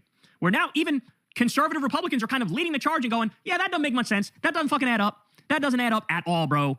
And so, Tim Dillon went on a rant the other day about how, hey, there's a lot of questions there that are weird, that are bizarre, that don't make sense. Like, why was Joe Kent came out and said, I was blocked from investigating that. That's weird. Why was I blocked from investigating that? Why does that video go super viral all the time of them moving the photographers into place as the shooting's happening? They lower the flag and Trump gets up and puts his hands up and says, fight, fight, fight, which you would never do if you're Secret Service. You're going to try to cover him completely to make sure the shots don't continue to potentially hit him, right? There's no fucking scar there. Don't even get me started, right? But now I think the majority position is going to be skeptical of what happened in Butler. And then this one here, look, at a time when his approval rating is fucking 33%. He knows everybody hates him. He knows Republicans are barbecue chicken for the midterms. Do I put it by them to fucking lie about this? Do I put it by them to fucking, create something like this? I absolutely do not. Now, I don't know what the fuck happened, but I know that there's a lot of unanswered questions, and I think everybody knows that there's a lot of unanswered questions about this. So tell me what you guys think in the comment section below, but this is some wild stuff, man. Hey, y'all, do me a favor and like. Kaz on his Candace shit. I mean, have fun. Have fun with it. I think it's good to have fun. My attitude on this, there's more Kyle Kalinske now. You've noticed this, but the Republican Party and MAGA have now officially made Hasan Piker public enemy number 1. And they think that they're freaking it here because they think, oh, he's so extreme, he's so crazy, it's going to get normies on our side. In reality, they're just shooting themselves in the dick. Because the more people listen to Hasan, the more they realize, actually, he's not all that radical. He seems to be the one with common sense, and you idiots seem to be the ones who've lost your goddamn minds. And so it's kind of crazy watching them hyper-focus on him. I will say, and I texted him this too, I'm kind of jealous. I'm jealous because, for the love of God, Ben Shapiro, why don't you come after me? Mark Levin, why don't you come after me? All you freaks on the right, for the love of God, target me. I want the smoke. I want all the smoke. You pudgy lard-ass bitch, okay? Hit me with your best shot. Give me everything you got, and I'll dismantle that shit easy, okay? And he's having fun with this as well. But it is so crazy watching him be public enemy number 1. So here we go. This is Mark Levin talking to a literal, by the way, this is medically proven, a gremlin by the name of Rick Scott. Medically proven. He said Rick Scott is a medically proven gremlin. The largest Medicare fraud in U.S. history at the time.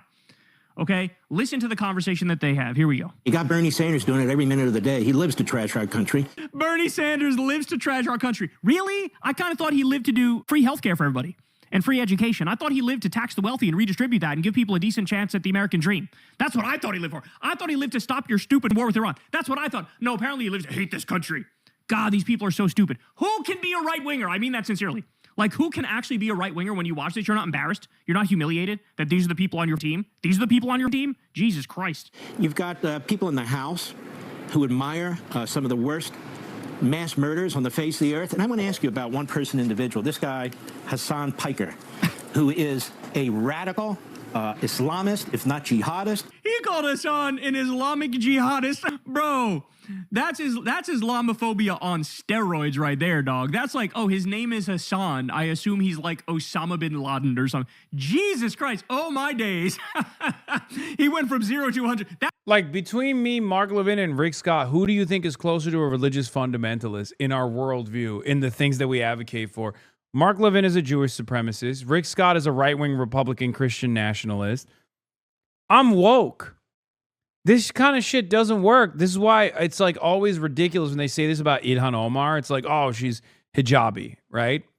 So they'll be like, oh, she's an Islamist fundamentalist. She's a Islamic jihadist. It's like, what the fuck are you talking about? Ilhan Omar is one of the wokest congresspersons in the country. She's pro-trans. Shut the up. That escalated quickly. That radical, we're not radicals, but like I can understand a stretch of an argument, say, oh, theoretically you're on the left, you could be radicals. I get that, but Islamist or jihadist, oh my word, they're so sloppy and so lazy with their propaganda. Oh my goodness, it's so hard to take seriously. He celebrates 9/11. He says he has no patriotic connection to the United States. They're living large off that one quote of the America deserved 9/11 thing. Hey, jackass, he's talking about the CIA concept of blowback. That's what he's talking about, which, you know, people, intelligent, serious people all know it's real. And the biggest dumbasses in the world pretend it's not. But the whole idea is, hey, go read Osama bin Laden's reasons for doing what he did. Some of it is psycho-religious stuff, of course, but a lot of it is just geopolitical shit, where he's like, you did this to us, so that's why I'm doing this shit back to you. That's what's called blowback. If the CIA can acknowledge it, your lard ass can acknowledge it. But he can't, because he's trying to get a quick own on Hasan, so he pretends like he actually loves 9/11. He wants to do another 9/11 because his name is Hasan. October 7th, he was okay with all the raping and the murdering and the mayhem. Oh, come on, son. He was okay with the raping and the murdering. Oh, my word. I don't even know why I even do these segments, bro. What's the point? There's no point of connection with these people. Like, why am I doing this? Why am I torturing myself? I can't, man. I mean, by the way, has Mark Levin said a single thing about the much more well-documented shit of the IDF raping Palestinian prisoners? It was literally on camera. We saw the video. And then they opened an investigation, and then the public had a massive backlash. They were protesting for the right to rape, the right of IDF goons and thugs and gangsters and criminals and terrorists to rape Palestinians. That's a fact. How about that story that came out where the IDF trains dogs to rape Palestinians, and some of them have been raped to death? How about that? That's much more well documented than October 7th rapes. There certainly was no systemic rape on October 7th. That's a lie.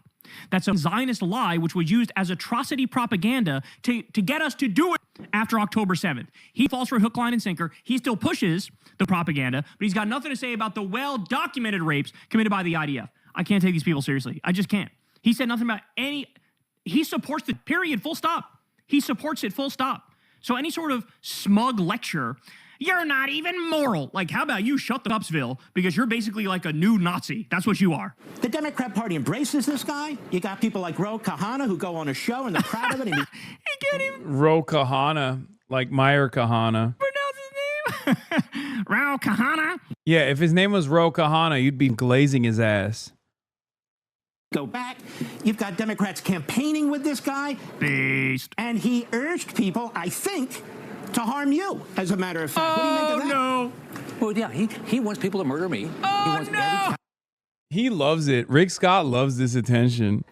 He's like, finally, someone it took the bait. Yeah, he wants to murder me.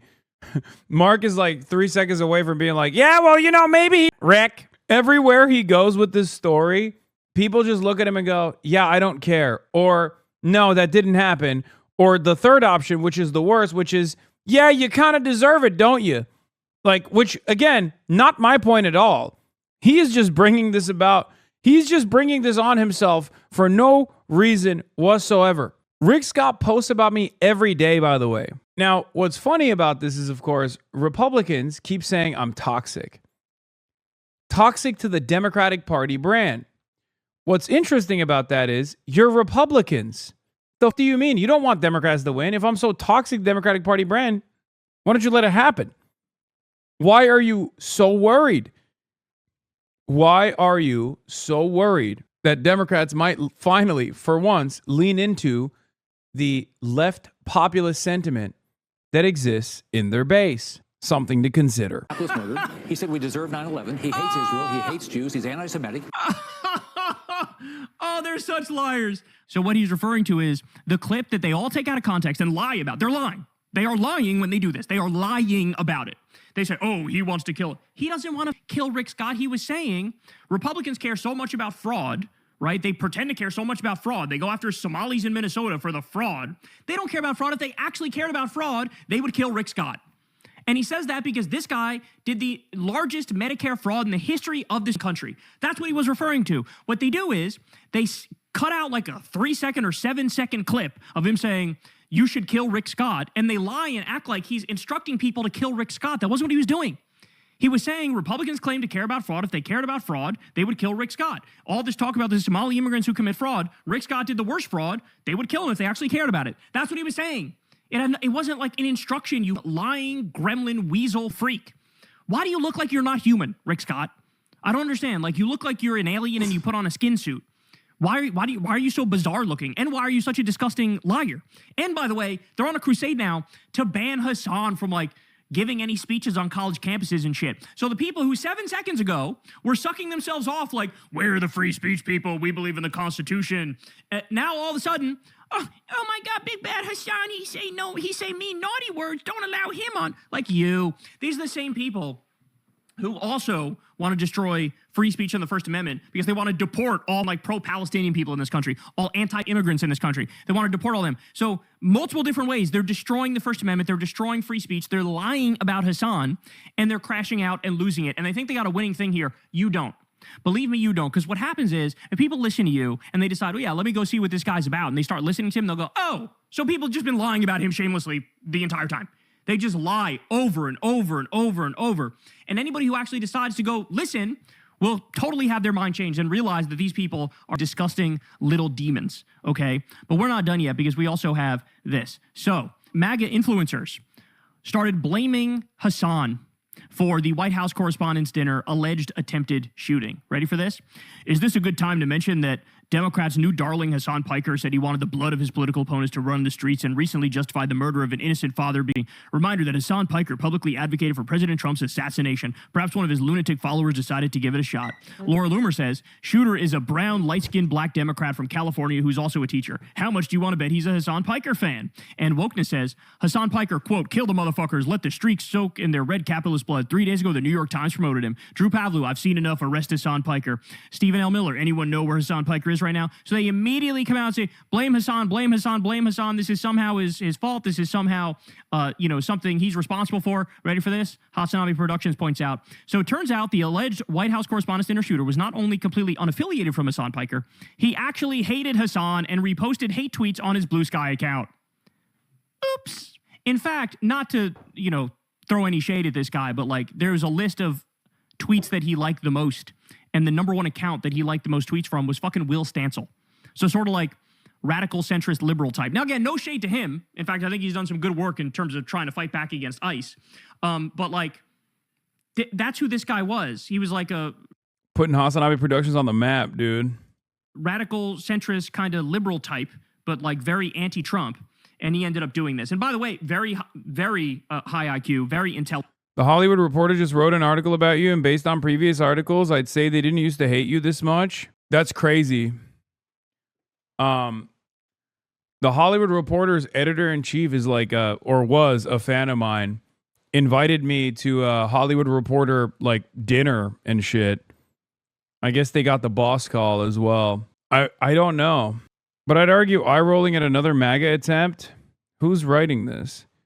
Steven Zeitchik? What both Democrats and Republicans miss on Hollywood? Oh, this guy is trying to say, don't cancel Jimmy Kimmel, cancel Hasan Piker. Violence coded provocation is just right-wing thing.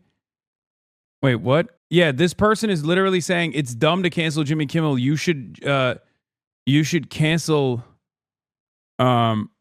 It's dumb to cancel Jimmy Kimmel. You should cancel Hasan Piker instead. That's what this person is saying. This is just like a throwaway article. Who gives a fuck? Went to Caltech, literally worked on like inventions for medical devices and shit like that.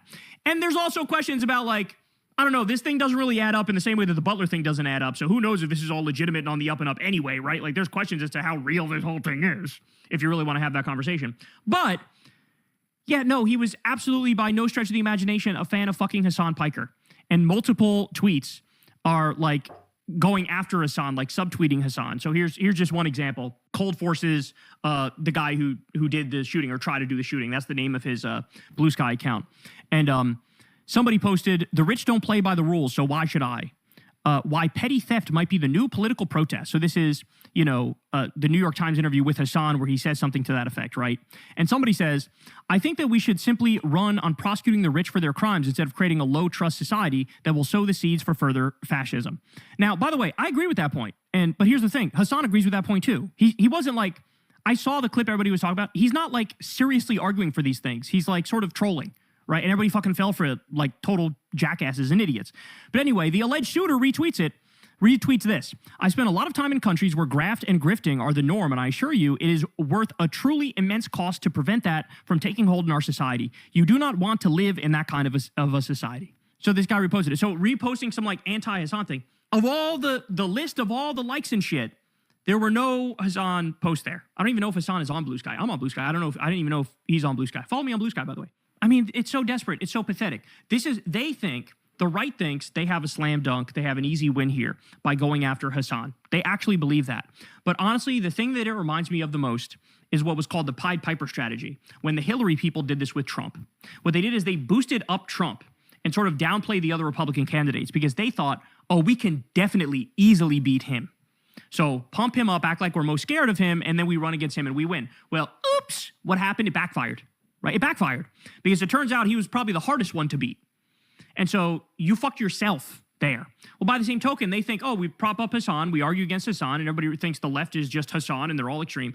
Oops, it turns out, well, what has Hasan done recently? Been on the campaign trail and doing, events with Abdul El Sayed, who now is just surged and might even be leading in some polls. He was down like 10 or 15 points, and now all of a sudden he's tied or leading.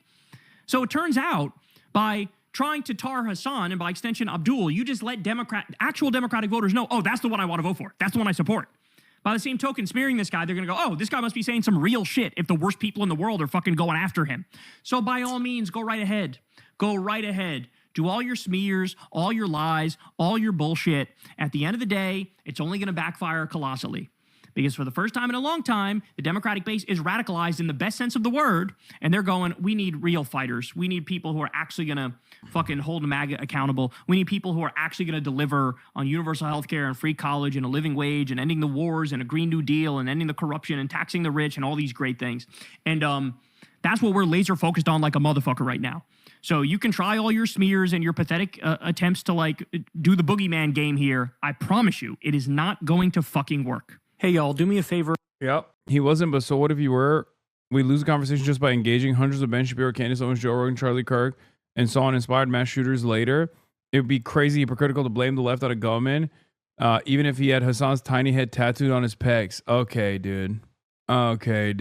Anyway, we already saw the charges. It's quite a night in Washington Saturday night. We're just glad no one was hurt. Major, you were there. I was there. We're going to talk about we watched the 60 Minutes interview already. There are new questions this morning about how the gunman got so close to the ballroom. Agents pinned the man down to the floor after he sprinted past security. Chief Correspondent Matt Gutman began documenting the chaos as it unfolded. He has the details on the suspect, the alleged plot, and a potential motive. Matt, good morning. Hey, good morning, Nate. Sources tell us that the suspect used the size of that hotel behind us to his advantage, going down one of the back stairwells to evade security, carrying a bag full of weapons. You mentioned those writings. He expressed deep anger at the administration and said he was targeting administration officials from the highest ranking to the lowest. It was just after 8:30 p.m. Saturday when a sudden commotion... No, CBS, say the truth with one exception.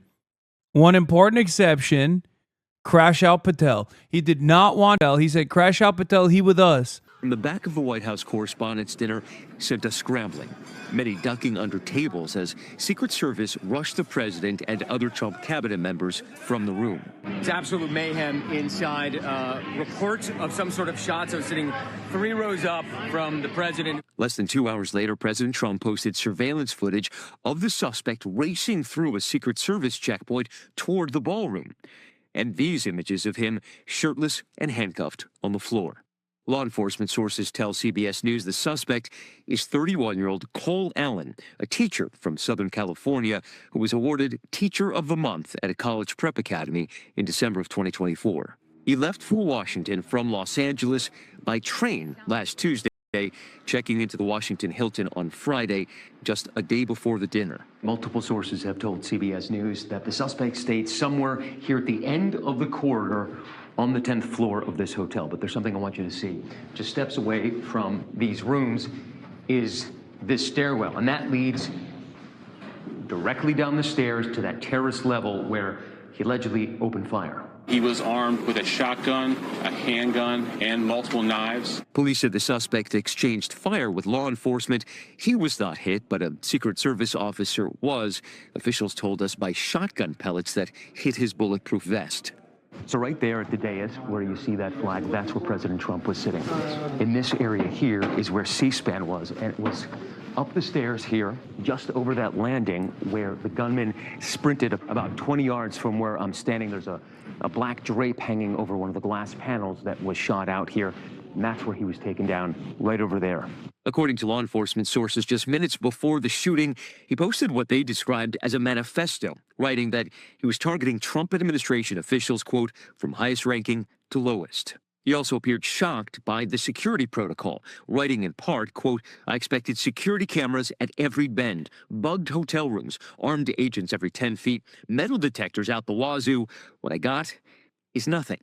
He also wrote, apparently no one thought about what happens if someone checks in the day before. Still, Acting Attorney General Todd Blanche framed the response to the suspect's attack as a security success. So we were all safe inside, and that's a testament to the Secret Service doing their job. Guys, I want to show you something. This ticket, this is all you needed in order to enter the ballroom, go through the magnetometers. Nowhere in the hotel was an ID necessary. Now, the Secret Service says there's no way they could have checked every room in the 1,100-room hotel, and they insist that the ballroom itself was secure, which is why they say they kept the president there. I mean, one thing that I have noticed that no one is talking about is they're not wrong. Like, this attempt, albeit silly, was successfully subdued. So why is there any need for a ballroom when, like, clearly even the goddamn Washington Hilton, they were able to successfully stop an attempted shooter without like any damage whatsoever. I mean, one guy got a couple pellets on his chest, on his vest. But that's pretty much it. I'm just saying, like, low key, the Secret Service did kind of do his job. But what would happen if 20 people did what he did together? Wait, what? Dude, do you know how difficult it is to get 20 organized people together to conduct an operation like that? Are you out of your mind? Like, half of the reason why he was able to do this is because it came out of nowhere. You can't, like, 20 people means you're an organized entity. Yeah, but like Russia or whatever had a trained team. Okay. The more people that are involved in an operation like this, there are more points of failure. You think Russia is capable of sending Spetsnaz, special forces, into the United States of America? Like, these guys are well-seasoned Russian vets that all suspiciously come in to the United States of America without the Department of Homeland Security figuring it out. And then they purchase weapons on U.S. soil, all of them, or somehow acquire weapons on U.S. soil. It's 20 different people. Again, numerous points of failure. One of the 20 people is going to be purchasing a weapon from an ATF guy, right? Like, eventually there's going to be someone that gets dinged.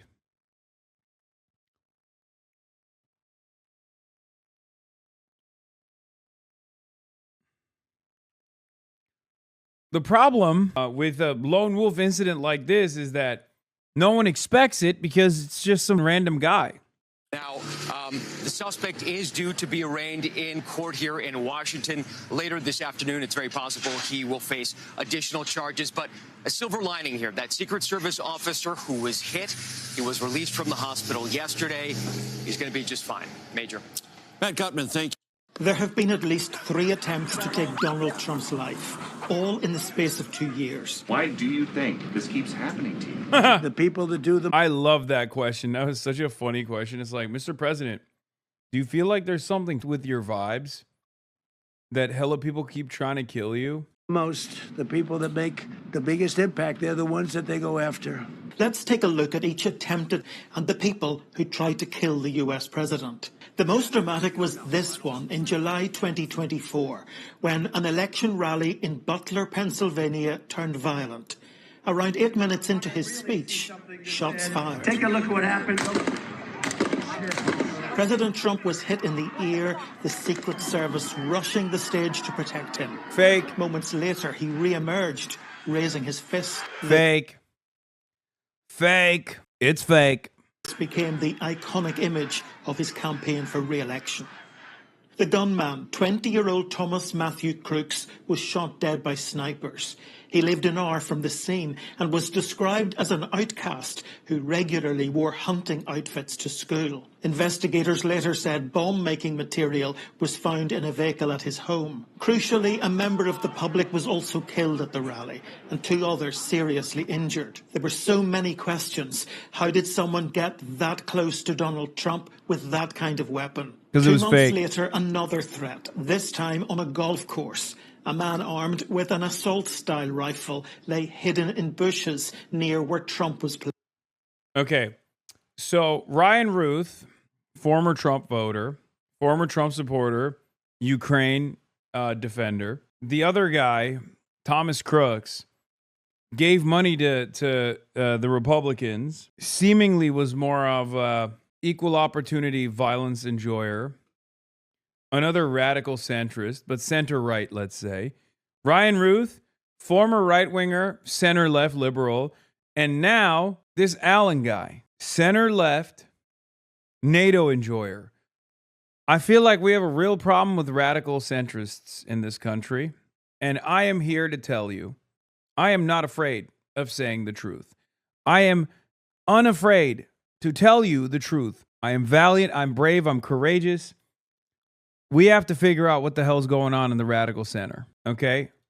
Why are they behaving like this? What the hell is wrong with them? The suspect, 58-year-old Ryan Ruth, fled in a black Nissan SUV, but was captured when police stopped the vehicle. This was the moment they arrested him. Ruth had a long criminal and civil court history, including a conviction for possessing a machine gun. He was later sentenced to life in prison. And then the shooting at the White House Correspondents' dinner. Secret Service agents bundled President Trump off stage after gunshots were heard outside the room. Cole Allen, a 31-year-old from California, was detained before he reached the president. Trump later posted these CCTV pictures showing the suspect exchanging fire with officers as he breached the cordon. He had no previous record, but had sent a 1,000-word anti-Trump document to family members minutes earlier.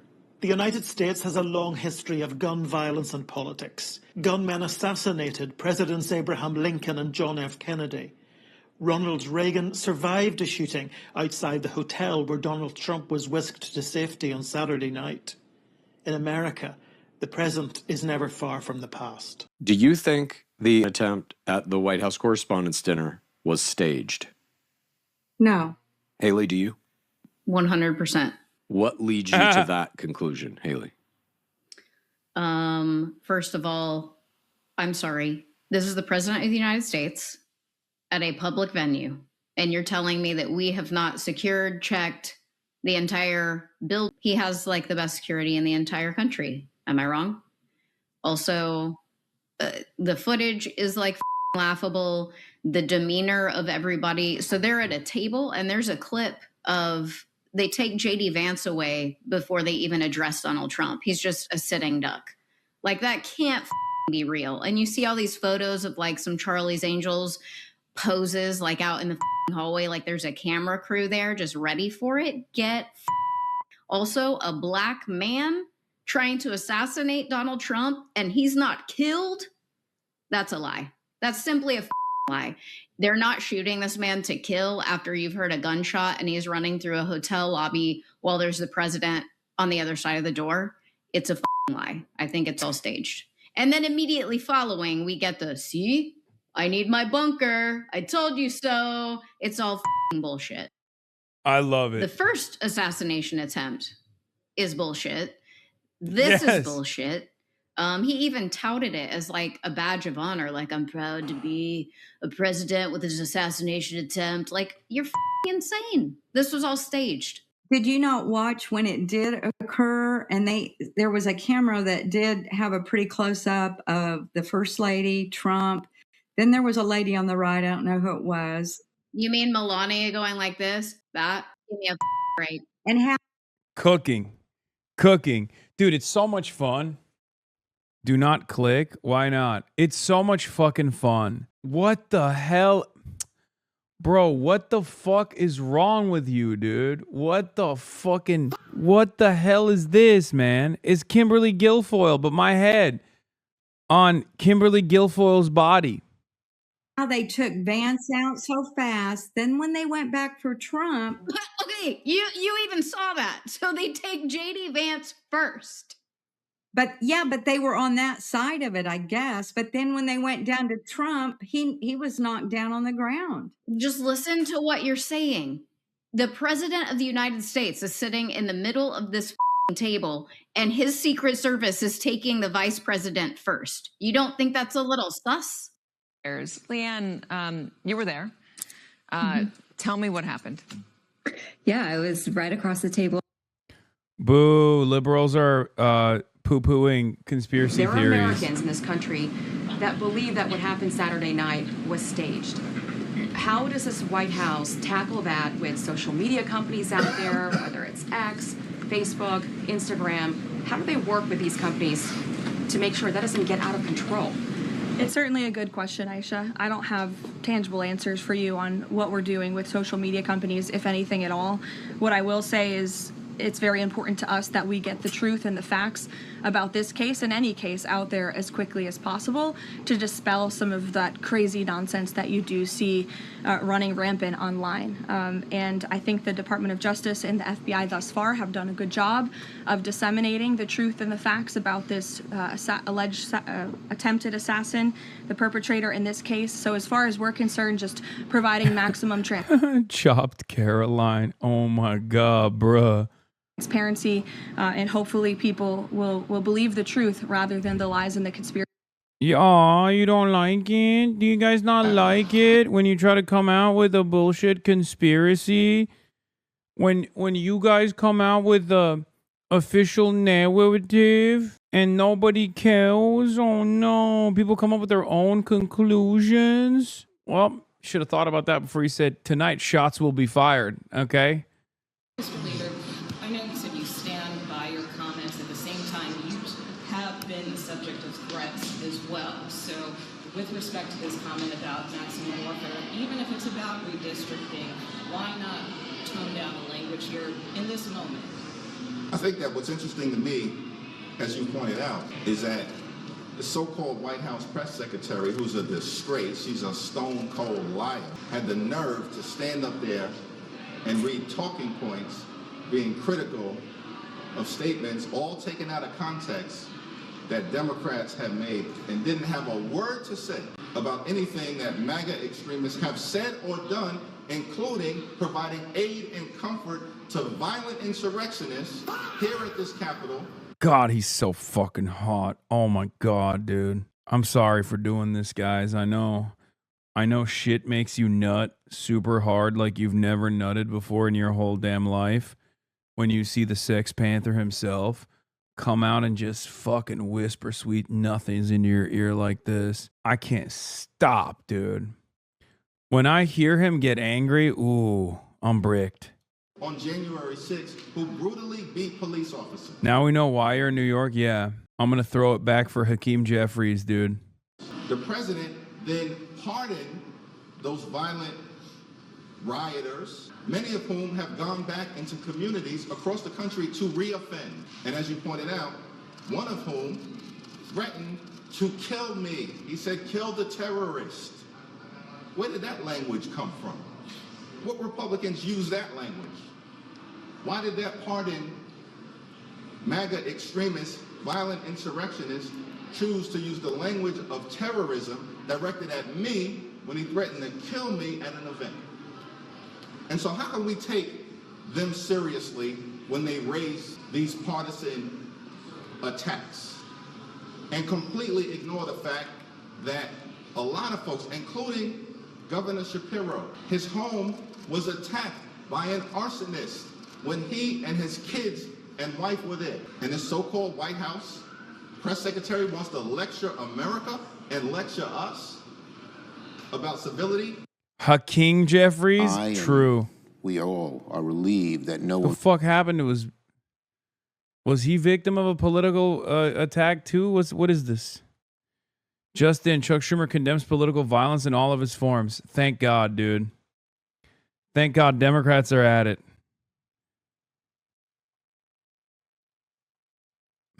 This may be not safe for work. Oh, nut. Oh, my God. Was seriously injured in the shooting at the White House Correspondents' dinner over the weekend.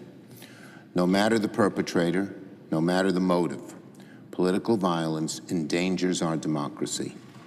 I denounce political violence in all its forms, as I always have and always will. Yes, guys, the rumors are true. Chuck Schumer converted to Islam, and he's hiding the fact that he's been praying so much that he has that forehead thing that only the most pious Muslims have. Yes, Chuck Schumer has received the light of Allah. This is right. This is correct. Donald Trump was not wrong when he said Chuck Schumer is a Palestinian. Okay? He's hiding. What is it called? The talaka mark? Is that what it is? When you pray so much, when you pray 5 times a day, so much that your forehead gets like a dark spot. Yeah. It's called a zabiba. I feel like you guys are just making it up. Prayer callus seems more apt.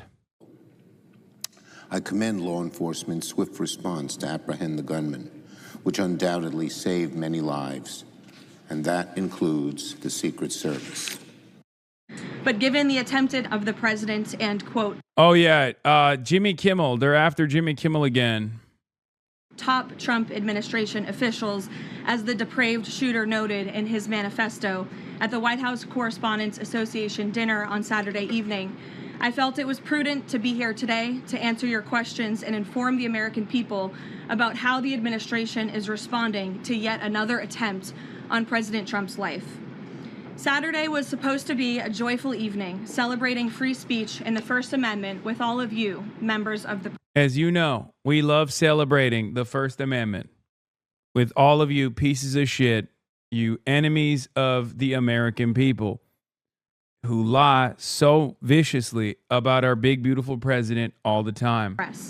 Instead, the night was hijacked by a crazed anti-Trump individual who traveled across the country to assassinate the president and as many administration officials as possible.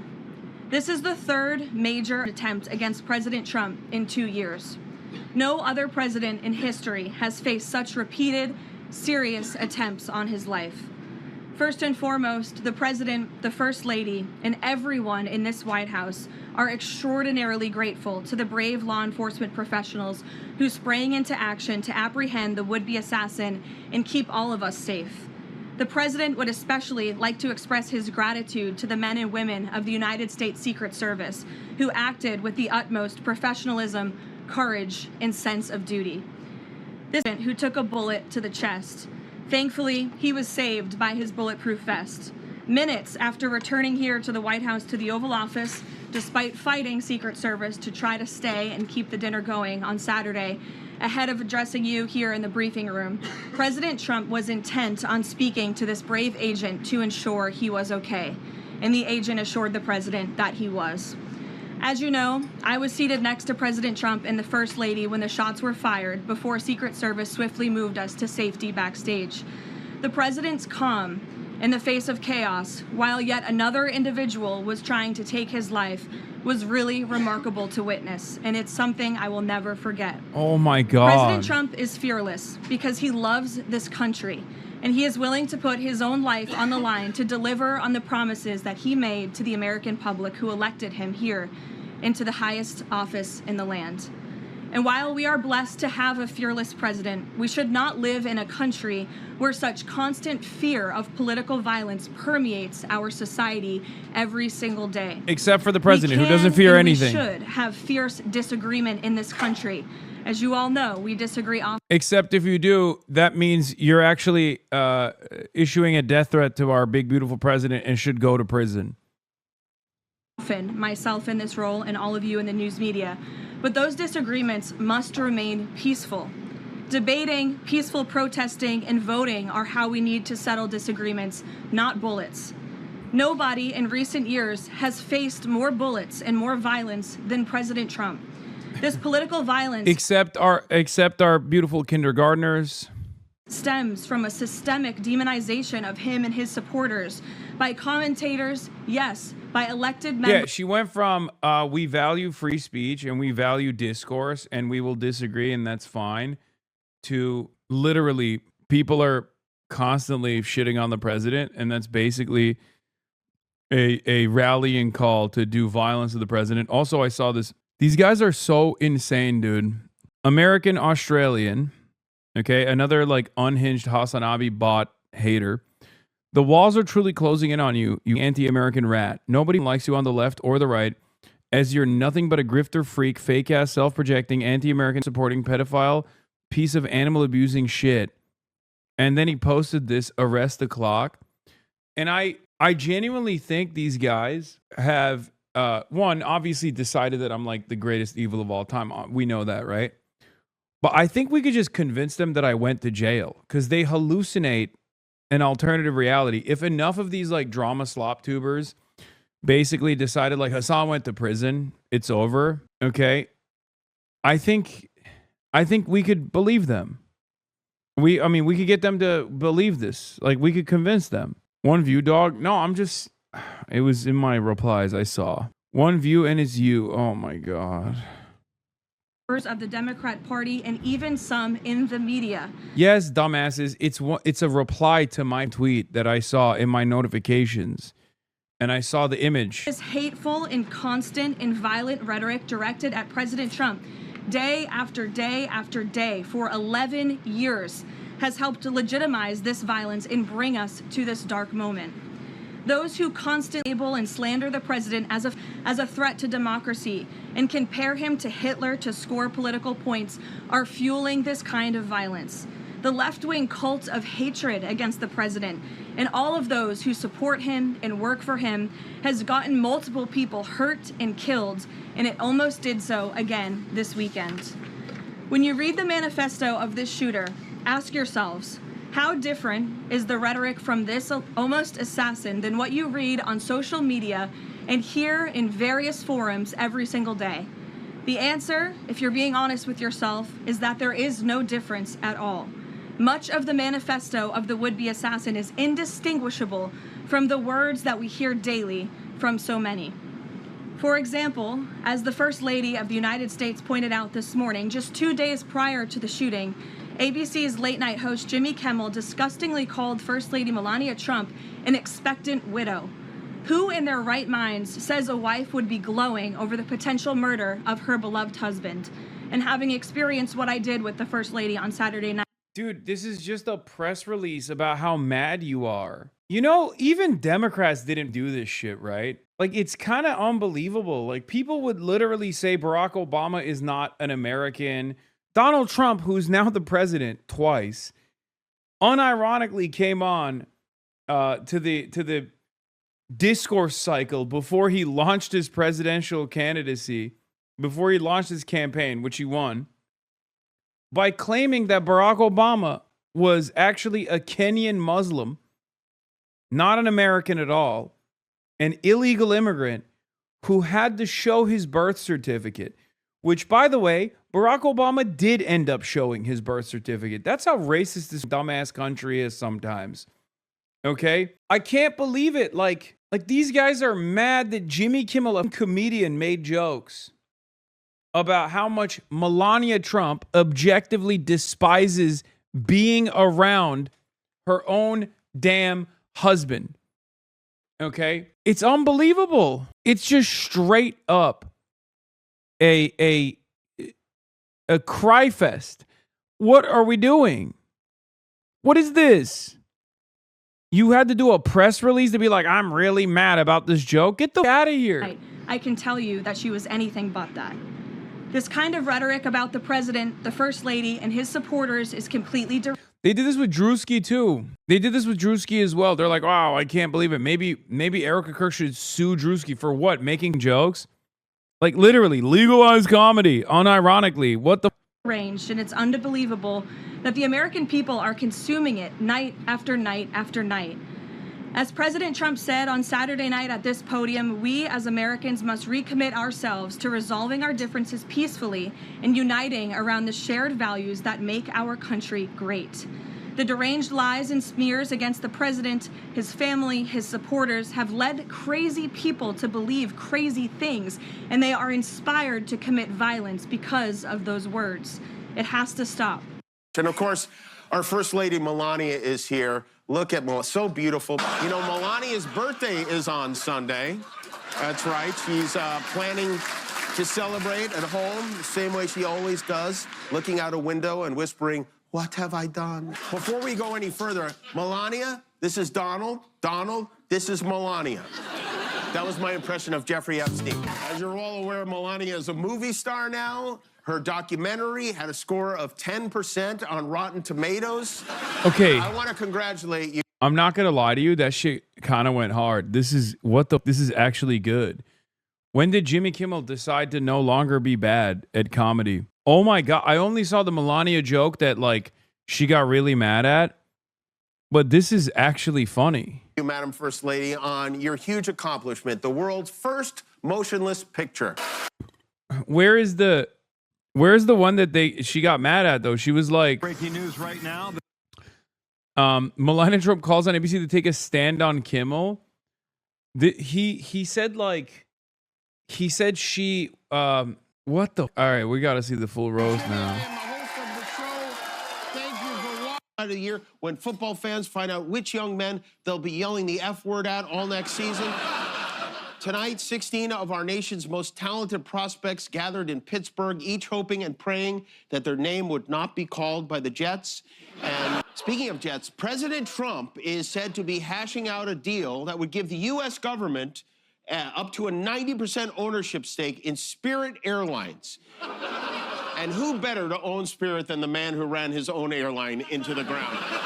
We're planning to invest $500 million this year. Might do if our president wasn't a trembling drama queen who's scared of comedy. So give me an intro, Lou, and make it a big one, will you?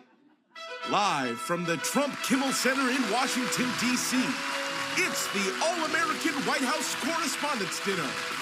Here's your host for the night, Jimmy Kimmel. Thank you.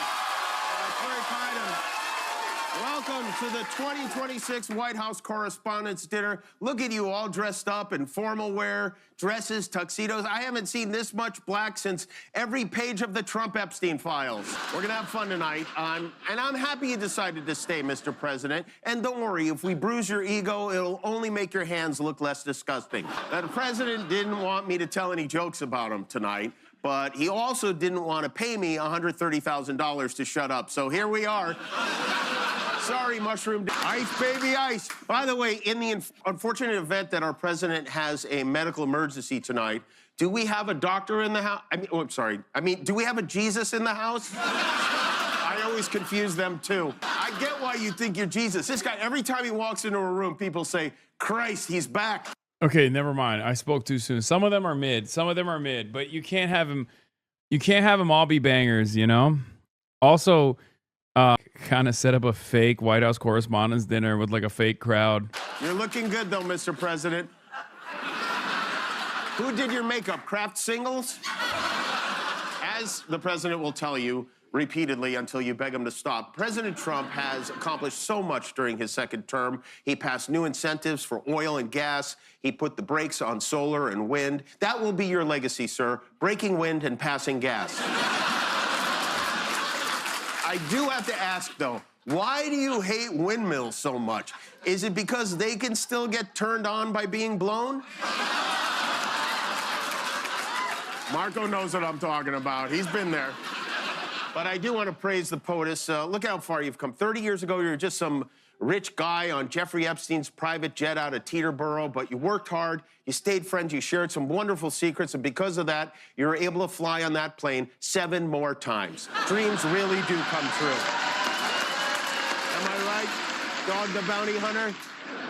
That's right. We miss you so much. And of course, our First Lady Melania is here. Look at Melania, so beautiful. Mrs. Trump, you have a glow like an expectant widow. You know, Melania.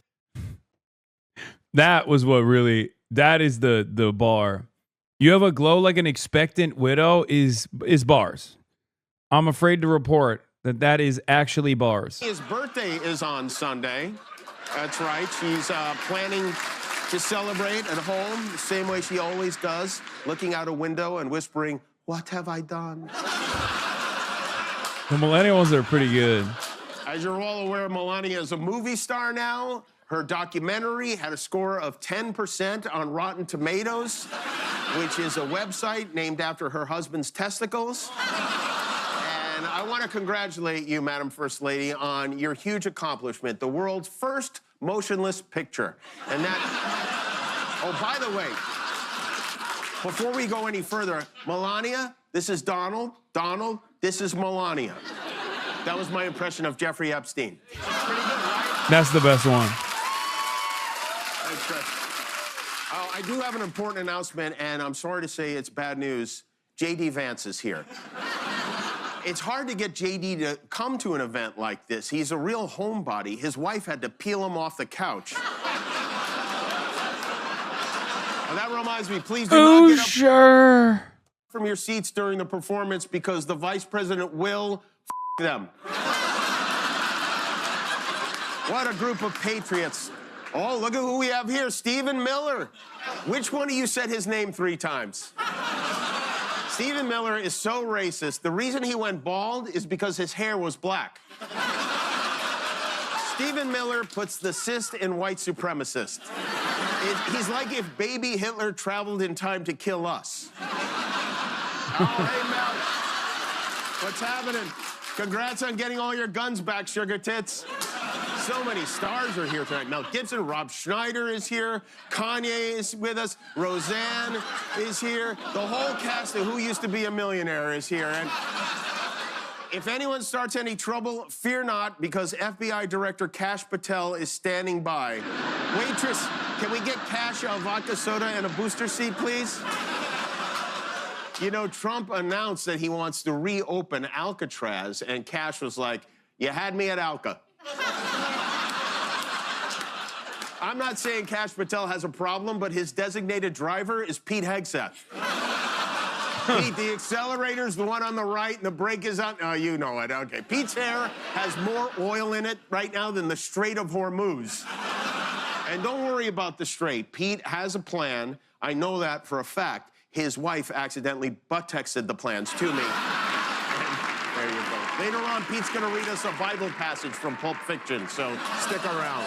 But Pete's working hard to keep our country safe, and RFK Jr. is working out to make us healthy again.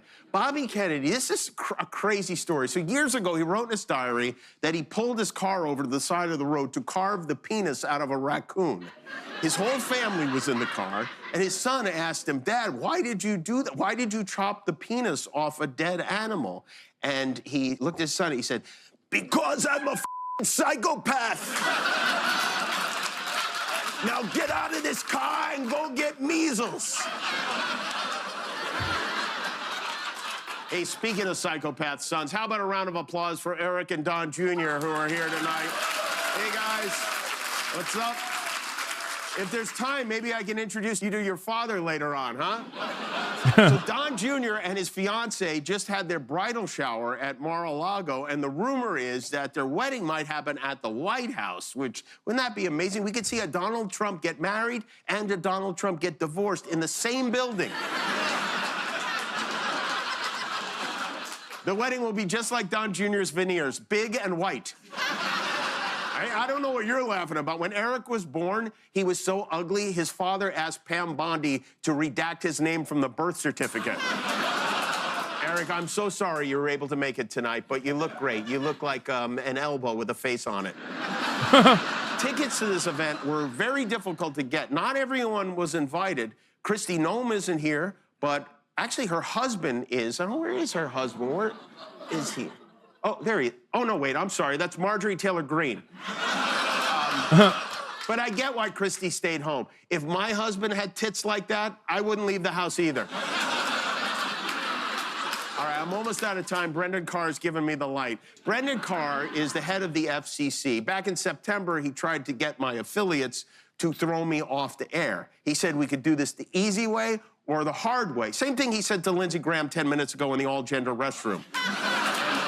By the way, where is Lindsey Graham? I know he's here. I saw his Little Mermaid bubble wand in the coat check.